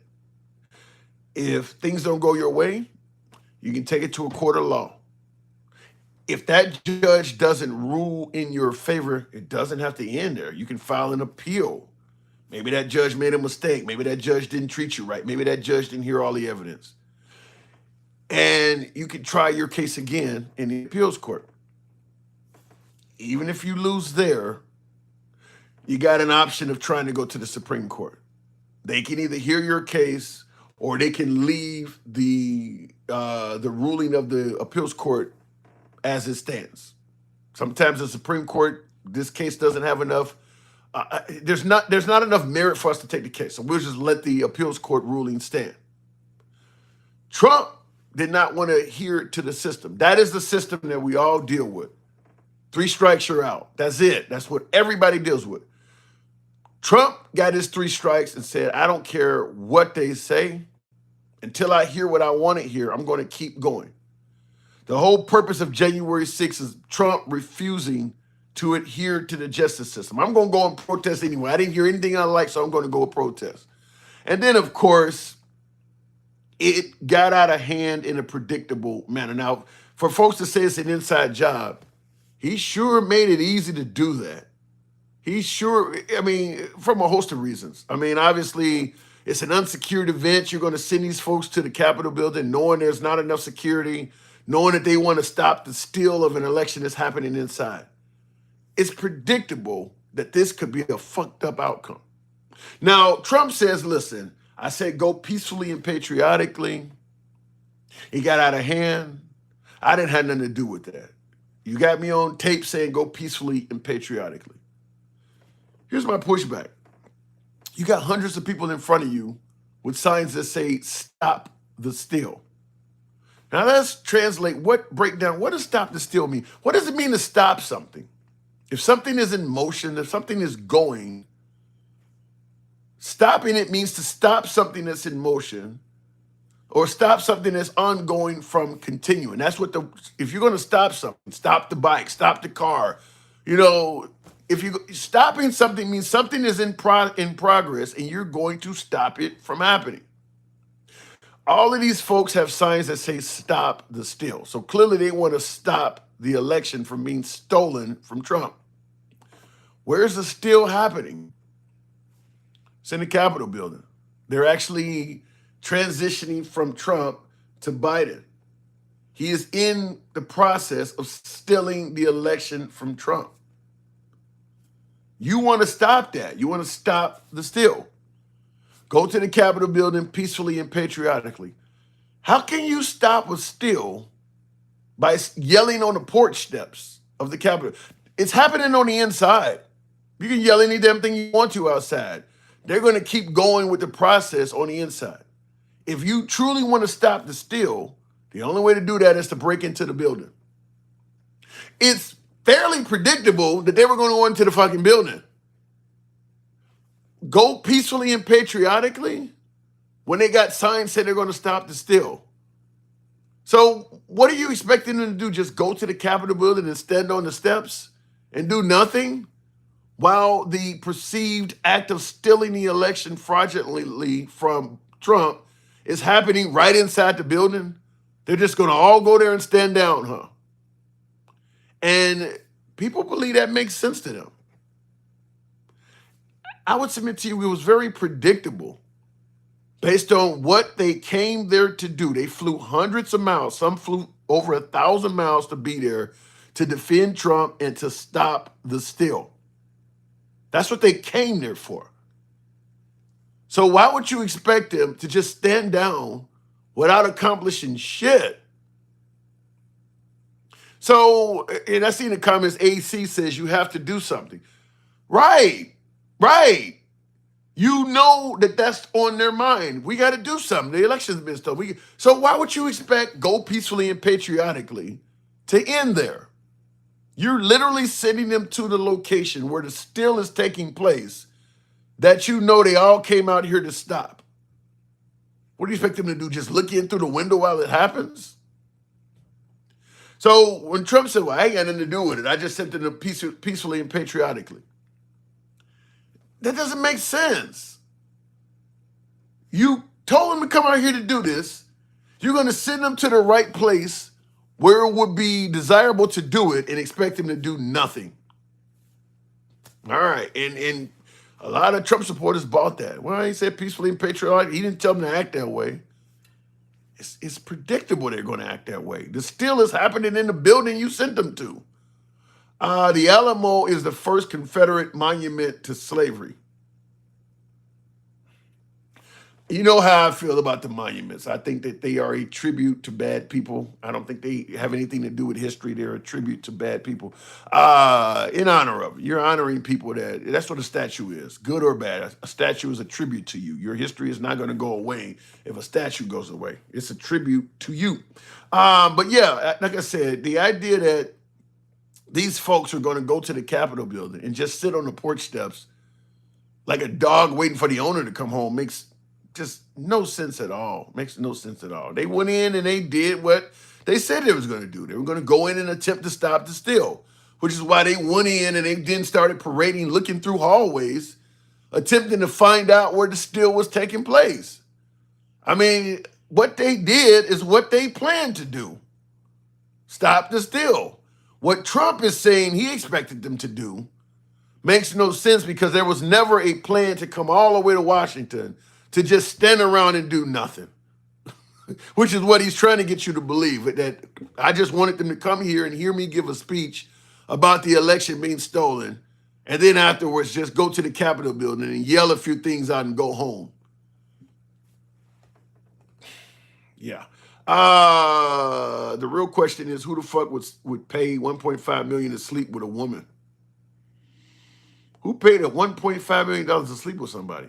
Well, if you're Elon Musk and you really want to tap that ass, you could pay 1.5. It ain't really hurting you that bad. That's a lot of money for some pussy. That's a lot of money. That's a lot. Love the uneducated, said Chris Vaughn. Yeah, that's Charles Vaughn. That's a lot of money to pay for some ass, even if you got Elon Musk money. That's a lot of money to pay somebody for some poo nanny. I mean, you could literally buy a slave for 1.5 million. I mean, I'm gonna take your 1.5 mil and I'm gonna pay you like the lottery proceeds do. Every year, I'm gonna give you 1/20th of this, and over 20 years, you'll get your 1.5 mil. I'm gonna hand you a pager or a phone or whatever the case may be. When this goes off, you come to my crib and you top me off or you do it.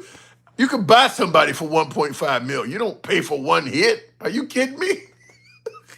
You can literally buy somebody for 1.5 mil.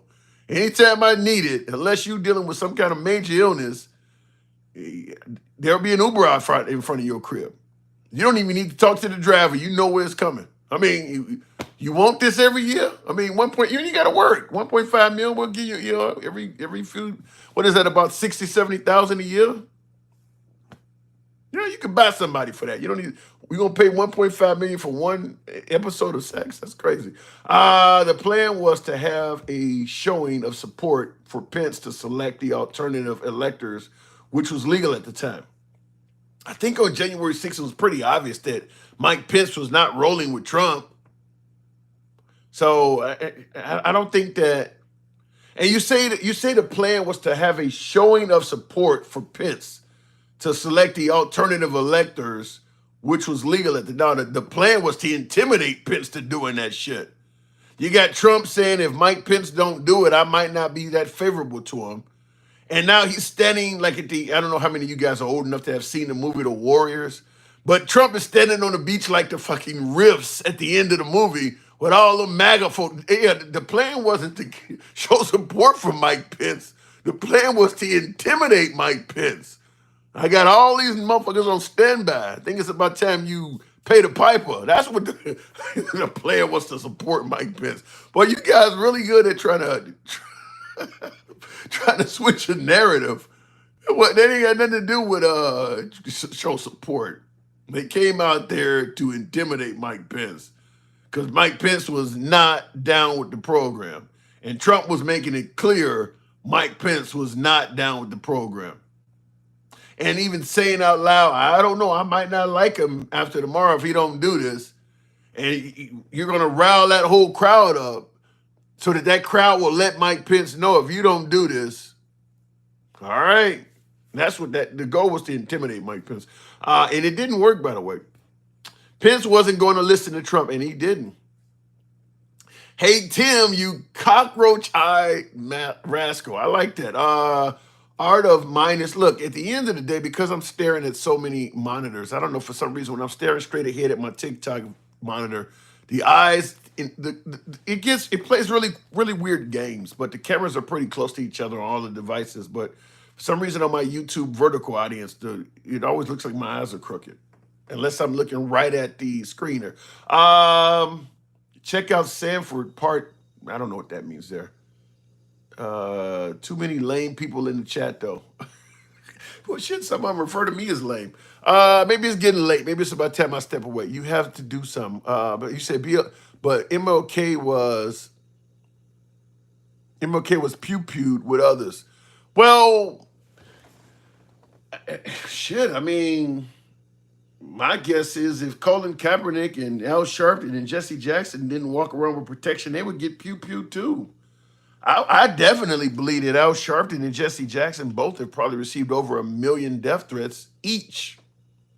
Colin Kaepernick has probably received tens of thousands, but Sharpton and Jackson, they've received a ton of death threats, which is why when people tell me, well, Al Sharpton's a racist or Jesse Jackson's a racist, I'm like, what do you think they're going to be? Kumbaya? I mean, they've seen the worst white America has to offer. They were around in the 50s and 60s when that shit was really happening. I mean, they just got to die off. They're not going to come around. They've seen way too much. You got folks that have only seen a handful of illegal immigrants commit a crime, and they already got an adverse opinion to illegal immigrants. Jesse Jackson and Al Sharpton have seen a whole lot more bad white people than we've seen in terms of illegal immigrants. They've seen, because they've attended funerals and lynchings, and they've defended families that have seen their kids murdered by cops. They've seen all that shit. You only needed a couple of Lincoln Rileys, and all of a sudden these immigrants got to go. Imagine if you've seen as much awful activity from immigrants as Jesse Jackson and Al Sharpton have seen from white America. Just imagine if you've seen Lincoln Riley dangling from a tree. They've seen that stuff. They've actually seen people like that. So yeah, they're not going to be like you or I. They're probably not going to just get past it. I know a lot of folks say we need to get past all of that and get to a post-racial America. That's for the younger crowd. But somebody that's in their 70s or 80s that's lived through all of that shit, they're not going to get past it. They've seen too much. And I don't think any of us will get past it. I often use the example of Iraq or Afghanistan war veteran that has had some real combat. You fought in Fallujah or fought in Kabul. If you actually were in that onslaught in Fallujah, fighting like that, everybody would understand if you came back to America and you did not like Iraqis for decades. Everybody would understand it. They were trying to kill you. Everybody would understand a soldier that didn't like Iraqis after going and dealing with that. What do you think Al Sharpton or Jesse Jackson feels like? I mean, they pretty much, it's the same PTSD. We just don't want to acknowledge it. I mean, people were Jesse Jackson was standing next to Martin Luther King when they shot him in the face. You think he's just going to get over it? If you were a soldier and you were standing next to one of your brothers in arms and an Iraqi shot him in the face, people would understand why you don't like Iraqis. They would understand it. They had a whole unaliving platform for Pence. Yeah, they had a Gallo threatening to take the life of Mike Pence. Yeah, I don't get that. You know, people actually believe that this crowd was just going to go to the Capitol building and stand down. Here's another thing I don't understand as well. Nobody's been patted. Nobody's been searched. It's not like people have some kind of ID that says I am MAGA with a signature. You don't know who these people are. So when you say go to the Capitol building peacefully and patriotically, you don't even know who you sending. We've heard plenty of folks on the right say that MAGA that Antifa was in the crowd. Some have said that Ray Epps, the FBI, was instigating it. Some folks have even said Black Lives Matter was there. So you think go peacefully and patriotically is going to work with Antifa or Black Lives Matter? They don't even like you. So the whole idea that you would send a crowd of thousands full of unknown people to such a sensitive location, that's why I always say, at the very least, he's guilty of negligence. At the very least. Okay, I didn't expect him to do all of that. You don't know them. Why do you have expectations at all? You do not know who this crowd is. At the very least, that is a huge safety risk.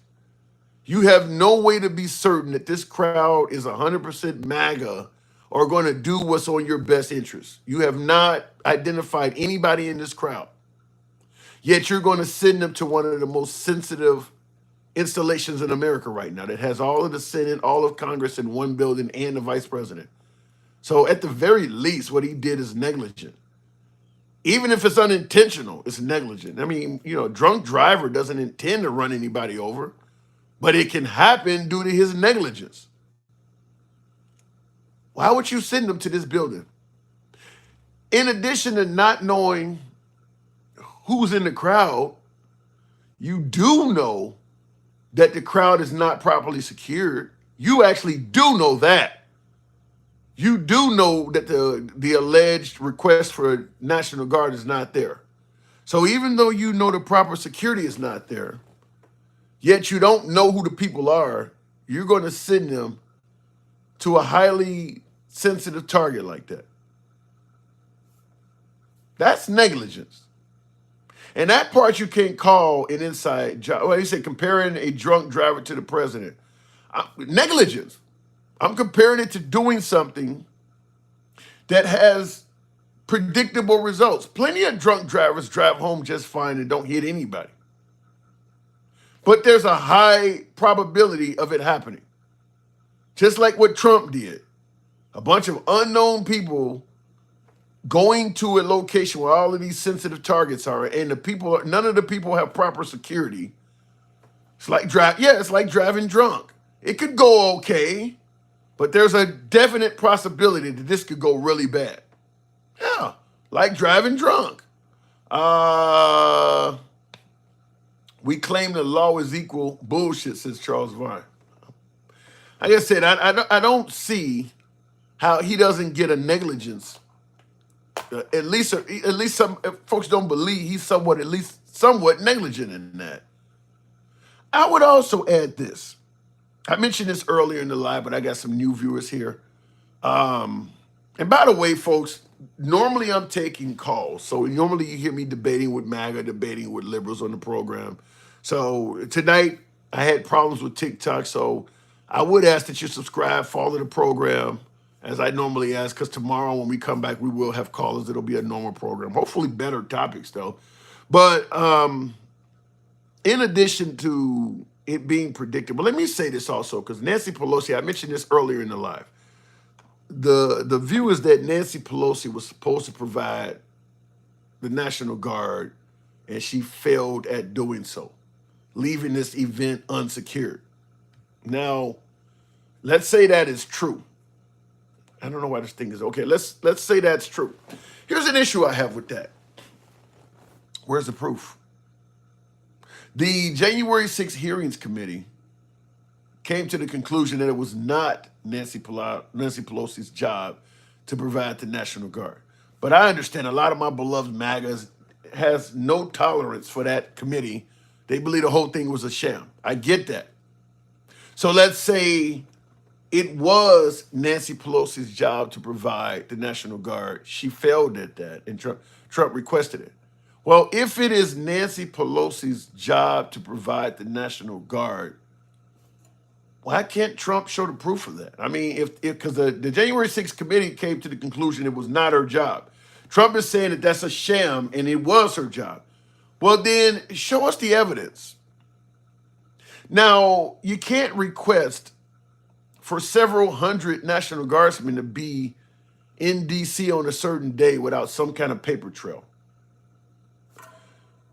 Trump would have told his chief of staff or his assistant or somebody to contact Nancy Pelosi's department, meaning that he would have probably spoke with her assistant or one of her staff members to get the message out that we need National Guard to secure the event. A phone call, an email, you're getting hundreds of guardsmen showing up. They're bringing equipment, they're bringing vehicles, there's fuel charges, there's weapons, all this stuff. There has to be signatures. There has to be a paper trail of you doing this. You just can't demand hundreds of people show up and there's no record that it ever happened. So if Trump requested the National Guard from Nancy Pelosi, he should be able to prove that. It should not just be where it was her job to provide. You should have proof that you requested that, because it's got to be signed off on. She can't just send National Guard to your event. If you ask for it, there should be something in writing from Trump with his signature or the presidential seal or an email. There should be a paper trail from Trump's camp, whether it's Trump, whether it's his assistant or whatever, going to the camp of Nancy Pelosi. He hasn't presented any evidence of that whatsoever.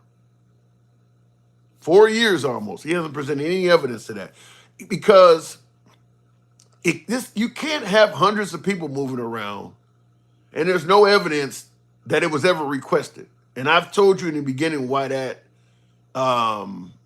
is. Is because, let's say Trump requested the National Guard from Nancy Pelosi. And let's say she actually did it. She provided hundreds of National Guardsmen to secure that event. And there's no paper trail. It was just a phone call, and she took it and did it. So there's no paper trail that ever happened. So all of a sudden during the event, some of the protesters are calling for the hanging of Mike Pence. And the National Guard hears this, sees it as a security risk, and they run in there and they roughhouse the crowd and take some of them folks out in handcuffs or whatever.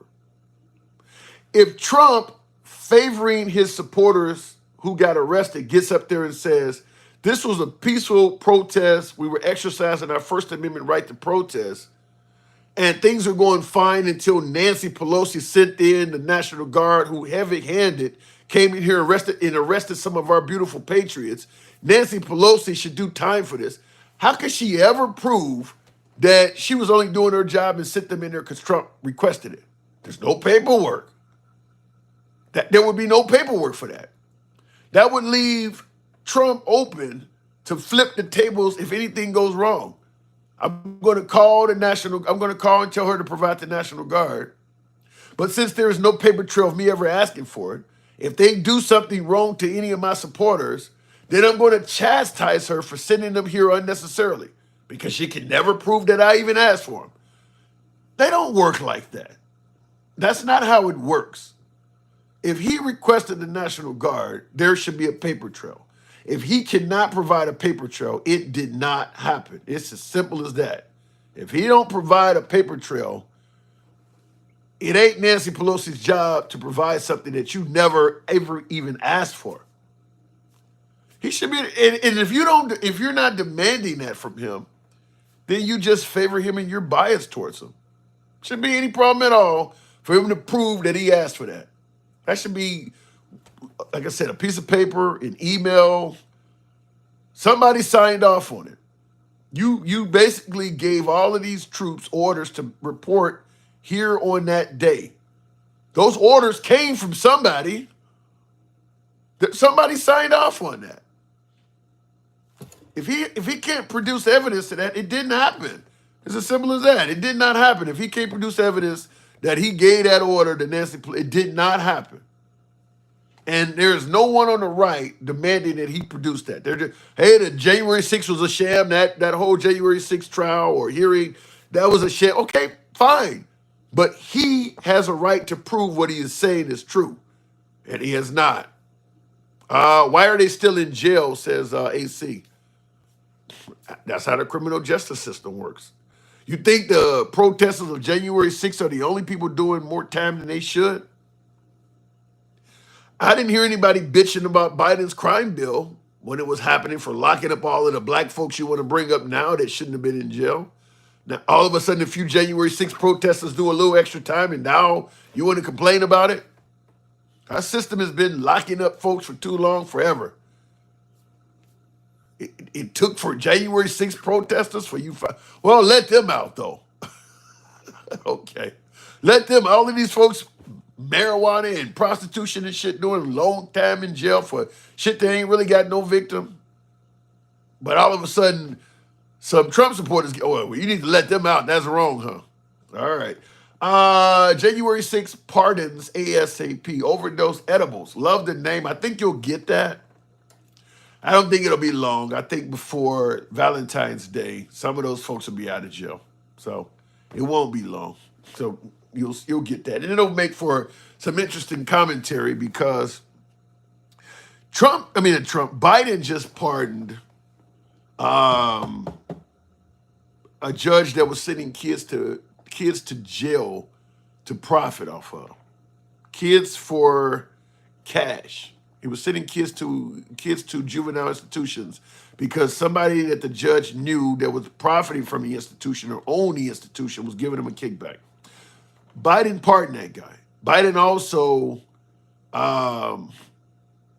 took most people, with the exception of 3 people, he took most people off of death row. So people are pointing out some bad pardons he's made. People who did some bad shit and they shouldn't have got a pardon. That's going to happen with Trump. When he pardons those J6 protesters, all of them are not going to be some old lady that just walked in and walked right back out. Some of them are going to be people who smeared shit on the walls, who stole stuff, who was vocally making threats toward Mike Pence or other. I mean, some of them are going to be some bad people, I guarantee you, because the liberals are going to do that. The liberals are going to put on TV some of them folks beating the cops with flagpoles and shit. It's going to be some of them that a lot of America are going to say they should not have been pardoned. We'll see. But every one of them that's in jail are not people that were just peacefully in there looking around. Some of them actually were committing some felonies. So we'll see if he pardons all of them. Now, he's indicated 2 different ways. Sometimes he indicates he'll pardon everybody. Sometimes he indicates he'll look into it and pardon some. I don't think pardoning some is that bad. Like I mentioned, a 75-year-old woman that got $103,000 fine, and I think that they kind of threw the book at the old lady. She's not an innocent person. she put the quarter in the jukebox. She deserves to dance to a few songs. But I think that they fined her $103,000 for being in the Capitol building for, I think, less than 10 minutes. That's a bit much. If he wants to pardon her, look, she doesn't have any remorse. She clearly would do it again, but she's like 75 years old. Look, if he pardons her, I don't give a damn.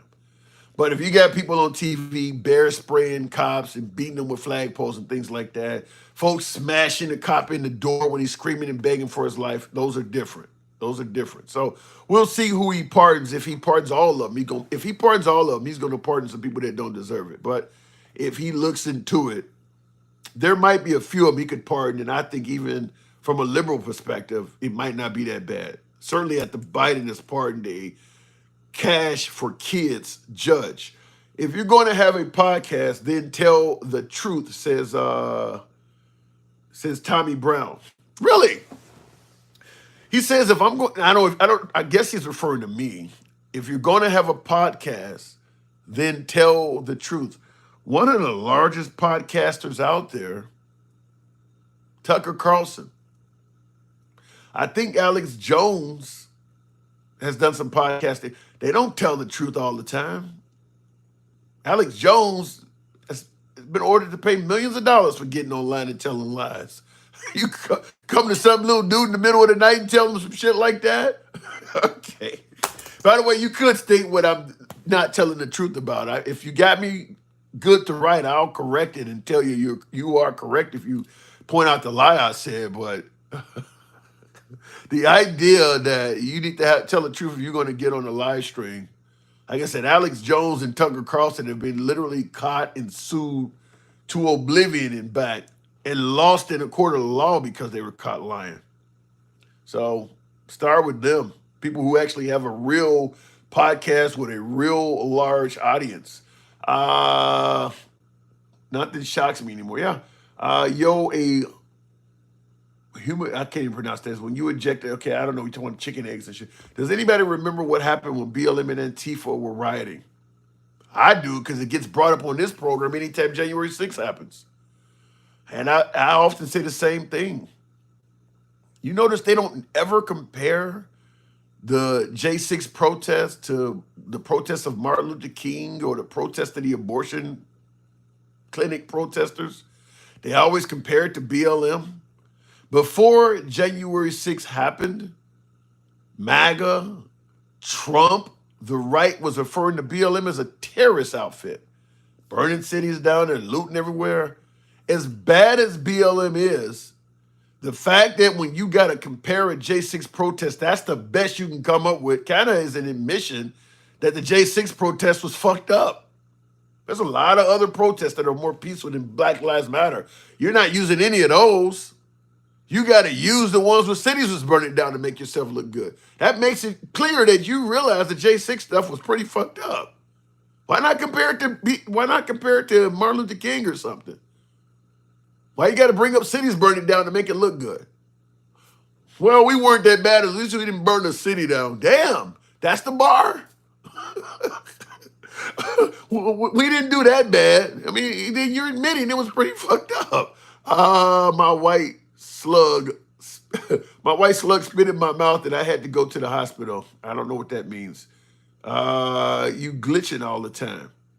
All right, maybe it's getting late. I'll go ahead and do what I normally do about this time. I appreciate you folks that have tuned in. Tomorrow we'll have TikTok back up. It'll be a typical show as usual. And I'll let you guys do a lot more talking, but I do appreciate you tuning in. It's your boy Tim, the handsome liberal.